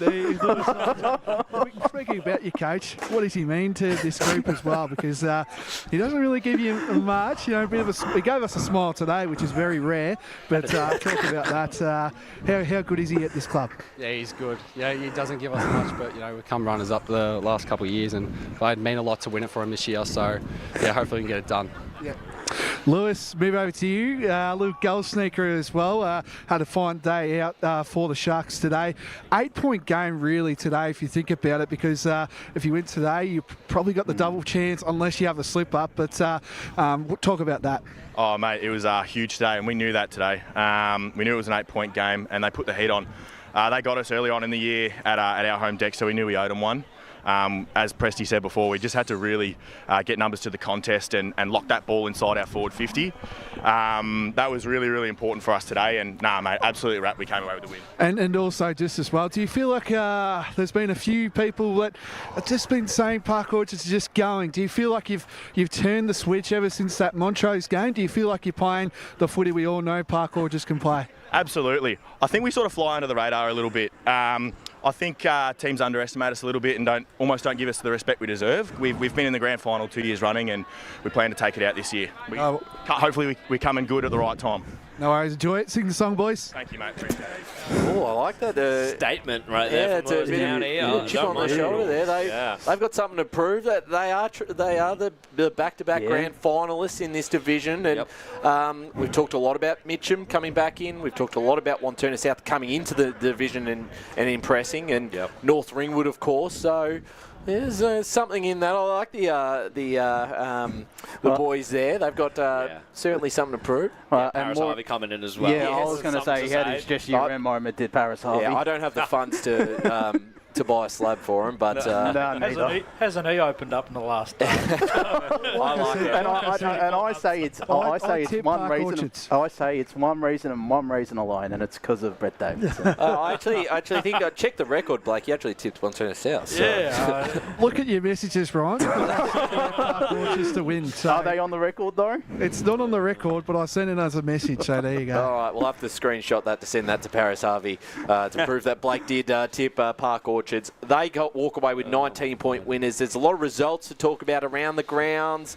Your D's, Blake.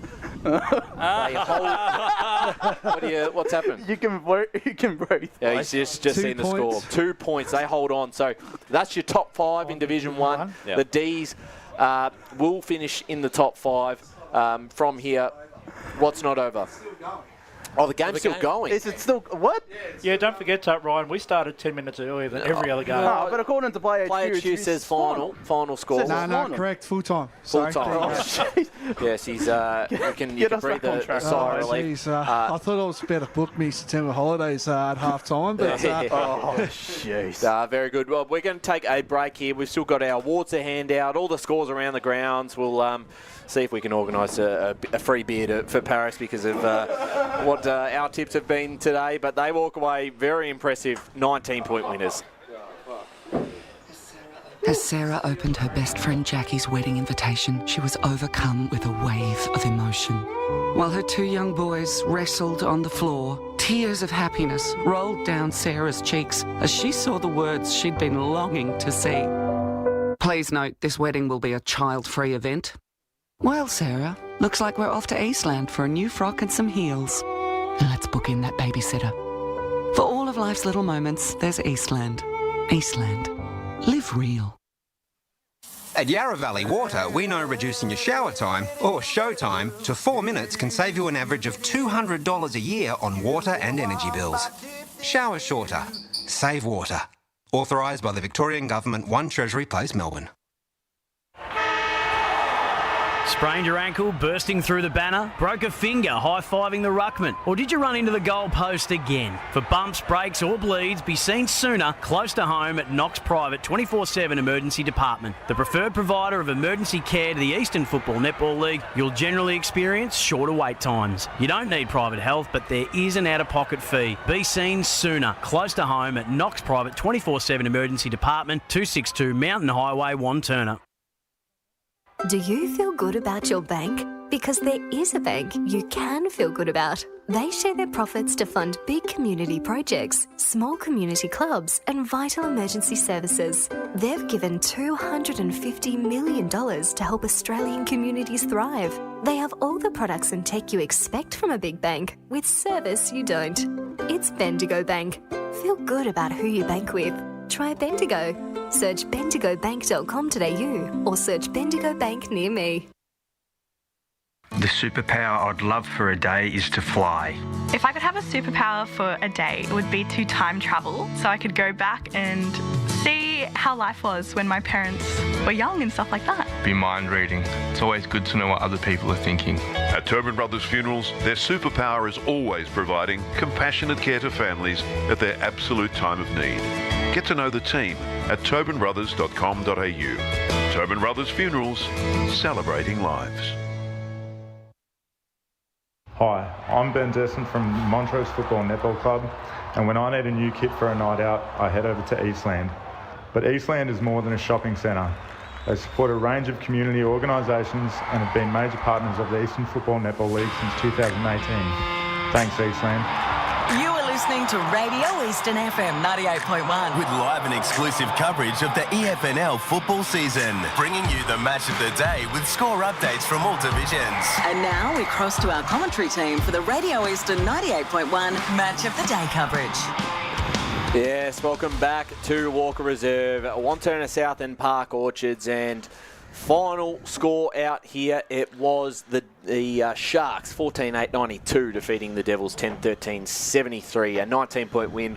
A fantastic game of footy too. There was plenty of interest in this one. There was quite a few momentum shifts. The intensity was great from both sides. It certainly lived up to what is a bit of a finals preview. There's a big chance these two could meet at some stage during the final series. Park Orchards, their win certainly takes them a long way in locking up a double chance. They've got a pretty handy run home too, probably a more favourable run than Wantirna South, so that they're in a very good spot from here to finish in the top 3. We've got our awards, of course, to give out before we go around the grounds with some of the scores and check out the implications of a lot of these results today. Of course, we've got the Tobin Brothers goal of the day. Of course, a $50 Myer and Coles gift card. Blake, you've got one for us? Brooke Caney's goal in the pocket. I thought that was... everyone say aye with that, or do we all disagree? Happy with that. That was a big goal and a real got everyone up and about. That was a momentum sort of changer in the game, but obviously Park Orchards they just still find a way to find something as well, which they did today really well. Yep, happy with that. Yep, I'll do votes. I like going first. Oh, here we go. All right, here we go. Well, you're under the most pressure. I'll track him, Davo. What do you got for the Cryo Stay Young Eastland Best On Ground Award? A $50 gift voucher to Cryo Stay Young Eastland. You're 1, 2 and 3. So I've got a couple of apologies. I couldn't get Jake Deness in. I thought he was very, very good. I couldn't get him in. I couldn't also get Lewis Downing in, and I thought he probably deserved to go. I think he's kicked 5, hasn't he? Kick 4. 4. So I couldn't get him in, but I've got 1 vote to Sammy Prest. I think as a small forward, that's one of the better games we've seen from a crumbing small forward. But not only did he kick his 4 goals, or 3 or 4 goals that he kicked, but what he did was his tackling pressure was enormous. And for a young kid to do that, thought was excellent. My second and third votes were really hard to give because I think both players deserved it, and I wouldn't mind if either got it. But I think for 3.5 quarters, this bloke was sensational. His start was enormous, and I thought his last quarter was enormous. That goes to Kieran Hickey. I thought he was tremendous with his left foot. His ability to hit targets when he had to was great. But I thought best on ground, I thought he gave 4 great quarters, kicked some goals. His middle work was enormous. Goes to Chiampa. I think he was really good. And when I looked at my markings, I didn't have many markings for Wantirna South, to be quite honest. They were all North Ringwood, Park Orchard. So, I think they deserved the win, and they've certainly played some good football today. Blake, you're 1, 2, 3 today. Yeah, I'll take the second for this one. I thought I'm going to give honourable mention to. I thought Nathan Denez was superb today on Kane Campbell today as well. And I'm going to put it out there as well. I think he's the best fullback. I think he'll be in the team of the year for First Division as the best fullback in the comp. Happy to argue about it, but I'm more than happy to say that. So he gets an honourable mention. Sammy Press for me, I thought 1 vote for him. I thought he was superb all day. I thought Lewis Downey 2 votes, had a day out as well, but 3 votes. Loves a media game, loves getting in the spotlight, and I thought Kieran Hickey gets the 3 for me. He was superb. 2 goals today in the midfield. Thought he was superb. Josh Ward? I've managed to squeeze in Jake Denez. He tried hard all day for Wantirna South, so he gets my 1 vote. I'm going to give 2 to McLaren Spiteri. I thought, even though he was given space, his disposal was still massive quite first half. Yeah, very big in the first half, and was key during their run when they got on top of the contest early on. And I'm going to give 3 to Lewis Downey. I thought his influence up the ground as well as down and inside the forward 50. I thought it was quite a profound performance from the leading goal kicker of the Sharks. Matt Spider-Lee. Yeah, it was an interesting day for the votes. I thought I had it on. There you go. Try now. Yeah, it was an interesting day with the votes. Could have given it to a number of players. I actually thought for 1 vote, I was going to give some votes to Price Inglis, the old accountant. I thought it's a bit of an accountancy name, but I thought he was really good. I thought some of his work, some of his defensive work, tackling pressure, all that sort of stuff. I thought he was superb today. 2 votes. I'll go for. I tossed this one up between for my second and third, but I'll settle on Lewis Downey for 2 votes. I thought he was superb, playing up the ground a bit, and some of the goal assists, but then his ability to be able to hit the scoreboard himself. And 3 votes today. I thought the most influential player on the ground was undoubtedly Hickey. Yep. There we go. Thanks, Spider. Jared Beanland, your 1, 2, 3. Yep, I think I've gone a little bit different, actually. Apologies to Hickey, apologies to Downey, apologies to Presty. One of them's probably going to win, but I had one vote, Josh McAuliffe. I think he was fantastic down back. I think he had a lot of great defensive efforts, and I think there was a lot of moments that Wantirna South could have capitalised on if not for Josh McAuliffe's influence. I've given 2 to Christian Champa. I think he was excellent. He was so busy. He buzzed around everywhere. Just had such an impression on the game. And I've given 3 to Jacob Price-Inglis as my 3 votes. This could be tight for the award here today, so I might be able to decide it. Here we go. Here we go. I'll love to hear Who do I want to win? I want the spotlight of this. Well, I'll tell you my 1, 2, 3. I'm going to actually give a couple of apologies. I certainly was thinking about a few players. I've mispressed in the votes. A good point. Like Price-Inglis is one that played a very, very good game. I haven't got him in there. Haven't got Spiteri or Chiampa. I'm going to give 1 to Lincoln Wong because I think when Wantirna South, every single play that worked well for him going forward, I think he was involved, and I think for their success in finals, he's going to have a really big final series for them to go on and make an impact. So I'm giving him the 1 vote. I love my key forwards. I'm giving Lewis Downey 2.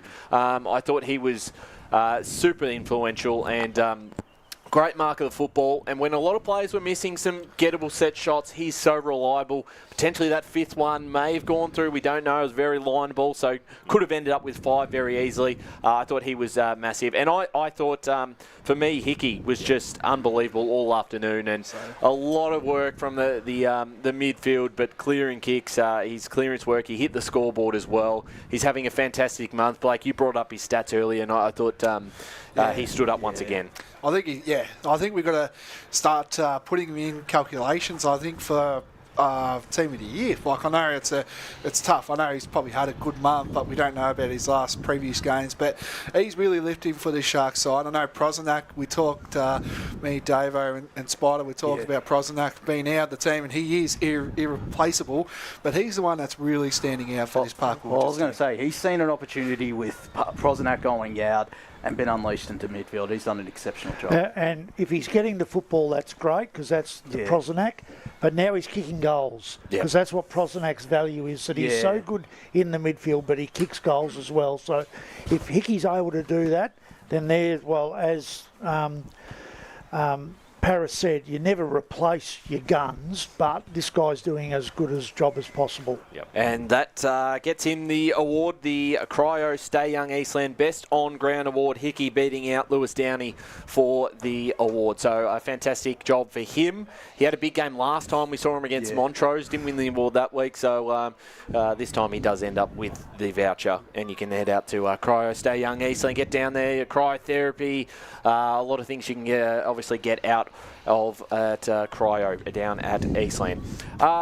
Should we get stuck into some of those scores around the grounds? I know there's a few games going on still at the moment. We are a little bit earlier, so you know what? Park the conversation. Keep the suspense. There's a couple more final scores coming through, but we'll keep them coming through because there's some big results coming and a couple of games still alive that we'll talk about in the moment. But let's touch on this game in particular first and talk about. We had a bit of fun there with Paris Harvey, bit of fun out there on the ground after the game. They are super impressive, and even I like the. David, are they starting to get the little bit us against them, us against everyone little attitude there? The interview there at the end with Downey and a bit of a chip on the shoulder, a couple of comments that maybe the teams don't quite respect them as much as they should. They're two-time grand finalists. I wouldn't be surprised if Paris has mentioned that to them on a not a regular basis, but just there is a bit of an us against them. And look, let's be honest, we've said it a number of times that we probably haven't given them the credit that they deserve, and he made the point very pointedly in the interview that they've lost 4 games. They've all been by under 12 points. So they have been very close in a lot of games, and he made the point, it's all about taking moments. And today, they took their moments. When they had an opportunity, they took their moments. And I don't think Wantirna South did. I think all day, we thought Wantirna South, we were waiting for them to come. And they started, but then they didn't take their moments. And Park Orchards took their moments. So, credit to them. It puts them in third spot. It means that, they've got to run home where if they finish third, whoever finishes second, it knows they're going to have a tough game against them. And that'll be really important. And the fact that, as I said at the end, young Patrick Carr, if he can stay in their group and in that, he becomes an X-factor player off the bench that, has got some influence, really nice hands in the ruck. And while he didn't take many marks, he's still a 7'1" person that stands down in the defence and makes it hard to combat. So, impressive performance today from Park Orchards again. And not for nothing, they've been missing players throughout the season. A lot of them have come back, and this is probably one of the best teams that they have fielded. But, of course, they're still missing Prosnack. They're still missing Prunty. They're still missing Amir, Makrakanis, and Cridland. And those are big outs. At times they've missed Liam Webb, Sam Heron. So there's plenty of players there that have been in and out. They've not had the continuity that we've spoken about as being so important to teams coming into this part of the season, and they've just kept winning. And that deserves respect. And they can bring a guy like Josh Galsians into the lineup. And looking at their game against Mitcham, he was certainly a lively presence in their midfield. He'll add a bit more as well. And while they won't get back two of them, they could get back a few of the others. That's the key. Yeah, absolutely. A Spider, on a Wantirna South point of view, I would say you take some positives out of it because that wasn't their best game. And they were in it throughout the afternoon. And there was a lot of players who probably had one of their lesser games this season. And even then, they still almost pinched the victory. So they have shown that, even at their best, they can certainly beat everyone. But they're still hanging around the mark. So there's still a side that you think if it might be harder from the fourth position, but there's still some signs when they're up and about what they can do. Yeah, for sure. I mean, I think for them, look, they'll be disappointed with the way that they started the game. Yeah. They got it back on track for a short period of time, and then they went off track again. But it was their inability to connect at times, and then they also had moments within the game where they had some undisciplined moments. I mean, a couple of, 25-metre penalties against them, a couple of down the ground free kicks, just a couple of things where they were careless in what they did, and also some of their execution by hand and by foot, where they just probably need to address that and tidy it up. I mean, they're not far away. I mean, they're a quality side in their own right, but they've just got to be able to do it a little bit more consistently throughout games. I mean, and they've had patches where they've had those close games in recent weeks, those close finishes, and they've won some, they've lost some, they've drawn some. So they've had a little bit of everything, a bit of a mixed bag, as we spoke to Jason about before the game. So now they know where they sit in the pecking order. They now have to address that. There's got some time. There's plenty of time. They know how to do it. They did it last season. So, and there's not much room for error in this competition. So the margins are pretty small, but they certainly can turn it around, that result. I mean, there's not much between the two teams. It's just some little things that they need to tweak here and there and get some more contribution from players within games that can get them over the line.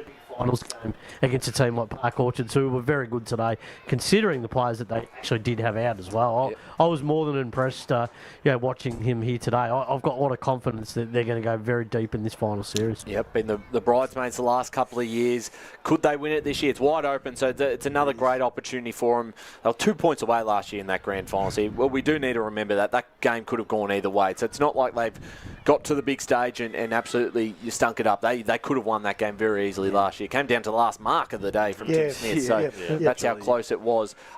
Let's go to some of the scores around the grounds, because I can see some of those final scores starting to appear up on Play HQ. Premier Division first, and there's a big win out at Moreton Park, Josh. Yes, there is. Blackburn 16-12, 108 defeated Roval, 15-10, 100. That's the scalp they were after, the Burners, particularly after going down earlier in the season to Roval quite convincingly. embarrassingly out at CBEC. Tell you who it hurts, Berwick. Yeah, it does. Well, it does. And the fact that they were able to halve those games at home with East Ringwood and Roval, that goes to show you that, some confidence, some players back in the team this week. They'd be pretty happy with the way that's come. I mean, Roval, they've got a big game to bounce back next week against East Ringwood. So it just shows you that the margins and the closeness in the competition, it's very tight. Some other interesting final scores. Speaking of Berwick, they went down by 4 goals in the end to East Ringwood. 18-8, 116 the Roos to the Wickets, 13-14, 92. Vermont also moved the game clear inside the top 5, 14-16, 100 to Noble Park, 11-9, 75. And we've still currently got a live score at Baldwin Park. The Tigers, 16-10, 106, leading South Belgrave, 13-13, 91. That's, in fact, 107 to 91. That's 28 and a half minutes gone in the last. That's a pretty good effort from South Belgrave too, to be honest. I think that's a very credible effort, to be honest. I mean, at the start of the day, if you said that South Belgrave were going to be that close, you'd from South Belgrave perspective, you'd take that. And then finally, probably the biggest upset in Premier Division this past weekend. South Croydon 12-7, 79 defeated Doncaster East 10-14, 74. Although I will say, there's for the Lions, they're pretty much locked in the top 3. For South Croydon, it's they're not going to get relegated. They're not going to play finals. So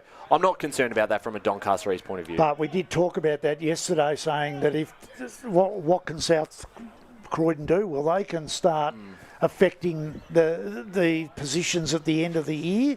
And today's one where they're, will they affect the final position of Donny East? Don't know, but it's certainly one where the Vermont game will be interesting when they play them. Yeah, they've taken another scalp, which is important. That's massive. Division 1, and we'll quickly go through this score out of Tormal Reserve before Blake comes back quickly. 11-9, 75, Montrose to Boronia, 10-13, 73. So 2 games in percentage, Montrose lead Boronia. That's the top 5 locked in. So. Yeah, and it's disappointing for Boronia. I mean, at the end of the day, they'll be shattered by that. They had that game, throughout the day, but it looked like they were possibly a big chance. But in the end, Montrose, they've got over the line and doing things. Looks like they're going to lock that spot well and truly down there. And at the end of the day, they haven't beat a single top 5 side this season, and that's why they're sitting where they're sitting, unfortunately. They are the 6th best side indeed in Division 1. The other 3 Division 1 scores outside of this game. Beaconsfield 16-19, 115 defeated Bayswater 5-3, 33. Mitcham 13-12, 90 defeated Moorbark 8-11, 59. And North Ringwood 15-20, 110 defeated Norwood 7-5, 47 out at Mullen Reserve. Probably what we expected in all 3. Yep, not much to be said there. Division 2. What's happening in... a certain game. It was close. Out at Eastfield Reserve. According to Play HQ, it's still going. It's gone into the 48th minute, but the scoreline hasn't really changed in the last 20 to 30 minutes. It's Ringwood 8-14, 62, leading Eastfield at 8-9, 57. So that could potentially be a final score. I reckon it is. I'll chase that to hit the button. Yep. Yeah, but that's crucial for Ringwood because it means they move equal on points with Scoresby, who lost to Templestowe today, 12-3, 75. The Magpies to the Dockers, 18-9. 117. Surrey Park 13-15, 93 defeated Heathmont 7-11, 53. Mulgrave almost moved the game clear inside the double chance with a 48-point victory over Lilydale 14-13, 97 to Lilydale 6-13, 49. Ryan. That is confirmed off their socials, 62 to 57. So they've even themselves declared it one of the most important wins they've seen in a long time. And it does keep them alive. Probably. When you reflect on it, I mean, these 2 clubs have had these close games out of Eastfield a lot over the last few years.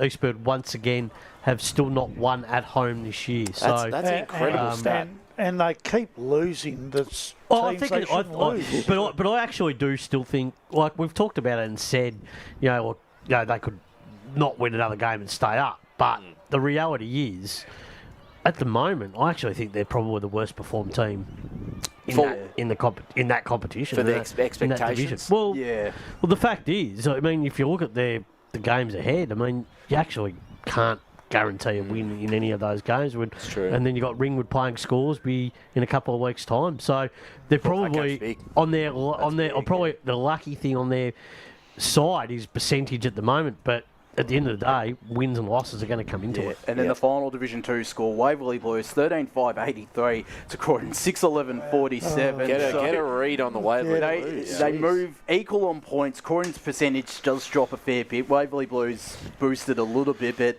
that's big for the Blues of Waverley out there at Croydon Oval. Well, we'll compare their run homes. I'll let you keep going through those scores, but it was obviously a must-win game. Yeah, it was. Third division, Josh. I want to hear it. Look at Mr. Ego here. Donvale 27-9. Was he right? He was 2 points off. Oh, you're kidding. That's 27-9, 171. I think Furniture Gully only scored 3 points. They were 20 points down at half time. I did say Furniture Gully were going to walk off the ground. Yeah, well, maybe they did. With that scoreline. Another big score in Division 3. The Basin 25-17, 167 to Knox 11-9-75. Oh, that's my God. Demolition.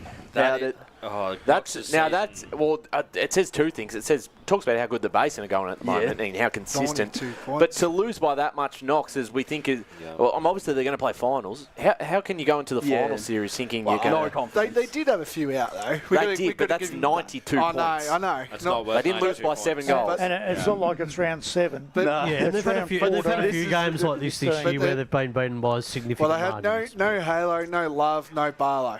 I agree. There's some big outs. But they're not going to make up that much. I know. I'm not taking away from the Basin, but that's poor. It's poor. The some alarm bells ringing down there, that's for sure. The next game is the lowest margin in Division 3, remarkably. Sylvan 18-13, 121 defeated Coldstream 11-5-71. They needed that too. The Cats. They needed something. Bit of a confidence booster. They still need a scalp, though. I think they are. I just want to look at their run. Well, they play Oakley. That's it. Okay. Well, so they're not going to get that. Not your scalp you want, Jared. No, they're not going to get that confidence heading into finals. And then finally, Upper Ferntree Gully 21-14, 140 defeated Whitehorse Pioneers 9-6-60. That's a very good win for them. On that ground. Yes, I agree. That's a tough ground, and it's a very, very big win for them. It is. Division 4, Churnside Park in the end got over the line against Croydon North M-Lock. 12-13-85 to the Kangaroos 7-14-56. Bulleen Templestowe 25-20, 170 defeated Forest Hill 35-23. Killside 17-21, 123 defeated Nuttawading 4-5-29. And a game still in progress now. It was delayed due to a severe injury. I saw that the first quarter went for 99 minutes in the end. Probably the Play HQ person didn't press the button or something. No, that's from my mate down at Fair Park.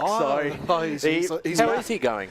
I think he's going well. But they're locked up, Fair Park and Morondite at the moment, 45 apiece. So do we know just kicked a goal. What quarter are we in? I think it'd be it's the third quarter, actually. So Fair Park have hit the front. Just letting you guys know, it's hit Fair Park for 2 different. Good on you. What a... Oh, really? Was it by 140 points? No. But you tipped Boronia against your own. I know. There you go. You got a man in the face. I was going to apologise. I reckon I've got a front up down there tomorrow. I wouldn't be letting you in. That was the final of the game? That was the final score. I've just actually gone back to Div 2. Obviously, that was an important win for Waverley Blues. Kept their season alive. Level on points. I have a feeling they're going to sneak into the 5 now. If you compare their run home compared to Croydon, they've got Ringwood next week, Templestowe and Heathmont. There's 2 out of the 3 you think they win. Yep. You think they'd... Where's the Templestowe game at? At Templestowe. They won't. Croydon have got Scoresby. You think they'd win that one? And they've got Mulgrave and Surrey Park. I don't think they'd beat either of those 2 sides at the moment. So where have they got Mulgrave? I can double check for you, but would that be at Croydon? I believe it'll be at Croydon, but no, it's at Mulgrave. I don't know if they beat either of those 2, so that would be a big turnaround. Just in the last few weeks, we've looked like that 5 is settled. Waverley Blues now actually almost going as the favourites to finish 5th. Similar to last year, because Croydon were inside the top 5, I remember, for a fair bit of the season. Then they dropped off and missed out on finals in the end in place of Heathmont. So it's quite fascinating, Div 2, that battle for 5th spot. Maybe not so in Division 1 now, but Division 2 certainly over. One's official. Once your 5 is locked in. Well, it's taken them...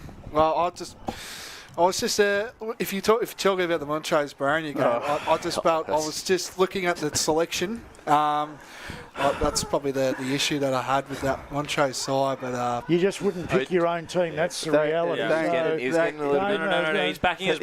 Joel Shannon was out, right? That's why. Thank God he's not on tomorrow. Who's that?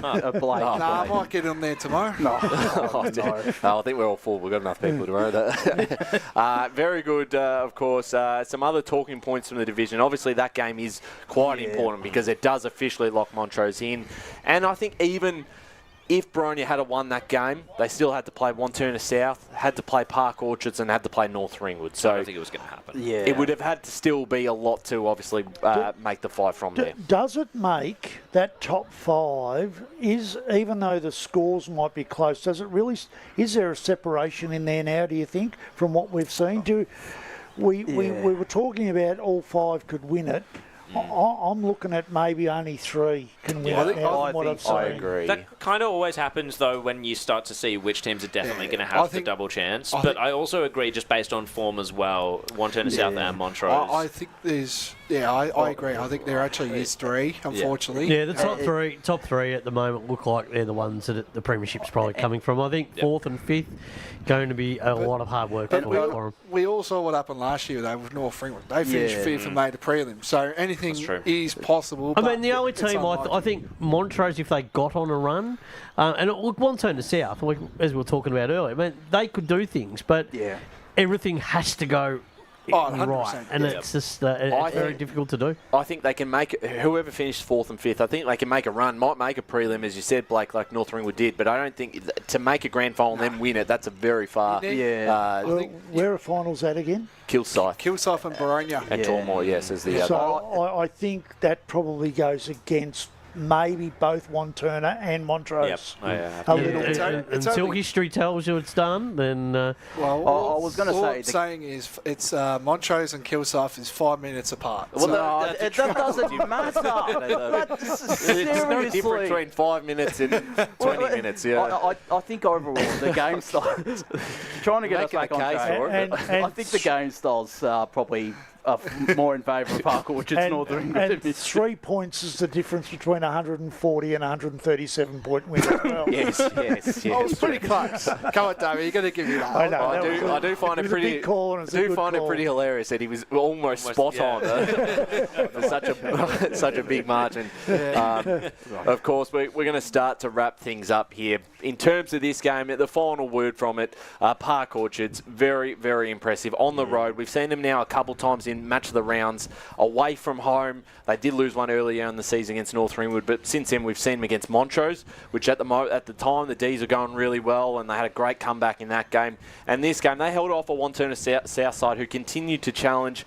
And in the last quarter against a pretty hostile crowd, the Devils were up and about. They got close and they were able to really steady and hold the ship. So hopefully we'll go down there and not get told off too much more by Paris Harvey if we need to buy him a drink or two. Well, I just had a word to him just then, and I showed the message that I sent you to get my tips. He really had to improve it.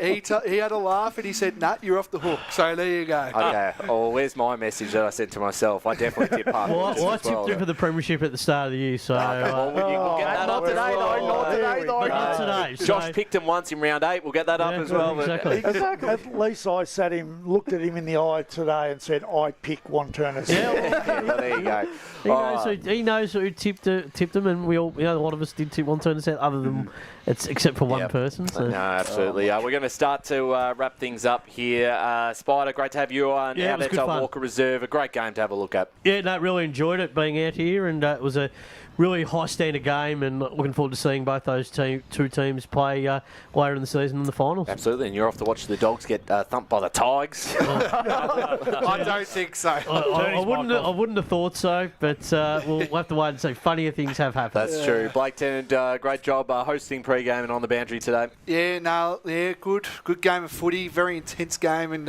looking forward to.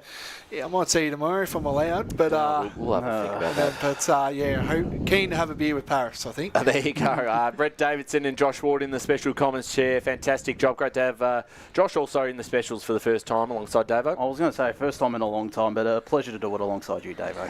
Yeah, thank you very much. I thought we saw finals football in the last half today, and that's something that really whets the appetite for what will happen in the next couple of weeks. So great stuff, and really enjoyed it. Absolutely, certainly. A fantastic call from you, Jared Beanland. Great to have you in the commentary chair watching another great Division 1 game. 100%.